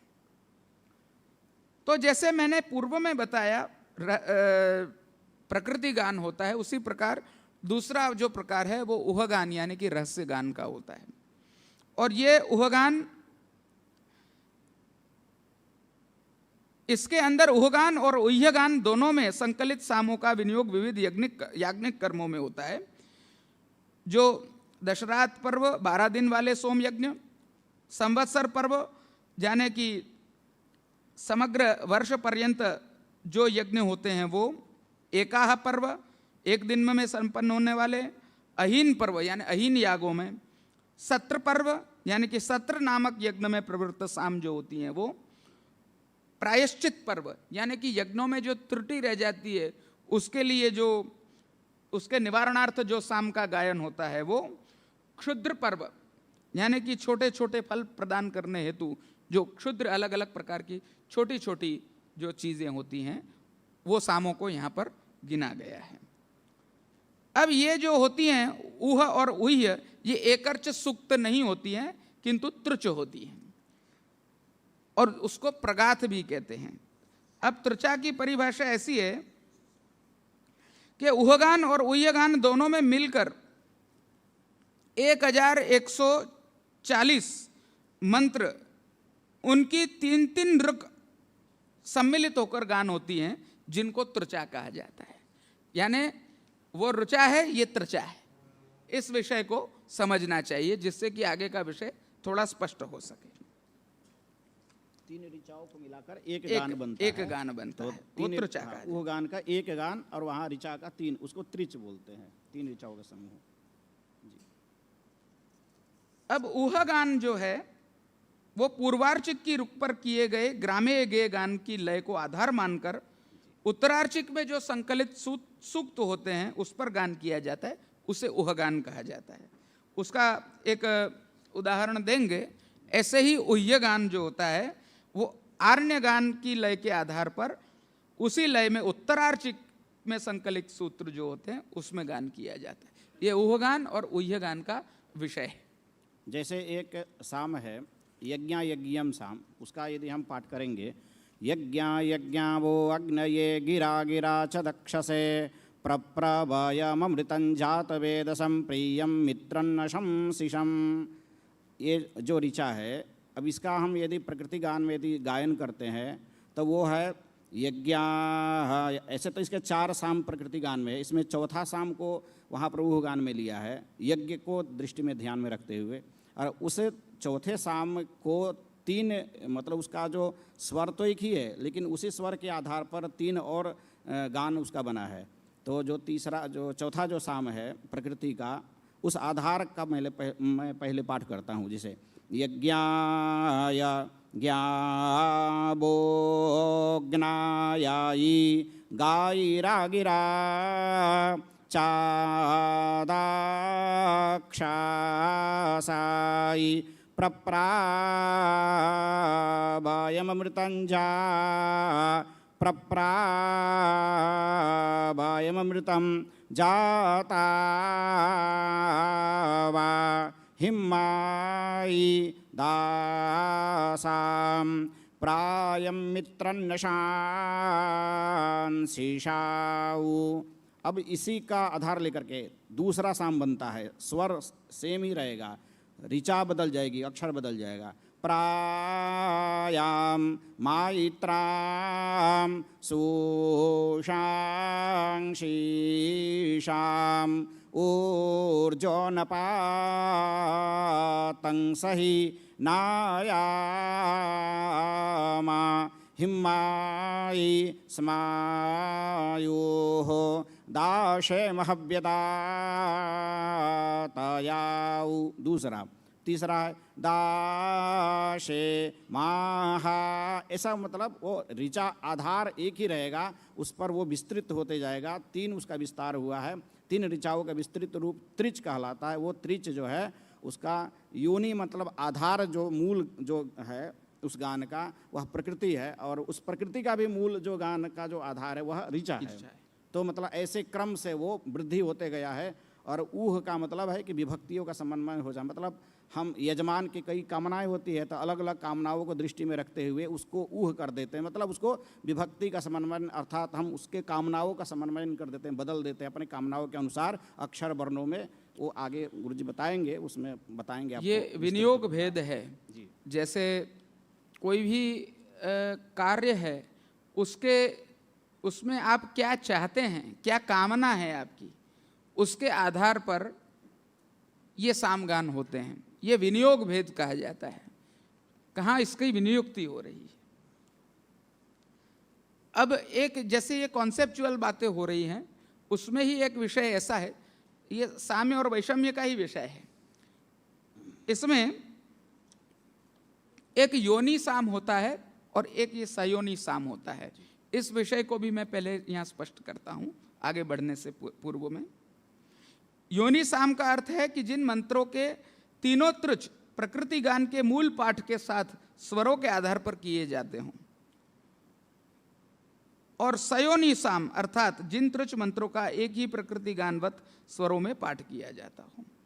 ये एक ही प्रकार से गान होता है, और वो मंत्रों के तीनों त्रुच प्रकृति गान के मूल पाठ के स्वरों के आधार पर आगे होते हैं। विस्तार जी, इसका विस्तार बताएंगे। अभिप्राय इसका ये है कि जो मूल प्रकृति गान में जो पाठ है, जो मूल रूप से जो किया गया है, जैसे तंगूर्धायासु वर्णरोवा, इस अक्षर को नहीं लिया है, इस स्वर को वहाँ से उठाया है, और उस स्वर का अनुकरण करते हुए उह गान में जो सौभरम साम है वहाँ पर उसका वहाँ पाठ किया गया है। तंग वहाँ पर किया गया है बयामू त्वामपूर्वियो वा, प्रकृति में है तंगोर्धायासु वर्णरो वा। उह गान में वयामू त्वामपूर्वियो वा, इसको बोलते हैं योनि। योनि मतलब केवल स्वर का वो मूल योनि लिया, वहाँ आधार लिया, मतलब उससे उसका उत्पत्ति स्थान को ही हम मतलब जहाँ से उस स्वर का उत्पत्ति होवे, उस उत्पत्ति स्थान को लेकर करके उसको योनि साम बोलते हैं। और सयोनि साम उसको बोलते हैं जिसका मूल प्रकृति में रखा ही है, मूल को लिया है, और उसी के आधार में 2 ऋचा को और जोड़ करके। तो अभी थोड़ा देर पहले यज्ञम साम जो पाठ किया था मैं, वो सयोनि साम आता, और ये साम ज़्यादा आते हैं। वामदेव्यम है इसी प्रकार, वामदेव्यम में भी काया नश्चाइत्रा आभुआत, पहला त्रिच है। दूसरा में इसी तरह और 2 और त्रिच इसके आते हैं, कस्तवा कास्त्वा सत्यो मादानाम। तीसरा त्रिच है अभिषुणा, जो ऋचा इसका अभिषुण सखी नाम विता चरित्रेणाम, इसका गान होता है अभिषुणा साखी नाम। तो ये इसका ये संयोनी साम है। योनि साम प्रकृति का मूल स्वर केवल लेना, सयोनि साम स्वर और ऋचा दोनों लेना, ये दोनों में भेद है। और ये इसका जो है उद्देश्य केवल यज्ञ के आधार पर और देवताओं को प्रसन्न करना, उन देवताओं से मनोवांछित कामना को प्राप्त करना, ये इसकी बहुत बड़ी विशिष्टता है और बहुत बड़ी वैज्ञानिकता है। तो आगे फिर जी, ये विषय स्पष्ट करने के लिए एक मैं उदाहरण देता हूँ कि जैसे हमारे कई कीर्तन ऐसे होते हैं कीर्तन गान के विषय में कि द्रपद वही है, स्वर वगैरह वही रहेंगे उसके, किंतु उसके शब्द जो होते हैं वो विनियोग भेद से बदल जाते हैं। कीर्तनों में आज भी ये परंपरा जीवित है हमारे। जैसे ध्रुवपद रहता है कि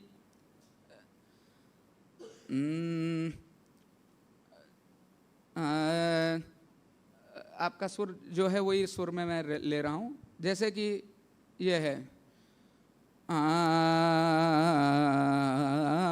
हो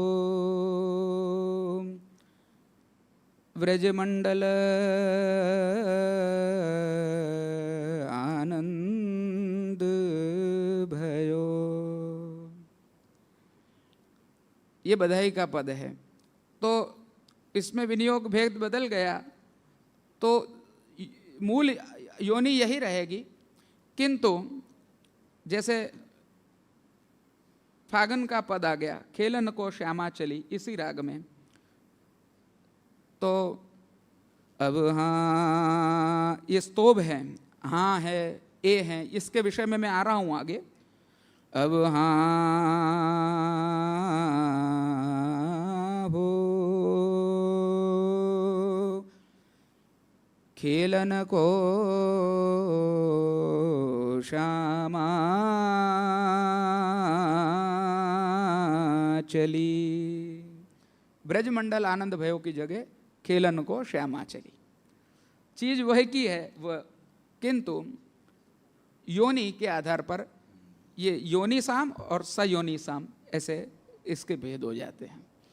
मैं प्रायः उदाहरण जो यहाँ गाकर प्रस्तुत करूँगा वो कीर्तनों में से करूँगा, और वेद का जो विषय है वो गान में मैं नहीं ले रहा हूँ, वो आप श्री करेंगे। अब आगे वह गान यानी कि रहस्य गानों में ये स्वरों की जो साम्यता है और वैषम्यता है, इसके विषय में अब आगे बात आ रही है। उहगान के सयोनी सामों में जो प्रकृति गान के स्वरों में चतुर्थ होता है, चौथा स्वर होता है, उसको प्रथम मान लिया जाता है, और पंचम होता है उसको द्वितीय कर दिया जाता है। ये इस प्रकार से इसमें विषमताएं प्रकट होती हैं। और पुनः जहाँ पर प्रकृति गान में जिन पदों में पंचम षष्ठ स्वर क्रम से पठित होते हैं, वहाँ इनके स्थानों को पंचम को द्वितीय और षष्ठ को तृतीय स्वर के रूप में गाए जाते हैं। साथ ही विनित स्वर जो होता है वो प्रेंखा में बदल जाते हैं, वो अभी ये बतलाएंगे। उसी प्रकार उह गान में यानी कि रहस्य गान में यज्ञा यज्ञीयम आदि सामों में स्वरों के अलावा वर्णों में भी बदलाव हो जाते हैं। तो ये साम्य और वैषम्य का जो प्रकार है तो ये जो वो ये बता रहे हैं। मूल जो प्रकृति का जो मूल जो ऋचा है उस पर तो गान का तो जो योनि सयोनि रूप तो बदलता ही है, कुछ उसके विशिष्ट उसमें साम्य वैषम्य भी देखा जाता है। तो साम्य वैषम्य का जो हम यदि भेद निरूपण करेंगे समझेंगे तो प्रकृति गान और विकृति गान यानी कि उह गान, ऐसे तो वो भी प्रकृति ही है, लेकिन उसको विकृति के रूप में स्वीकार करते मानते हैं लोग। कुछ विद्वान मानते हैं, कुछ उसको संज्ञा देते हैं, कुछ प्रकृति भी मानते हैं। तो वहाँ पर प्रकृति गान जो ये ग्राम्य गेय गान है, अरण्य गान है, और उधर उह गान में है। दोनों के गानों में क्या साम्यता है, क्या वैषम्यता है, उदाहरण देकर के मैं पाठ करता हूँ। तो वहाँ पर जो अभी बताया कि चतुर्थ स्वर जो है, उह गान का जो चतुर्थ स्वर, प्रकृति गान का जो चतुर्थ स्वर है, ऊह गान में प्रथम स्वर बदल जाता है। यहाँ यानी पर षड़ज जो होता हाँ, है स्वर वो मध्यम हो जाता स्वर है। का बदलाव होता है। मतलब आप संगीत में भी संभवतः ऐसा ही होता होगा, लौकिक संगीत में भी होता होगा, कुछ ना कुछ उसका आधार नहीं, तो मैं इसके बाद दिखता ही यही होगा। विषय मैं कीर्तन के जी। आधार पर बतला दूंगा। तो वहां पर क्या होता है, जैसे प्रकृति गान में एक मंत्र है, प्रातु द्रवा परिकोशाम निषीदा नृभाइः पूना नो अभि वाजामर्षा अश्वन्नत्वा वाजिनम्मा जयांता। लंबे मंत्र है, लेकिन उदाहरण पहला जो इसका पद में जो स्वर का है, उसमें प्रातु में प्रातु, प्रा में चतुर्थ स्वर है। ये हम लोग स्वर हाथ पर उंगलियों पर ऐसा दिखाते हैं। नारदीय शिक्षा में दो प्रकार की वीणा बताई गई है, गात्र वीणा और दारवी वीणा। दारवी मतलब जो दारू वृक्ष जो है उससे जो निर्मित जो वीणा है, जैसे हारमोनियम इत्यादि, गिटार इत्यादि, ये दारवी वीणा है। और गात्र वीणा मतलब, गात्र मतलब शरीर, शरीर में जो वीणा को दिखाते हैं वो गात्र वीणा है। तो हम सामवेदी लोग गात्र वीणा दिखाते हैं। इसमें भी एक स्वर का जो रूप है, चर्चा करेंगे। जैसे आपका ये प्रकृति, इसमें जो है लौकिक संगीत में 7 स्वर है, सामवेद में 7 स्वर है, लेकिन हमारे में 7 स्वर, लौकिक में षडजश्च ऋषभश्च इव गांधारो मध्यमस् तथा पंचमो धैवतश्च निषाद सप्तम स्वरः। लेकिन नारदीय शिक्षा में ये लौकिक संगीत का षडजादि सप्त स्वर बताया है। और सामिक जो स्वर है वो प्रथमश्च द्वितीयश्च तृतीयोऽथ चतुर्थकः मंद्रः कृष्टो मंद्रः यति स्वारः एतान कुर्वन्ति सामगा। वहाँ पर जो बताया है कि प्रथम द्वितीय, प्रथम यहाँ दिखाते हैं। कृष्ट स्वर सबसे ऊपर जो सप्तम स्वर होता है, जो इससे ऊपर हाई नहीं जाता है, ये सबसे ऊपर होता है। कृष्ट प्रथम, द्वितीय तर्जनी उंगली में, तृतीय मध्यमा उंगली में, और जो चतुर्थ है ये अनामिका उंगली में, और जो पंचम स्वर है कनिष्ठिका में, षष्ठ स्वर इसके नीचे का जो लाइन है। तो ये जो जितने सब पर रखते हैं, इनका भी नियम है कि हम कहाँ पर कितना कहाँ रखेंगे। तो इन ये पर्वों के ऊपर रखेंगे, पर्वों के जो मध्यम रेखा है इसके ऊपर स्वरों को रखेंगे, और इसमें भी कितना अंतराल रखेंगे। तो ऋचाओं में जो है बताया तिल के बराबर हम अंतराल रखेंगे, और गान में यव के बराबर अंतराल रखेंगे। तो एक तरह से ये इक्विप्रेशर का है, साइंस है। तो इसमें स्वरों को हम रखते हैं। तो यहाँ पर जो हमारा जो चतुर्थ स्वर है, वहाँ पर ऊह गान, प्रकृति गान में जो चतुर्थ स्वर है प्रातु, तो इसको ऊह गान में प्रथम हो जाता है, प्रातु ऐसा पाठ करते हैं। तो ये दोनों में है। और आगे क्या बोलो, दूसरा चेंज होता है, चतुर्थ को प्रथम स्वर हो जाता है, हाँ, और पंचम को द्वितीय, हाँ, और पंचम को द्वितीय। षष्ठ तो को वहाँ पर तृतीय। प्रातु, तो में जो है वो पंचम स्वर है, इस पंचम को जो है द्वितीय स्वर हो गया, प्रातु ऐसा बदल जाता है।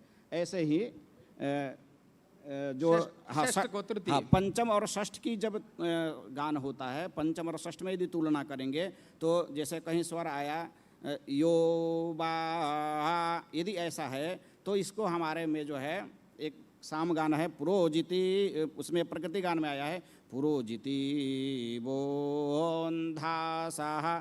तो इसमें क्या हो गया है, पुरोजिति बोन्धासाह ऐसा बदल गया है। तो चतुर्थ प्रथम स्वर हो जाता है। यदि हम 2 स्वरों की यदि तुलना करेंगे आपस में, एक साथ पाठ करेंगे, तो चतुर्थ पंचम का पाठ होगा तो चतुर्थ प्रथम, पंचम द्वितीय। और यदि उसी जब पंचम षष्ठ के पाठ करेंगे, पंचम षष्ठ एक साथ समन्वित रूप में पाठ होगा, तो पंचम स्वर जो है वो जो है वो द्वितीय हो जाएगा, और षष्ठ स्वर जो है वो तृतीय स्वर हो जाएगा। उदाहरण के तौर पर पुरोजिति बोन्धासाह, ऐसे बहुत सारे मंत्रों में आया है, कई जगह बदलाव आया है। और ऐसे ही जो वहाँ पर विनत स्वर है, हमारे सामवेद में 7 स्वर तो प्रमुख होते ही है, इसके अलावा कुछ विशेष स्वर होता है, विनत, प्रणत, प्रेंखा, नमनम इत्यादि कई विशेष स्वर होते हैं। ऐसे सामवेद के सामतंत्र में बताया है, सामवेदे स्वरो अनंत्य, सामवेद में अनंत स्वर होते हैं। तो स्वरो अनंत्य पहला ही सूत्र में बताया कि सामवेदे स्वर अनंत स्वराः भवन्ति। तो यहाँ पर तो विशेष स्वर में जो विनत स्वर आता है, तो जैसे उदाहरण के तौर पर प्रकृति गान में आता है सुवृत्ते भिन्रे मादानम भारे शुबा, वहाँ पर जो विनत है उसको हो जाएगा प्रेंखा स्वर में बदल जाएगा। सुवृत्तिभिर्नरेमादानं भरे, प्रेंखा में इसको यहाँ से प्रक्षेप करते हैं, इधर ला करके फिर यथावत अपने स्थान पर द्वितीय स्वर में यहाँ पर विराम दे देते हैं। आगे इसी विषय को ये साम्य कीर्तन के, हाँ साम्य वैषम्य के जी कीर्तन के विषय से मैं ये स्पष्ट कर रहा हूँ कि जैसे प्रथम स्वर जो हैं उसका चतुर्थ को पंचम कर देना, प्रथम कर देना, पंचम को द्वितीय कर देना, इसी विषय को कीर्तन गान की कुछ रचनाओं में आज भी ये चीज़ सुरक्षित है, लौकिकत्वेन है, इसलिए मैं यहाँ पर गा के बताता हूँ। जैसे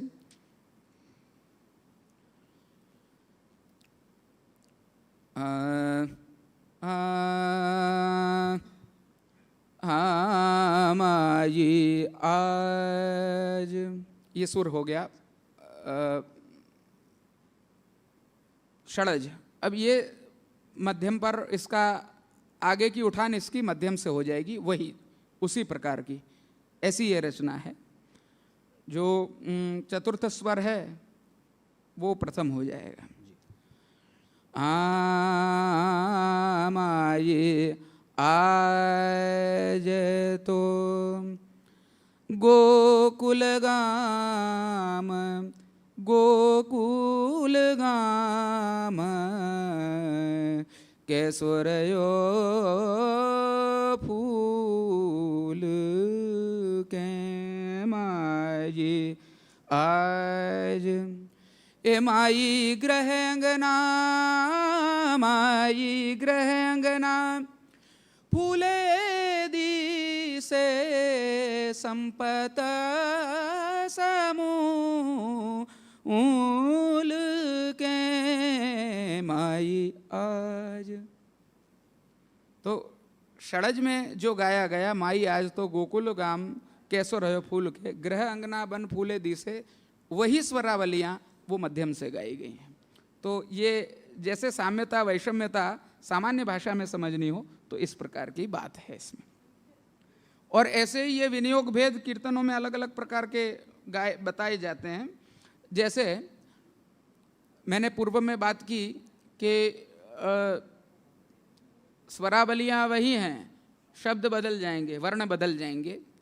वही प्रकार सार्थक भी होता है कीर्तनों में, इसके विनियोग में। जैसे देव प्रबोधनी का मुहूर्त सुबह का होता है, तो जो सारंग में गाई जाने वाली रचना है वो सारंग में गाई जाएगी, किंतु मुहूर्त जो है वो सायं का है देव प्रबोधनी का, तो वो कान्हरा हो जाएगा। वही वर्ण होंगे परंतु राग उसका कान्हरा हो जाएगा। ऐसे ही राखी के दशहरे के मुहूर्त के आधार पे जो है ये गान हो जाते हैं। तो उसको इसके साथ संकलित कर सकते हैं, इसको समझना चाहिए, ये प्राचीन परंपरा है। और ऐसे ही जो रागों का परिवर्तन आपको देखना हो विनियोग भेद से, तो बसंत का आगमन नहीं हुआ है, बसंत के पूर्व की बेला है, बसंत बहार कही जाती है उसे। और बसंत पंचमी के पश्चात जो गान होता है तो उसमें विनियोग बदल जाता है, क्योंकि वहाँ मन्मथ स्थापन नहीं होता है, उसकी पूर्व भूमिका होती है। तो माल कौन से है वो बसंत बहार में गाया जाता है, आगम में गाया जाता है, किंतु जब वो बसंत आगमन हो जाता है तो वही गोपिका बसंत हो जाता है। ललित होता है वही ललिता बसंत हो जाता है। पंचम होता है बहार में, वही बसंत का प्रकार हो जाता है, पंचम बसंत हो जाता है।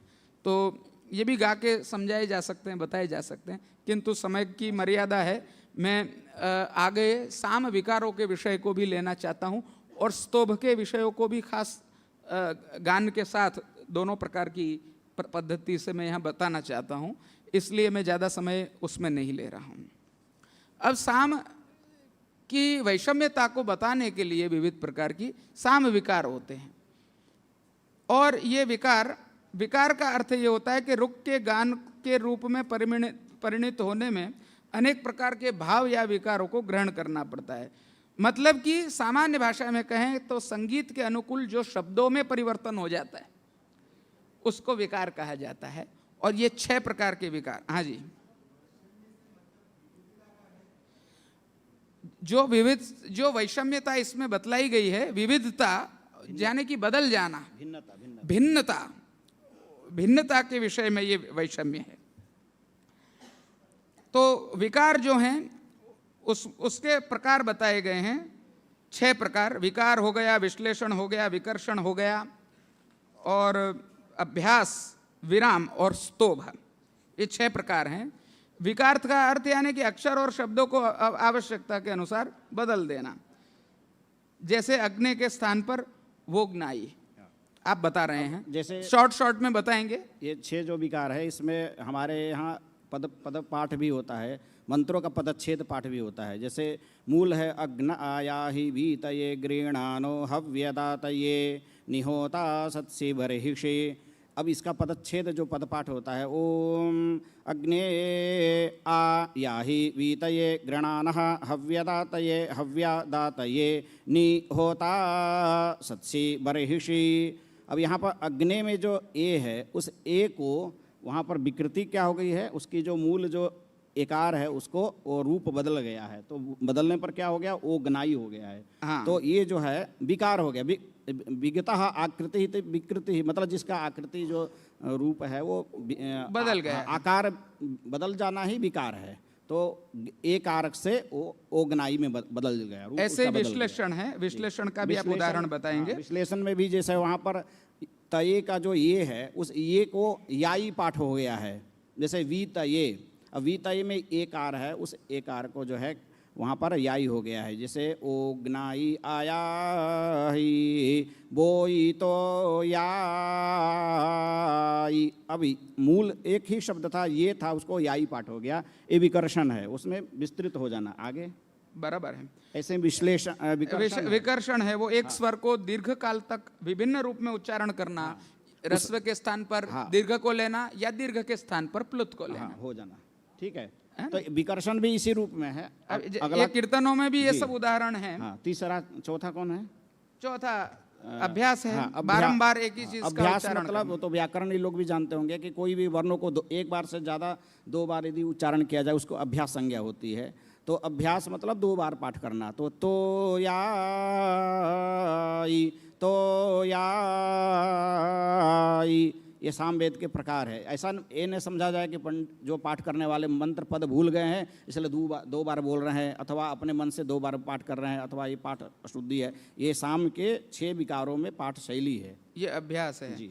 और विराम होता है उसमें गान के सौकर्य के लिए बीच में रुक जाना, विराम करना। विराम मतलब एक विराम के ऊपर एक छोटी सी मैं आख्यान कथा सुनाऊंगा। सामवेद के जो महत्व है, एक व्याकरण की एक अपय्य दीक्षित जी थे, गुरुजी जानते होंगे। अपय्य दीक्षित आज से 500 वर्ष पहले वो एक बार पाठ कर रहे थे। तो पाठ करते करते सामवेद का से रुद्राभिषेक कर रहे थे। तो उसमें एक पद आता है, परदिने च नमा आश्रायेभ्यश्च।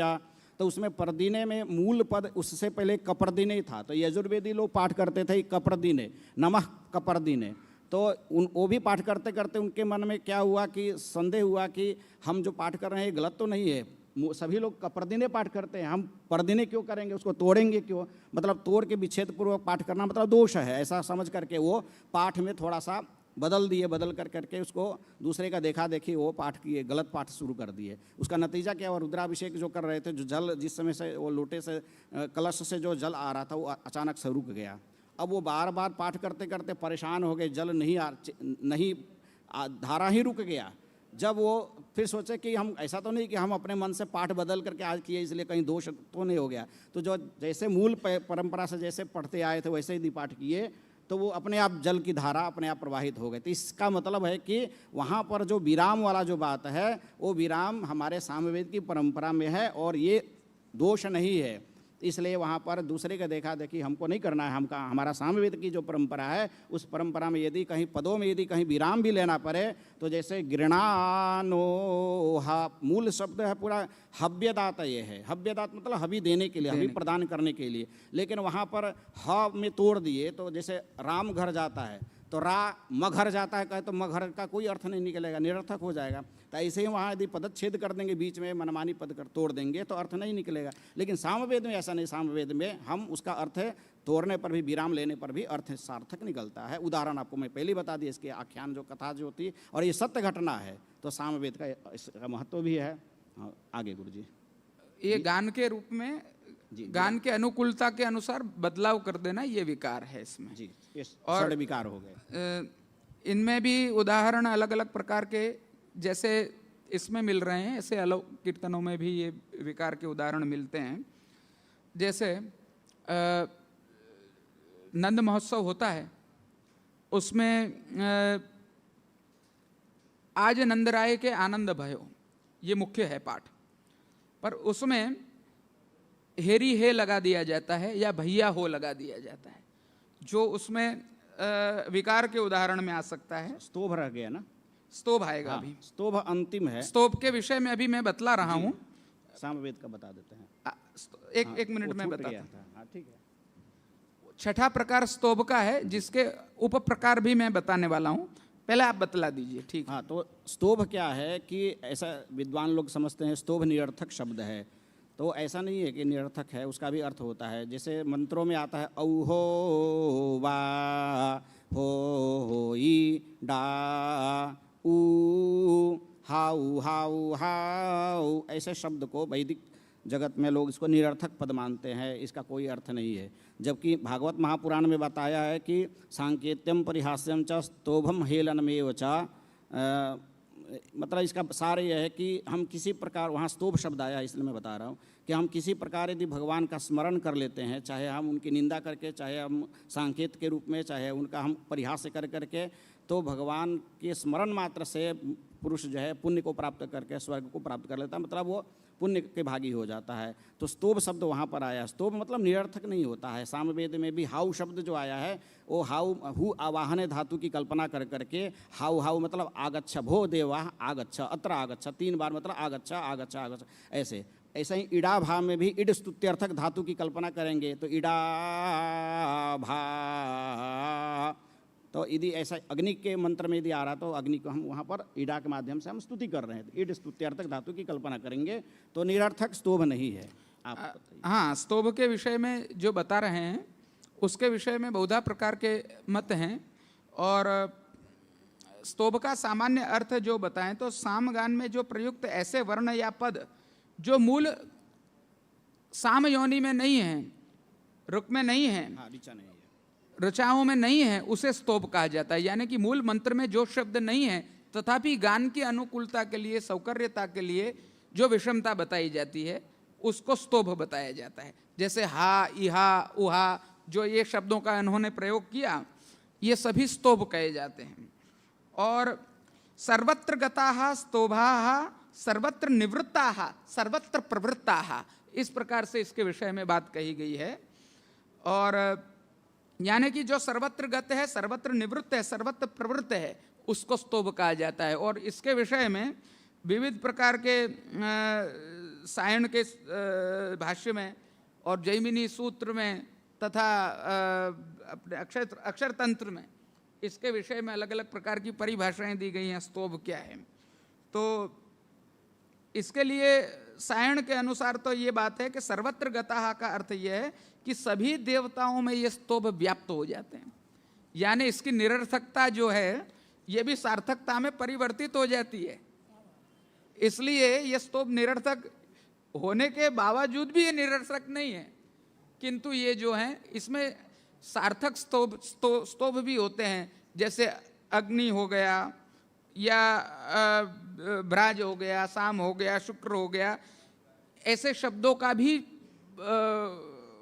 उच्चारण होता है। स्तोभ के आधार पर 3 प्रकार के गान बताए गए हैं उसमें आगे। हाँ, और ये सार्थक स्तोभ जो हैं ये भ्राज, साम, शुक्र, साम इत्यादि, और निरर्थक में अयो, हाई, इहो या इहुआ इत्यादि ये शब्दों का प्रयोग होता है। ए अकेला भी प्रयोग होता है।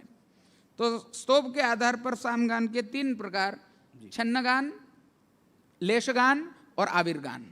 अब छन्नगान के विषय में ये समझा जाए कि जिस साम की रचाओं में ऋचा नहीं होते हैं, ऋग विहीनम छन्न रचाएं नहीं हैं, मात्र स्तोभों का ही गान होता है, उसको छन्न गान कहा जाता है। उसका उदाहरण देंगे। हाँ, ये श्लोक है, ऋग विहीनम छन्न गानम लेशम स्तोभम ऋचासह आविर्गानम स्तोभहीनम एवं गानत्रयम विदुः। 3 प्रकार के गान और लेश गान में थोड़ा प्रयोग होता है, पूर्व में या पश्चात में स्तोभों का। तो ऋचाओं से जो विहीन गान है, जैसे मैं एक मंत्र आपको बता रहा हूँ, छन्न गान का उदाहरण दे रहे हैं। इसमें ऋचा नहीं है, केवल स्तोभ ही है।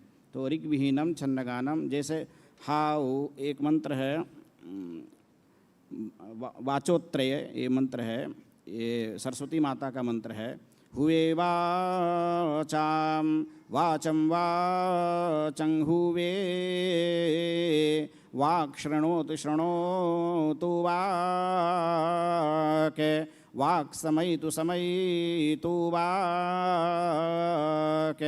वाग्रमाताम रमाताम रमा। मतलब इसके ऋचा नहीं है, ये बिना ऋचा का ये गान है। अब फिर प्रश्न आया कि ऋचा ही नहीं है, जिसका आधार ही नहीं है, मूल ही नहीं है, तो फिर गान कहाँ से आ गया? जबकि अभी थोड़ा देर पहले मैं बताया कि प्रत्येक गान का आधार ऋचा है, तो इसका तो ऋचा ही नहीं है, तो फिर गान कैसे आया? इसलिए गान को 3 भागों में विभाजित किया गया कि गान ऐसे भी हैं जिनके ऋचा नहीं है, कोई ऋक नहीं है, तो ऋग विहीनम छन्न गान, ऐसे गान को छन्न गान की संज्ञा मिलती है। लेशम स्तोभम ऋचासह, लेश गान वह है जो ऋचा और स्तोभ का संयुक्त रूप में होता है। ये तो बहुत सारे मंत्र, अभी जितने मंत्र पाठ किए हैं वो सब ऋचा सब लेश गान, हाँ, ऋचा स्तोभ के साथ ही पाठ हुआ है। और यानी लेश गान ये है कि रुग अक्षरों के साथ सार्थक और निरर्थक स्तोभों का गान होता है, जिसमें एक पद या अनेक पद पूर्व में या पश्चात में कहीं पे भी प्रयुक्त हों, उसको लेश गान कहा जाता है। और आविर्गानम स्तोभहीनम, बिना स्तोभ का आविर्गान, जैसे एक मंत्र है उसमें आविर्गान तीसरा प्रकार बतलाया है, जो उसमें स्तोभ का प्रयोग ही नहीं है। जैसे पहला प्रकार जो बताया छन्नगान, उसमें स्तोभ ही स्तोभ है, तो ये तीसरा प्रकार है आविर्गान, उसमें स्तोभ ही नहीं है। इसका ऋचा ही जैसा गान है। जैसे आवो राजा नमध्वरस्य रुद्रं होतारं सत्ययजं रोदस्यो अग्निं पुरातनयित्नो रचित्ताधिरण्यरूपमवसे कृणुध्वम्।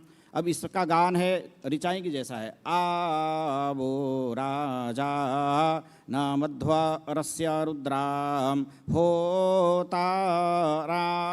सत्ययजं रोदस्यो। ये शिव जी का, शंकर भगवान का मंत्र है, महाकाल के नगरी है, इसलिए इस मंत्र का पाठ किए। तो जो सामवेद में जो रुद्र सूक्त का जो मंत्र है आओ राजा, ये मंत्र जो है वह स्तोभहीन है, स्तोभ इसमें है ही नहीं है। तो ये इसकी विशिष्टता। इस प्रकार से इसके अन्य भेद भी हैं, वर्णस्तोभ, पदस्तोभ, वाक्यस्तोभ। इसमें वाक्य आते हैं, पद आते हैं, वर्ण आते हैं, ये सब विस्तार इसका बहुत हो सकता है।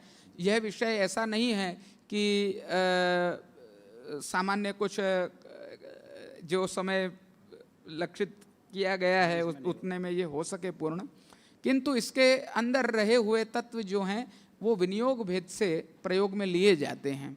यानी कि यज्ञों में कहाँ किस चीज़ का कैसा विनियोग होता है। और ये यज्ञ कार्य जो होते हैं ये पूर्णत्वेन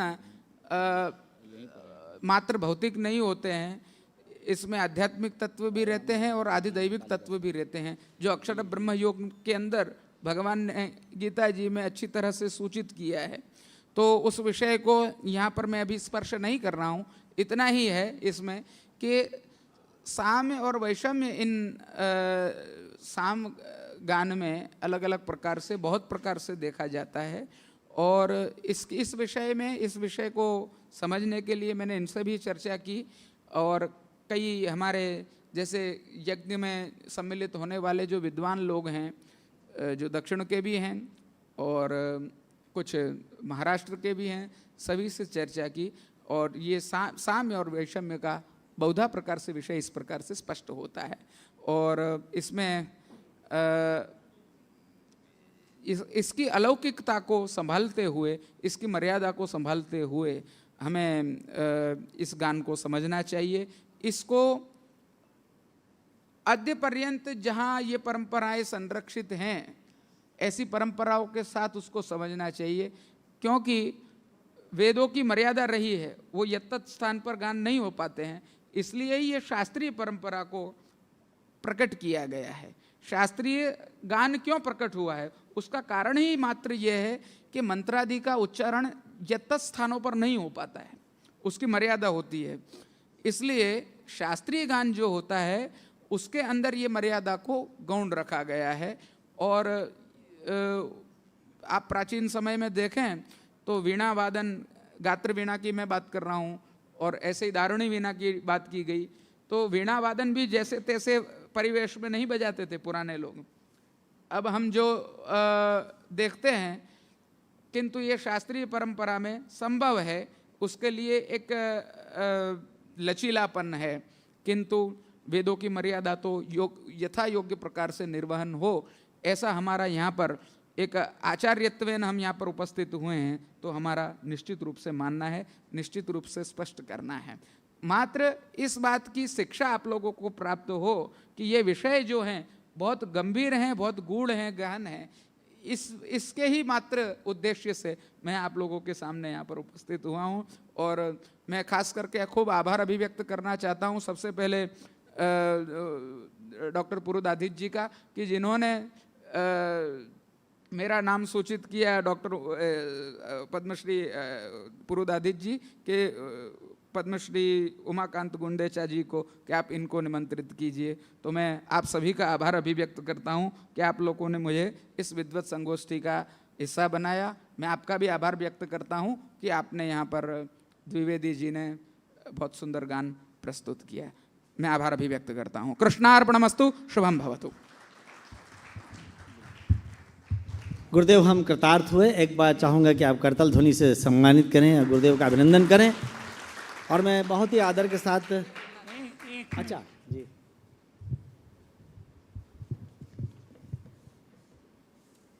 ये पृष्ठ बदलते हुए एक बहुत ही महत्वपूर्ण पृष्ठ पलट गया था, जिसे मैं खास तौर से उमाकांत जी और उन जैसे जो भी संगीतज्ञ हैं यहाँ, उनके लिए एक छोटा सा श्लोक है।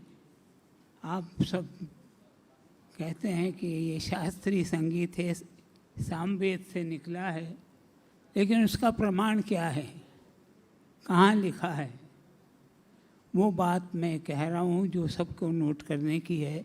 जब इस तरह का प्रश्न आए तो आप उसके उत्तर में ये बात कह सकते हैं। वो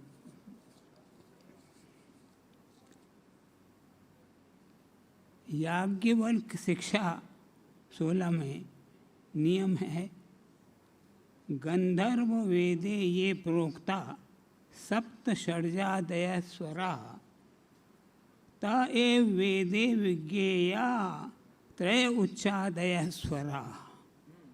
इसका तात्पर्य है कि उदात्त से निषाद और गांधार स्वरों की उत्पत्ति हुई है। उदात्त, उदात्त अनुदात्त स्वरित, तो उदात्त जो है उससे निषाद और गांधार स्वरों की, अनुदात्त से ऋषभ और धेवत की, तथा स्वरित से षड्ज और मध्यम स्वरों की उत्पत्ति हुई है। शास्त्रीय संगीत की परंपरा में 7 स्वरों का ही क्यों आधार मानकर चलती है, इसका भी मूल स्रोत वेदों में ही उपदिष्ट है। ऐत्रेय ब्राह्मण में वाणी ने 7 प्रकार से ही स्वयं को प्रकाशित किया है। सप्तधा वै वाग वदत तावदेव वाग वदत। आचार्य सायण ने इसकी व्याख्या करते हुए कहा है कि लोके गान रूपा या वाग अस्ति सा सप्तधा वदत, षड्ज ऋषभ आदि स्वरोपेता प्रकृता देव वैदिक वाग्य वदत। अर्थात मुख्यतः इतने ही स्वरों में वाणी को अभिव्यक्त करना चाहिए, यह श्रुति का आदेश है।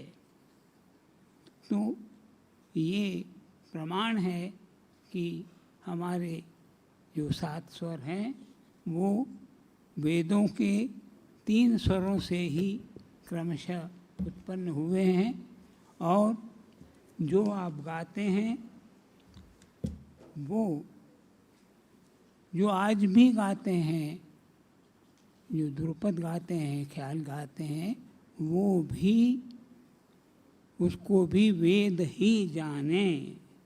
ता एव वेदे विज्ञेया, उसको भी आप वेद ही समझें।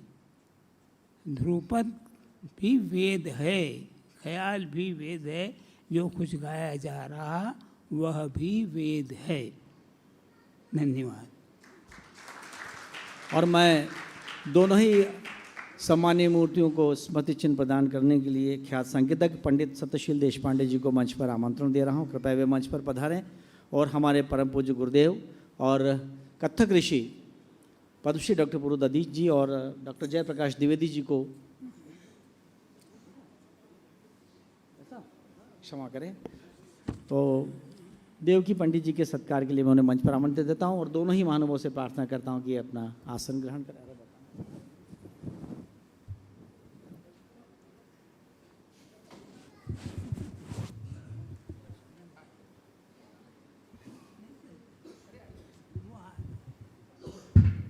सत्यशील जी से मैं निवेदन करूंगा और आज के हमारे आइए सर।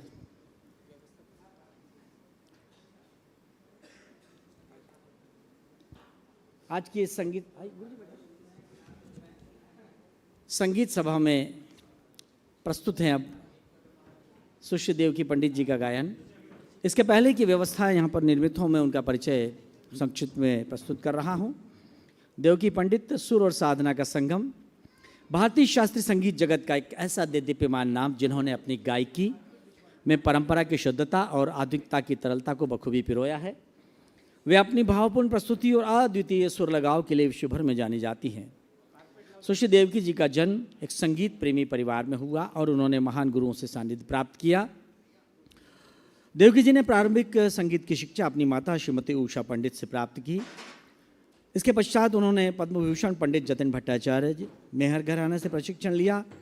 इसके बाद उन्हें गान सरस्वती किशोरी अमोनकर जी से जयपुर घराना, अतरौली घराना और पंडित बबन राव हल्दरकर जी आगरा घराना जैसी महान मनीषियों का मार्गदर्शन प्राप्त हुआ। विभिन्न घरानों की बारीकियों को सीखने के कारण उनकी गायकी में एक अनूठा सौंदर्यबोध झलकता है। यदि मैं कलात्मक उपलब्धियों और कैरियर की बात करूं तो देवकी जी देश विदेश के प्रतिष्ठित संगीत समारोह में जैसे सवाई गंधर्व, सप्तक, डोबरलेन की एक नियमित और लोकप्रिय कलाकार हैं। पार्श्व गायन की यदि बात करें तो देवकी पंडित जी ने शास्त्रीय संगीत के साथ साथ सुगम संगीत और फिल्मों में भी अपनी आवाज़ का जादू बिखेरा है। उन्होंने हिंदी और मराठी फिल्मों के लिए कई यादगार गीत गाए हैं। भजन और भक्ति संगीत उनके द्वारा गाए हुए अभंग और भजन श्रोताओं को एक आध्यात्मिक अनुभव प्रदान करते हैं। उनके एल्बम आदि अनंत और उनके अन्य सूफी कलाम बहुत ही लोकप्रिय हुए हैं। उन्होंने पंडित रविशंकर, उस्ताद जाकिर हुसैन साहब, उस्ताद सुल्तान खान जैसे दिग्गजों के साथ विभिन्न प्रोजेक्ट्स पर भी काम किया है। पुरस्कार और सम्मानों की फहरिस्त कुछ इस प्रकार से है। आपको वर्ष 2022 में संगीत नाटक अकादमी से अवार्ड से सम्मानित किया गया। तत्पश्चात महाराज राज्य पुरस्कार के सर्वश्रेष्ठ पार्श्व गायिका का पुरस्कार आपको प्राप्त हुआ। संगीत के क्षेत्र में उत्कृष्ट योगदान के लिए देवकी पंडित जी को आदित्य बिरला कला किरण पुरस्कार से भी सम्मानित किया गया। शास्त्रीय संगीत की सेवाओं के लिए मेवाड़ फाउंडेशन का डागर घराना पुरस्कार भी आपको प्रदान किया गया। उन्होंने अपनी कला के माध्यम से भारतीय संगीत को वैश्विक मंच पर पहुंचाने के लिए अनेक राष्ट्रीय और अंतर्राष्ट्रीय संस्थाओं द्वारा उन्हें सम्मानित किया गया। सुश्री देवकी पंडित जी केवल एक कलाकार नहीं बल्कि एक विचारशील संगीतकार भी हैं। वे संगीत को स्वखोज, सेल्फ डिस्कवरी का एक माध्यम मानती हैं। उनकी आवाज़ की खनक और मीठापन उन्हें अपने समकालीन गायकों में एक विशिष्ट स्थान दिलाता है। मैं बहुत आदर के साथ आज के संगीत सभा की प्रमुख गायिका सुश्री देवकी पंडित जी को आमंत्रण दे रहा हूं। आज उनके साथ तबले पर संगत करेंगे पंडित हितेंद्र दीक्षित, हारमोनियम पर होंगे दीपक खसरवाल, सहयोगी स्वर और तानपुरे पर स्वर संधान करेंगी मीरा नीलाखी तो मैं बहुत आदर के साथ उन्हें मंच पर आमंत्रण दे रहा हूं। और इसी के साथ मैं आपको बता दूं कि वीर भारत न्यास और महाराजा विक्रमादित्य शोधपीठ 2000 विक्रमोत्सव 2026 के अंतर्गत ये पहली बार ज्ञात इतिहास में उज्जैन में संगीत के उद्भव और विकास पर वैचारिक समागम हो रहा है, जिसका आज दूसरा सत्र यहाँ पर चल रहा है। और उसके भरतवाक्य के रूप में आज संगीत सभा में देवकी पंडित जी का गायन है। मैं सभी को मंच पर आमंत्रण दे रहा हूँ और हमारे आज के जो कलाकार हैं इस संगीत सभा के, उन्हें सम्मानित करने के लिए देश के ख्यातनाम संगीतज्ञ सत्यशील देशपांडे जी हमारे साथ हैं। अतिथियों के आते ही अतिथि कलाकारों के आते ही मैं उनसे अनुरोध करूंगा कि वे मंच पर पधारेंगे और सत्कार करेंगे सभी कलाकारों का। इस संपूर्ण आयोजन की केंद्रीय भूमिका में उज्जैन के और मध्य प्रदेश के गौरव पद्मश्री पंडित उमाकांत गुंदेचा जी हैं, जो यहाँ पर उपस्थित हैं। हम विशेष रूप से उन शोधार्थियों का, प्रशिक्षु विद्यार्थियों का और नवोदित कलाकारों का मार्गदर्शन करने के लिए उन्हें साधुवाद देते हैं कि उन्होंने ये विचार दिया और उसे एग्जीक्यूट किया वीर भारत न्यास के न्यासी सचिव आदरणीय श्री राम तिवारी जी ने, और न्यास के अध्यक्ष और प्रदेश के मुखिया कला और संस्कृति के संवाहक कीर्ति पुरुष मुख्यमंत्री माननीय डॉक्टर मोहन यादव जी ने।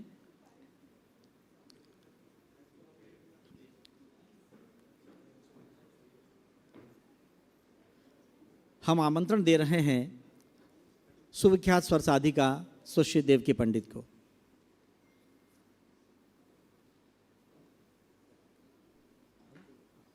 और मैं आप जोरदार तालियों से उनका अभिनंदन करें।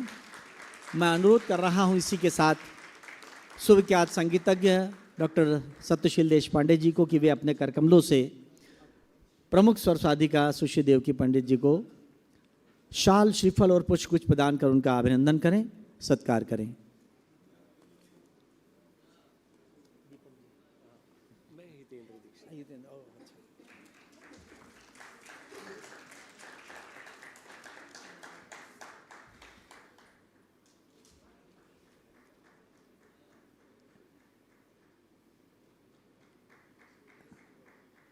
इसी क्रम में आज जो तबले पर ताल निबद्ध करेंगे पंडित हितेंद्र दीक्षित जी के को अंग वस्त्र प्रदान करने के लिए मेरा अनुरोध रहेगा श्रद्धेय देशपांडे जी से।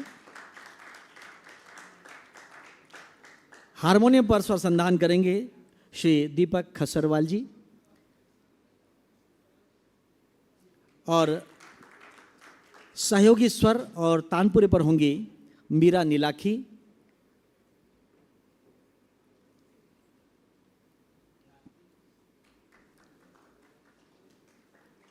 लीजिए प्रस्तुत है स्वर साधिका सुश्री देवकी पंडित।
मिड्स बढ़ाइए ग प सा प ग सा प।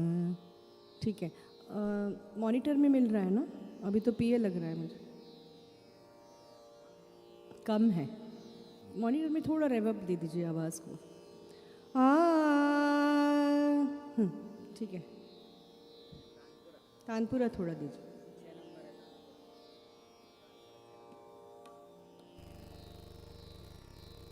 मॉनिटर में दीजिए ना तानपुरा।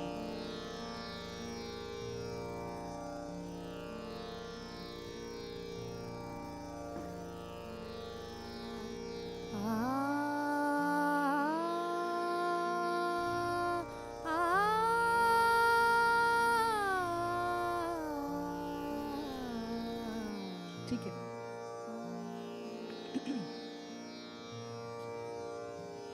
थोड़ा तानपुरा और बढ़ाएंगे तो अच्छा है, स्लाइटली।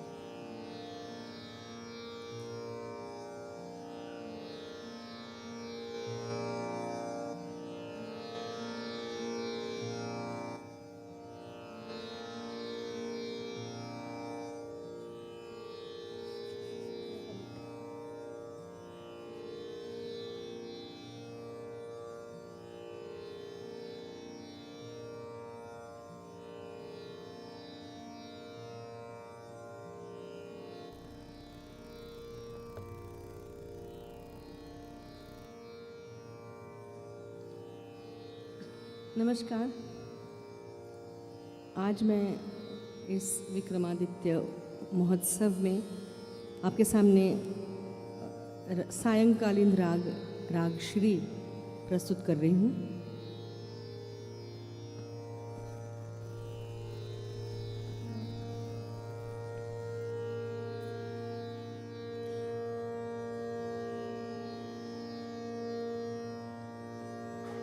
बंदिश, इसकी जो ख्याल बंदिश है वो पारंपरिक है और धृत बंदिश तराना पंडित बबनराव हल्दनकर जी का है।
भैया साइड फील कम कर दो थोड़ा सा।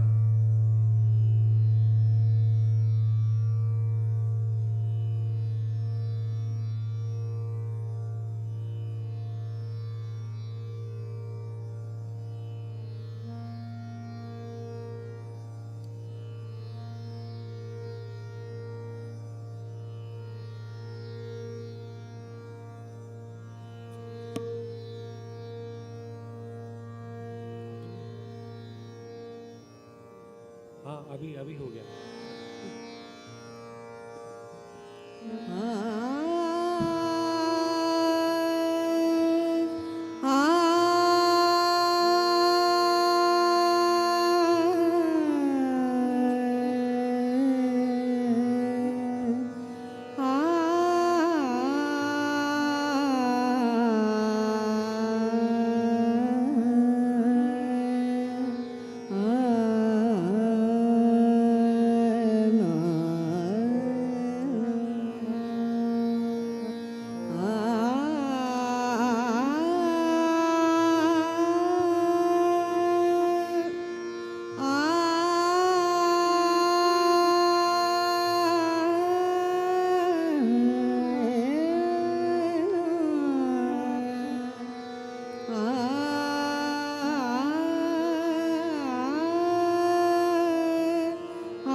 Sa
सांझ भई हे पवन सुत नाम महावीर पवन सुत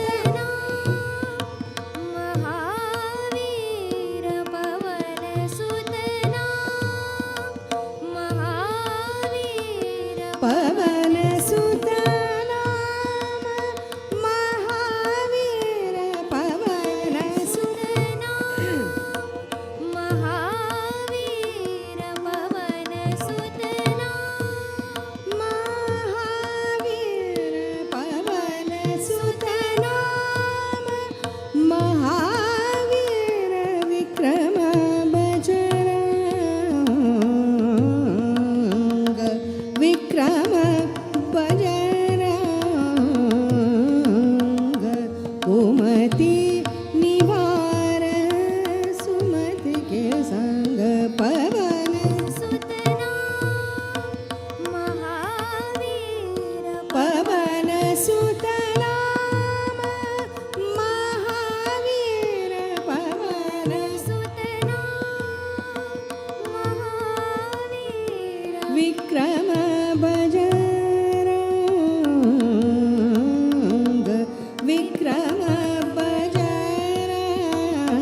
बजरंग कुमति निवार सुमति के संग पवन सुत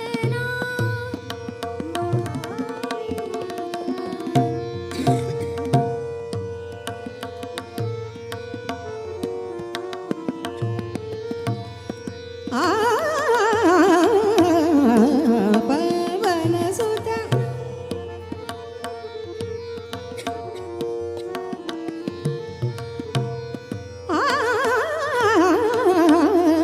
पवन सुत महावीर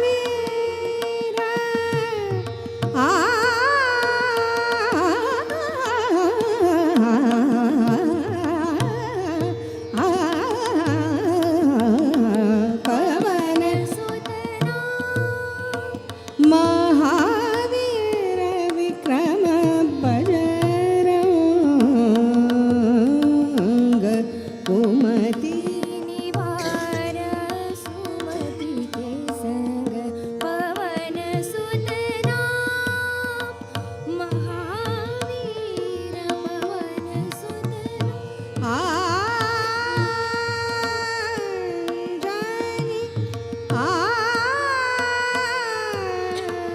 अंजनी सुवन केसरी नंदन अंजनी सुवन केसरी नंदन तेज प्रताप महाजगवंदन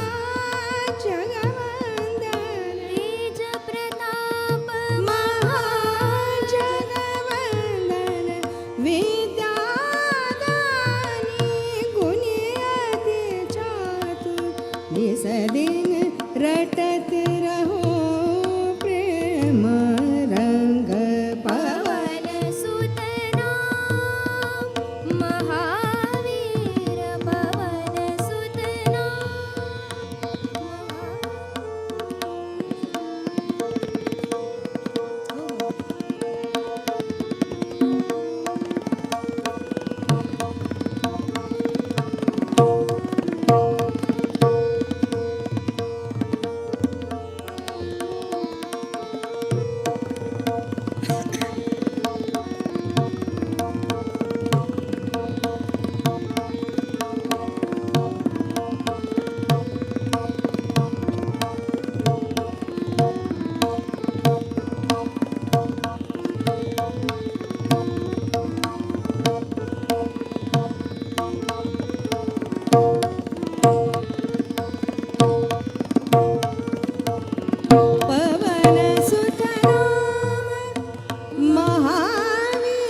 नित तोम तननन तन तदारे दानी नित तोम तननन तन तदारे दानी नित तोम तननन तन तदारे दानी नित तोम तननन तन तदारे दानी देताम तुम दिल दानी नित तोम ताद्रे दानी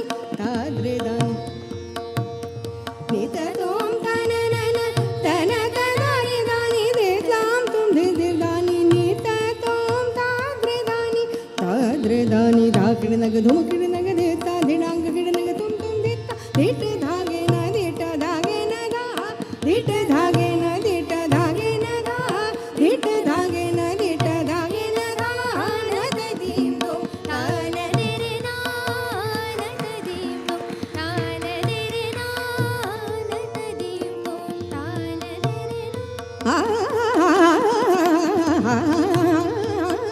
नद दीम तोम तान रे रे ना नद दीम दो तान रे रे ना नद दीम तोम तान रे रे ना नद दीम तोम तान रे रे ना नद दीम तोम तान रे रे ना तान रे रे ना तान रे रे ना तान रे रे ना तान रे रे ना नद दीम तोम तान रे रे ना नद दीम तोम तान रे रे ना तदारे दानी दिर दिर तारे दानी तदारे तदरे दानी तदारे दानी तदारे दानी तदारे दानी नद दीम तोम तान रे रे ना नद दीम तोम तान रे रे ना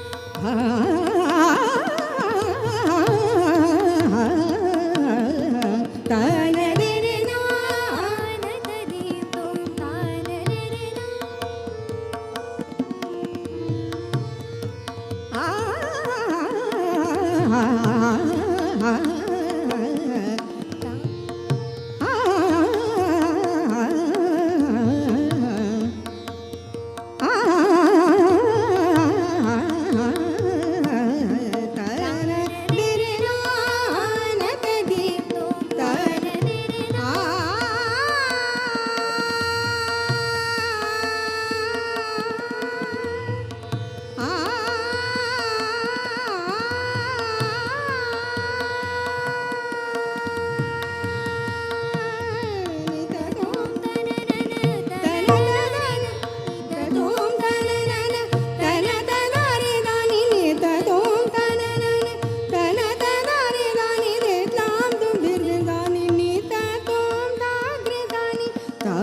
दानी धाकड़ी नग धुमकड़ी नग देता धिडांग गिड़ नग तुम देता धिट धागे न धा धिट धागे न धिट धागे न धा धिट धागे न धिट धागे न धा नद दीम तुम तान रे रे ना नद दीम तुम तान रे रे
थैंक यू।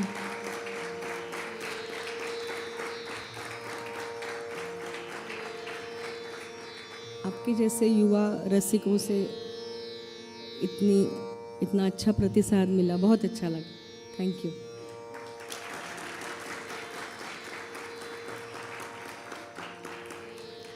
मुझे सिर्फ 45 मिनट 50 मिनट दिए हैं, तो मैं या तो बंदिश प्रस्तुत करती हूँ या अभंग सॉरी भजन, आप जो चाहें। क्या गाऊँ? क्या अभंग नहीं, भजन। अच्छा, तो भजन और अभंग के बीच में कुछ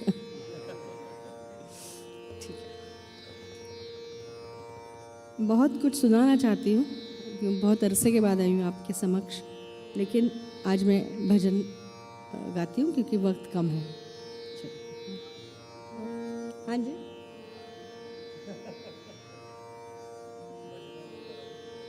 और जी बिल्कुल।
मैं तो सावरे रंग राची, मैं तो सावरे रंग राची, मैं तो सावरे रंग राची। साज सिंगार बांधी पग घुंघरू, साज सिंगार बांधी पग घुंघरू।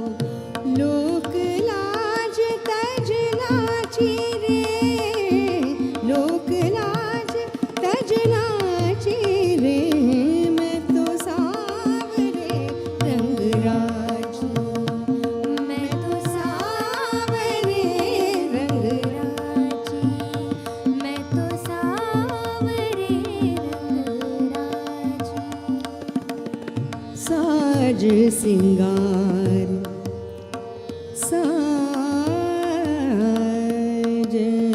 साज सिंगार बांधी पग घुंघरू। लोक लाज तज नाची रे, लोक लाज तज नाची रे।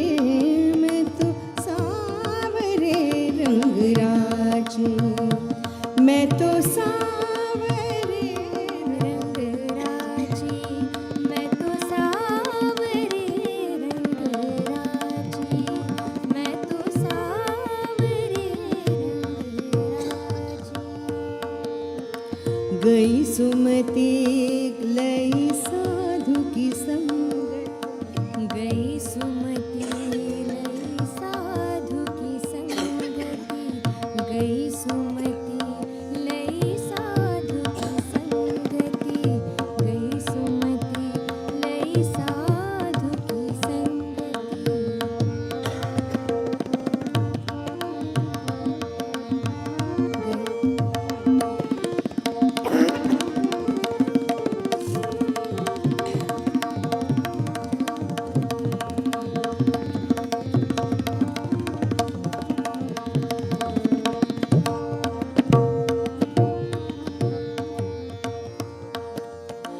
गई सुमति लई साधु की संगत।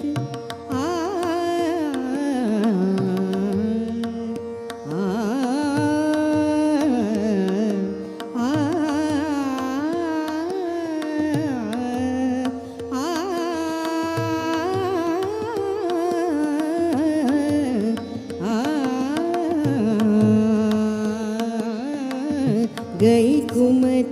लई साधु की संगत गई कुमति लई साधु की संगत भगत रूप भाई साची रे भगत रूप भाई साची रे मैं तो सावरे रंग राजी मैं तो सावरे रंग राजी मैं तो सावरे रंग राजी मैं तो सावरे रंग राजी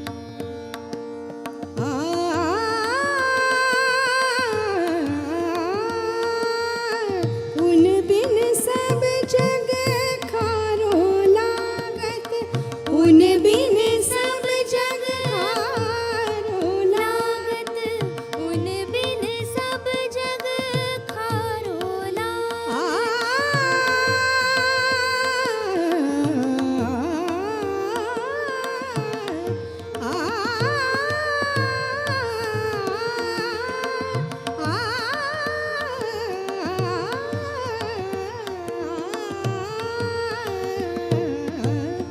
उन बिन सब जग खारो लागत और बात सब काची रे और बात सब काची रे और बात सब काची रे मैं तो सावरे रंग राची मैं तो सावरे रंग राची मैं तो सावरे रंग राची मैं तो सावरे रंग राची मैं तो सावरे रंग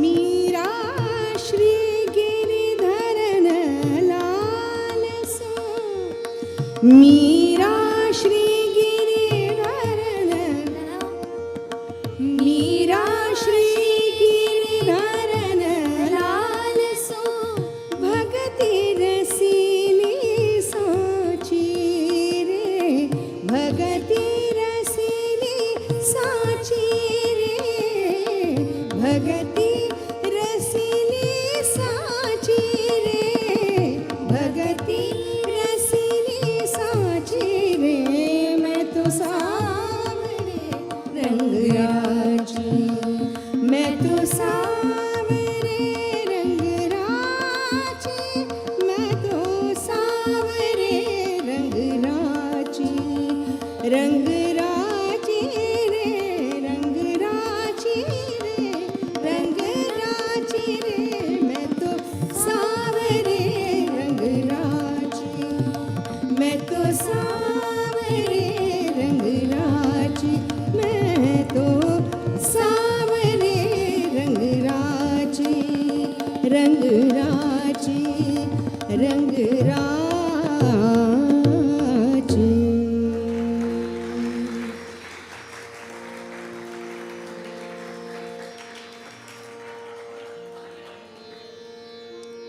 अभंग ना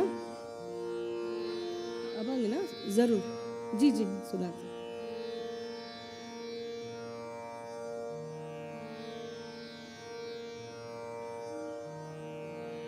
क्षमा करें मैं थोड़ी खांसी है लेकिन आप प्यार से सुन रहे हैं इसलिए सुनाती हूँ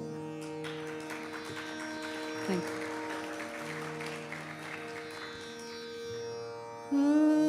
ये मेरी गुरुजी गाना सरस्वती किशोरीताई आमोणकर जी की रचना है। बोलावा विठ्ठल पहावा विठ्ठल करावा विठ्ठल जीवन।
करावा विठ्ठल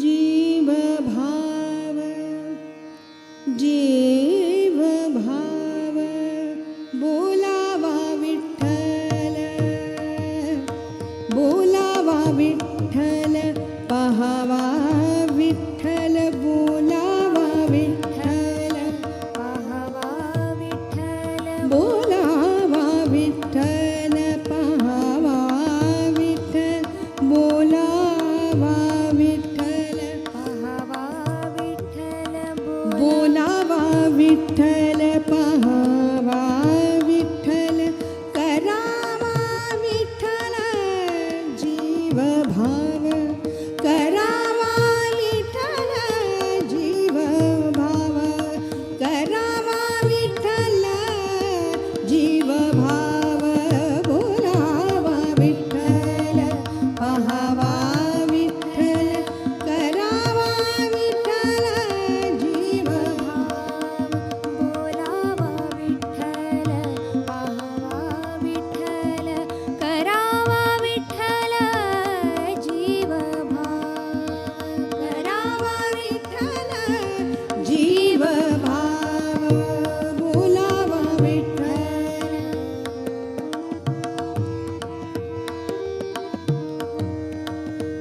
येणे सोसे मन येणे सोसे मन झाले हाव भरी आ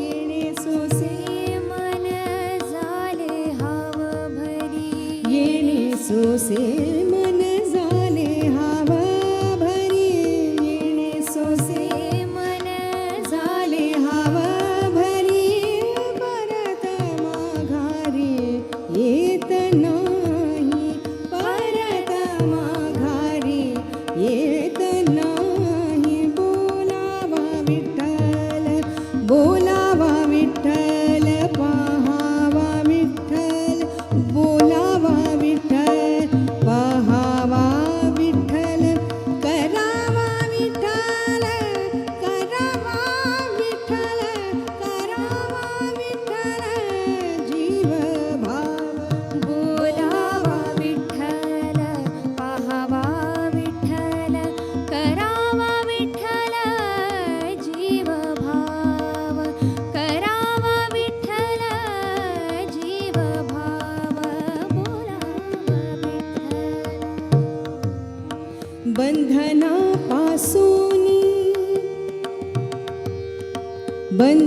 बंधनापासूनी उकलली गाठी बंधनापासूनी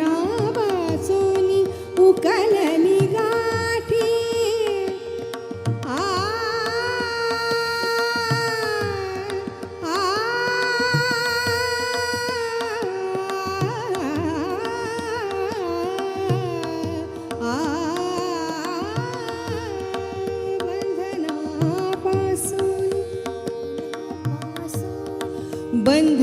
बंधनापासूनी उकलली गाठी बंधनापासूनी उकलली गाठी देताली मिठी देताली मिठी सावकाश देताली मिठी सावकाश बोलावा विठ्ठल पहावा विठ्ठल करावा विठ्ठल जीव भाव बोलावा पहावा विठ्ठल करावा विठ्ठल जीव भाव करावा विठ्ठल जीव भाव बोलावा विठ्ठल तुका म्हणे देह भरिला विठ्ठल तुका म्हणे देह भरिला विठ्ठल तुका म्हणे देह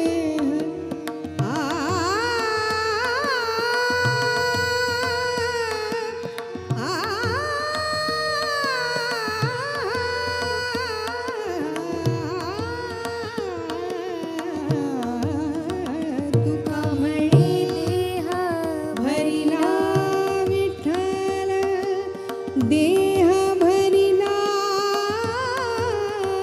विठ्ठल देह भरिला विठ्ठल तुका म्हणे देह भरिला विठ्ठल तुका म्हणे देह भरिला विठ्ठल काम क्रोधे केले काम क्रोधे केले काम क्रोधे केले घर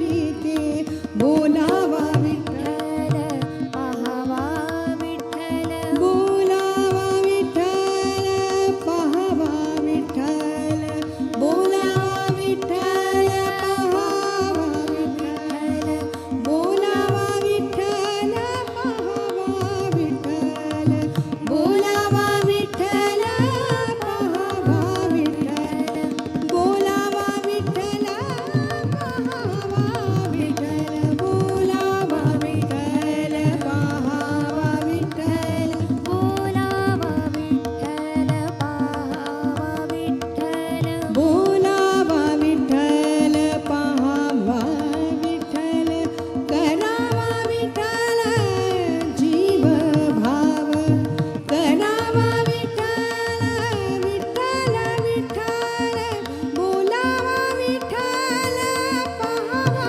विठ्ठल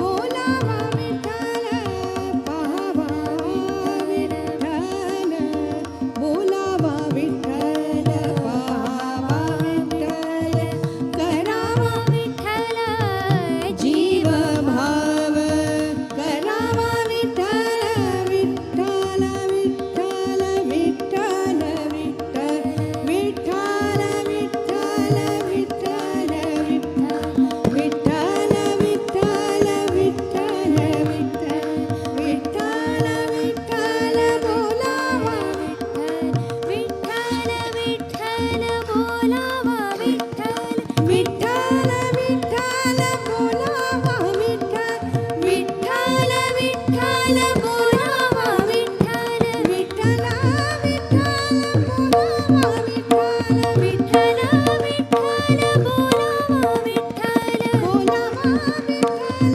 पाहावा विठ्ठल विठ्ठल विठ्ठल विठ्ठल विठ्ठल विठ्ठल विठ्ठल विठ्ठल विठ्ठल विठ्ठल विठ्ठल विठ्ठल बोलावा विठ्ठल विठ्ठल विठ्ठल विठ्ठल विठ्ठल विठ्ठल विठ्ठल विठ्ठल विठ्ठल विठ्ठल विठ्ठल विठ्ठल विठ्ठल विठ्ठल विठ्ठल विठ्ठल विठ्ठल विठ्ठल बोलावा विठ्ठल पाहावा विठ्ठल विठ्ठल बोलावा विठ्ठल पाहावा विठ्ठल बोलावा विठ्ठल पाहावा विठ्ठल करावा विठ्ठल जीव भाव बोलावा विठ्ठल बोलावा विठ्ठल बोलावा विठ्ठल विठ्ठल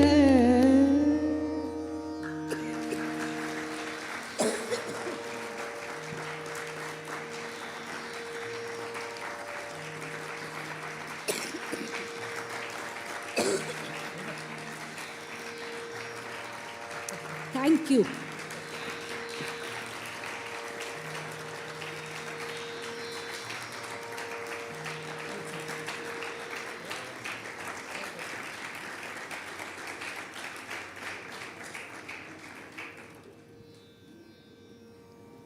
बहुत बहुत हाँ जी, मेरी आवाज़ ऐसी आप सुनना चाहते? नहीं, मेरे ख्याल से वक्त हो गया। क्या करूं पंडित जी? मेरी तो इच्छा यहाँ और रात भर बैठ के गाने की, लेकिन मैं आपको एक लास्ट में भैरवी सुनाती हूँ।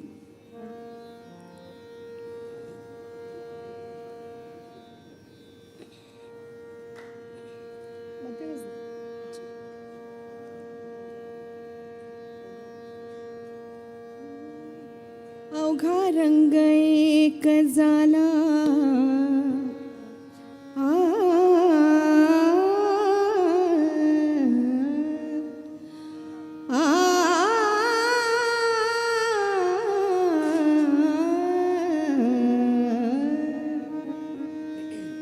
अवघा रंग एक झाला,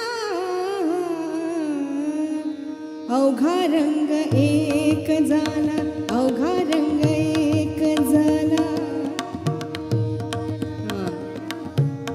अवघा रंग एक झाला, अवघा रंग एक झाला, अवघा रंग एक झाला, रंगी रंगला श्रीरंग, रंगी रंगला श्रीरंग, अवघा रंग एक झाला, अवघा रंग एक झाला, अवघा रंग एक झाला, रंगी रंगला श्रीरंग, रंगी रंगला श्रीरंग, अवघा रंग एक झाला, अवघा रंग मी तू पण गेले वाया,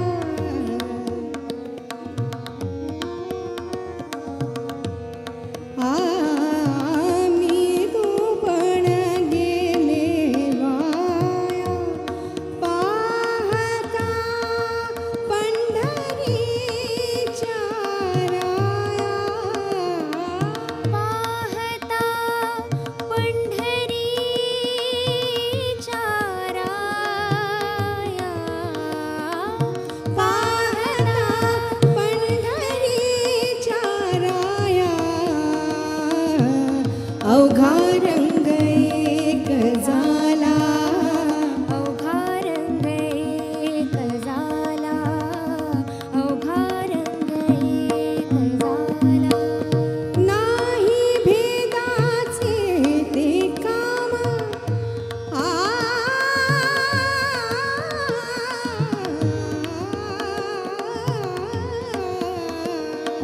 नाही भेदाचे ते काम,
म्हणे चोखियाची महाने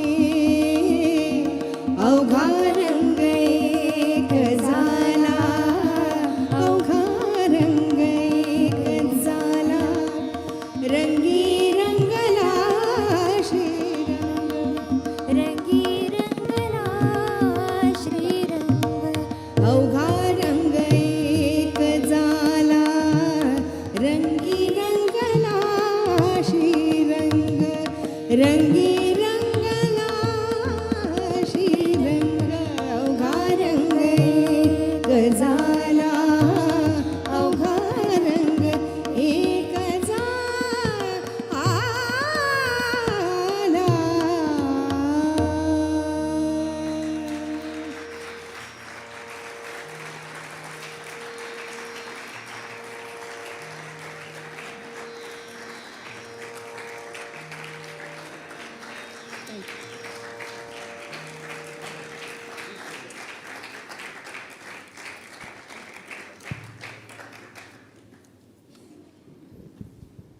मैं यही कह सकता हूँ कि भाव में आभास का रहना जरूरी है, छंद में अनुप्रास का रहना जरूरी है, और तृप्ति की मृत्यु न हो जाए कहीं इसलिए भी प्यास का रहना जरूरी है। हम इसी तृषा पर आज की संगीत सभा को विराम देते हैं। मैं तालियां, दोनों हाथ उठाकर एक बार तालियां बजाकर अभिनंदन कर दें।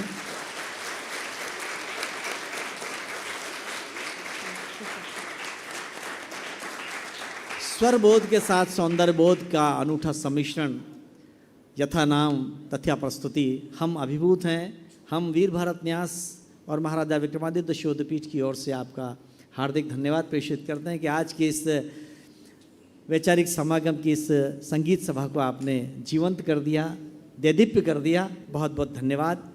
मैं इसी के साथ आज की इस सभा के विराम की घोषणा करता हूँ। कल हम इसी समय आपसे भेंट करेंगे।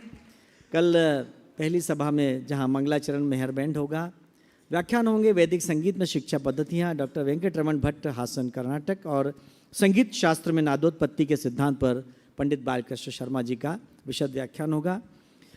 द्वितीय सभा में मंगलाचरण होगा सूर्य गायत्री के द्वारा, और व्याख्यान होगा वेदों का छंद विधान पंडित श्री हरि गोकर्णकर का, और सामगान पद्धति और उसके विकास पर पारिभाषिक प्रभाव पर पद्मश्री डॉक्टर भगवतीलाल राजपुरोहित जी का सारगर्भित व्याख्यान होगा। कल ठीक शाम को 7 बजे संगीत सभा में पंडित रूपक कुलकर्णी बांसुरी पर होंगे और पंडित मैसूर मंजुनाथ का वायलिन वादक होगा। तब तक के लिए हम विराम चाहते हैं। बहुत बहुत धन्यवाद, साधुवाद। जय श्री महाकाल, जय सम्राट विक्रमादित्य।